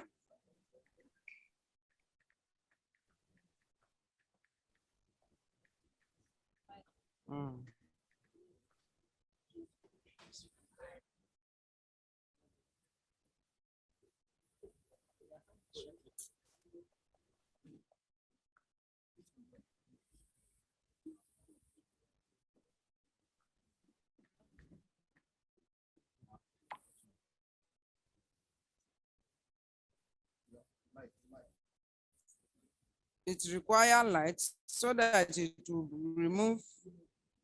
It's not there. See it. In place. Just stabilize it with your other hand. It requires light for us to see it well. The screws are very small, very tiny. Yeah, with practice, it becomes easy, you know, like anything. Thank you very much.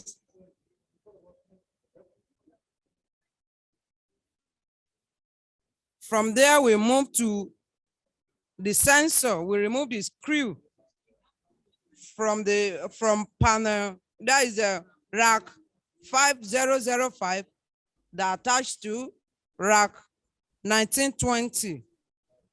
We remove the sensor gently, and from there we'll separate the two. Thank you very much. Yeah, beautiful. Nice work.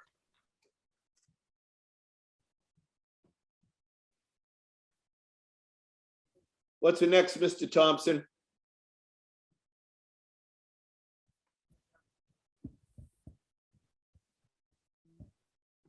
Nice job.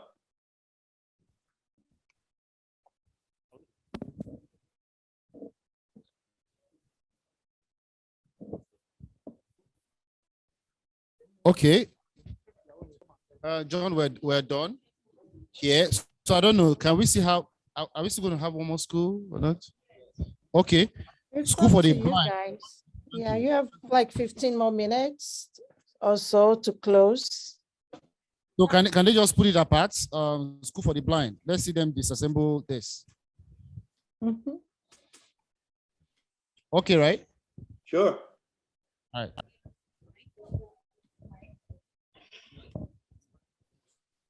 Go the other side.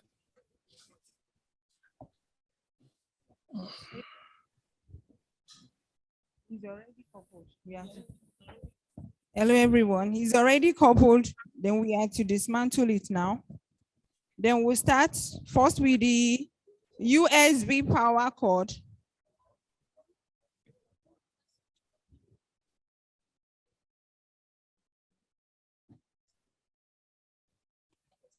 Then we'll remove the antenna.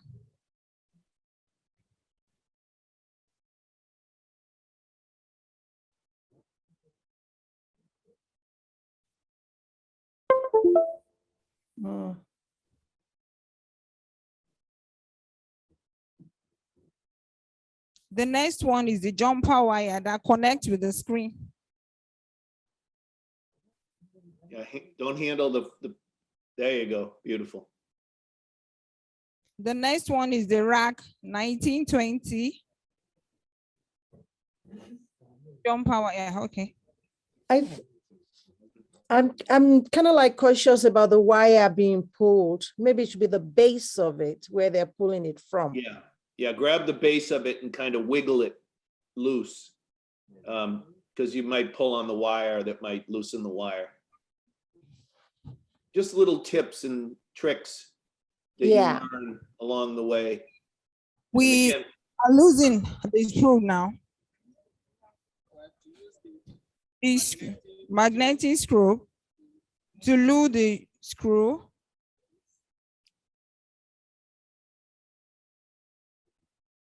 Nice. On the environmental sensor. There you go. Beautiful.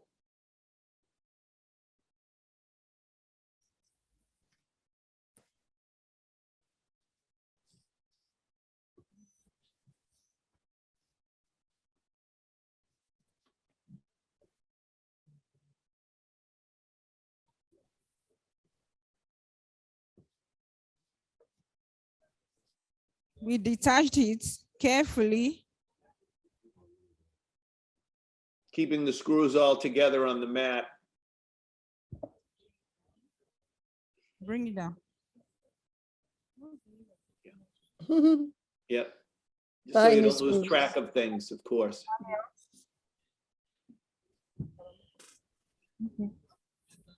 We'll remove the environmental sensor chips. Yeah. Very nice. Yeah, that's delicate. That was a nice. That was nice. Yep. Great. Okay. So we replace all the screw carefully. Sure. Then we'll take it back to the pack. Yeah.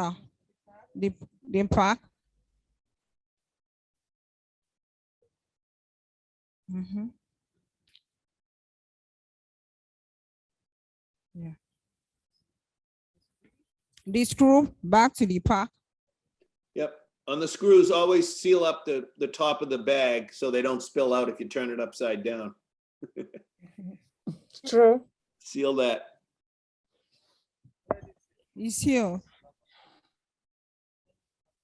Then return it back. Sensory. What's it? Yeah. The sensory model pack. Yeah.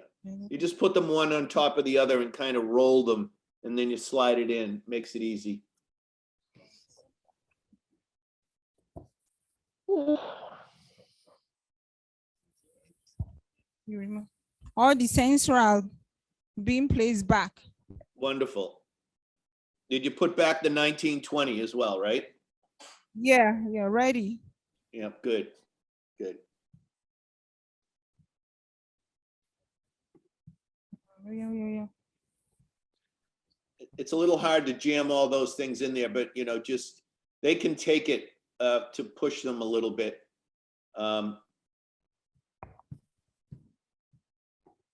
But not too hard, just push them in so they slide in.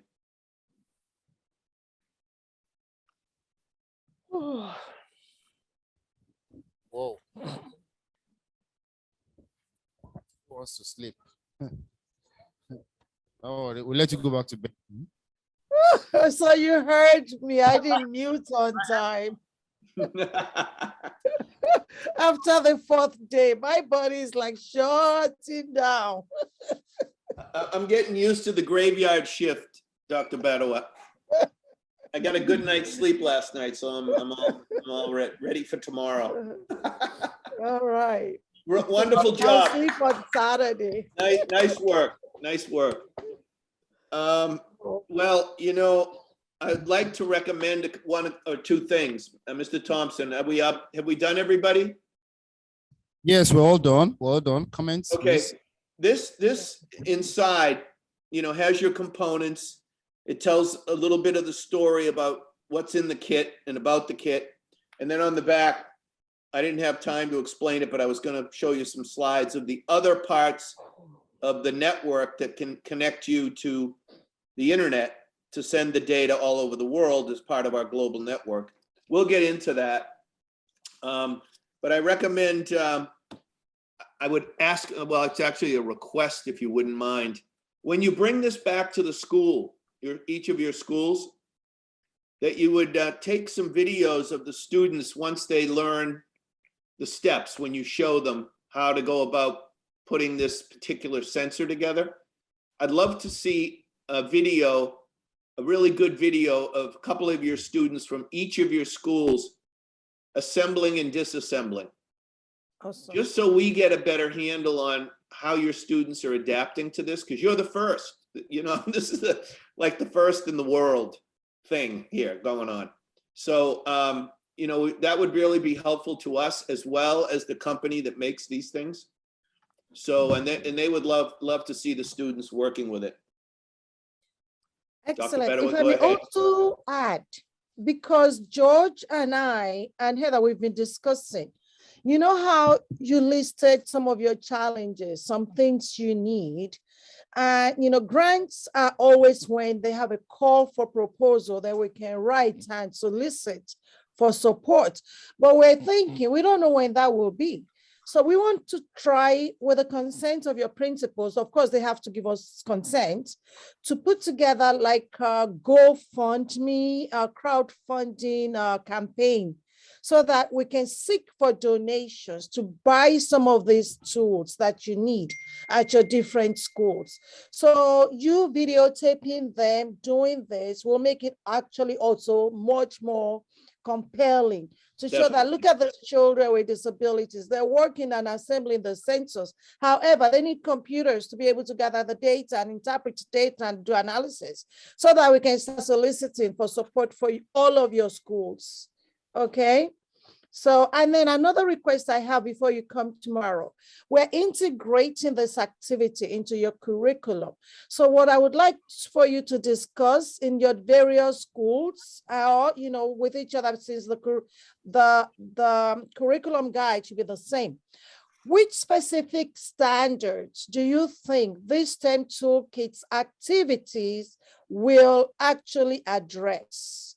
You know, like example, the students are to be able to XYZ based on what you're teaching them in science, in technology, in engineering, and in mathematics. So what standards will this activity support, so that we can also document it? Thank you. Yeah, so tomorrow will be a very good, useful day to you, that we put the lessons together so you can start next week. And Heather will lead that tomorrow. We'll all be here. Great.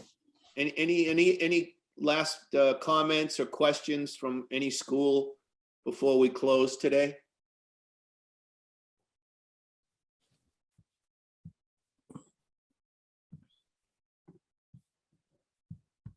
Okay. If not, is Mr. Thompson still available, or someone? I haven't heard his voice in a while, but Shegu is doing a good job. He's doing a great job. Yeah. So lucky for you, you closed 8 minutes or 7 minutes earlier today. Yeah. I think we have a here. Question or comment, please? Question, right? Okay, question, please. Thank you, Dr. Badewa and the other welcome. man. Please, very interesting program. I really appreciate the organizers. My name is Rabi Uganiolu Akemi from School for the Deaf in Kuje. After all this exercise, may I know how soon the organization will support the schools with grants, or how do we get funds to kickstart? Time is not on our side because we are good to go. Thank you.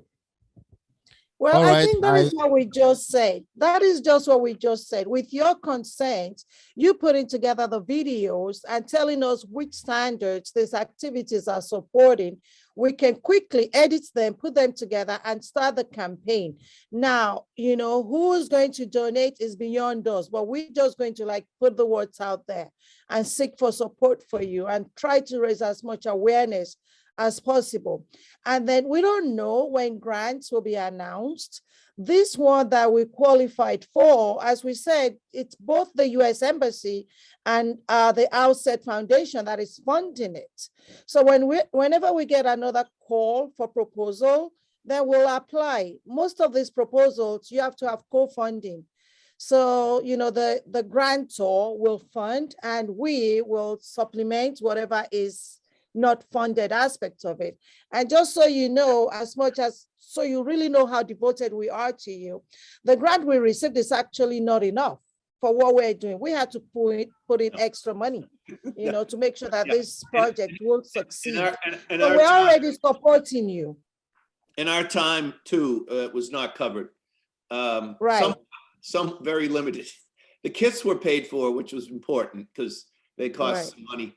But our time was donated, a good chunk of it this week. But I've always wanted to work the graveyard shift. So I got my chance this week to do so. So I want to thank you for that. But anyway, just joking. There's a lot of contributors out there. We just got to go find them. I think once we have these videos and we edit some of what we've done this week and we get some testimonials, we have some great testimonials from you from this morning, and I thank you again. But I think we put all that together in a compelling little 10-minute video, 8-minute video, something like that. And then we, just fan it out to different funding sources that would want to support special education. And they're out there all over the world. And it doesn't have to come from Nigeria necessarily. Right. Yeah. Okay. So you have our commitment to do all we can to support you. Yeah. And the other people online that were in Ghana and elsewhere, reach out to us, please. We're here. You have our contact information. If you need more information, that's easy. And we can even have a Zoom conversation after this week is over and see where, what your interests are and where it could go. I was actually going to mention that we can organize like a little webinar for the school in Ghana and any other, who may be interested after this. I'm sure we'll get more requests once the publicity goes out. Well, and I think with the video, that what we can share on Zoom calls with different schools from different countries, A. Right. And B, sometimes it's strength in numbers. So if we're doing this across borders, that would be appealing because, we share, we do that open. We link schools. So we can link special needs schools in multiple countries to work together, just like the schools here are working in the physical form. And we'll work in virtual later because maybe the schools aren't near each other. We can do the same for other international schools. So we can build a network of this. We already have that network with you. We're already working with other schools through you. Well, yeah. So it's already working. Yeah, absolutely. It's to just have more schools join us now. Yeah, and it's more special needs schools. Right. Yeah. Wonderful. Well, I'm going to sign off. And thank you, George. Yep, we'll see everybody tomorrow. Looking forward. Now, are the administrators coming tomorrow? They're supposed to. So please remind your administrators they're supposed to come tomorrow, please. And we want to make sure they are there when we hand over the rest of the toolkits and the certificates to you. The U.S. Embassy is coming. There are representatives coming from there. We may get Mr. Aleshi from Universal Basic Education Commission, which is national. He may try to join us. We may also get people from Nigerian Education Research or Resource Council joining us as well. So we have some, stakeholders, some major decision makers that will be here tomorrow. Yeah, it's always good to have administrators showing their support as well. Right. That says that speaks to the other people that might help us. So if you and Dr. Better, I suppose someone in your group has their emails or phone numbers, maybe to reach out to them to encourage them to come. Right. Yeah, we will. Thank you so much. All righty. Have a good rest of the day. Thank you. Bye, everybody. Thank you, George. Yeah. Thank you. Let's thank you, Vision School. Yes, we appreciate Vision School. They stayed throughout. Thank you so much. Yeah. And Okama Ipki Brook also, I don't know where, but anyway, welcome everybody. Okama thanks again. All right. Oh, Kama joined. Wow, Kama, I missed you. All right. Yes, Thank you I for did. joining. Thank you for joining. It's been really brilliant. Brilliant 4 days. We wrap it up tomorrow. Excellent. One more. Thank you. See you tomorrow. All right. Thank you. See you tomorrow. Bye. Bye.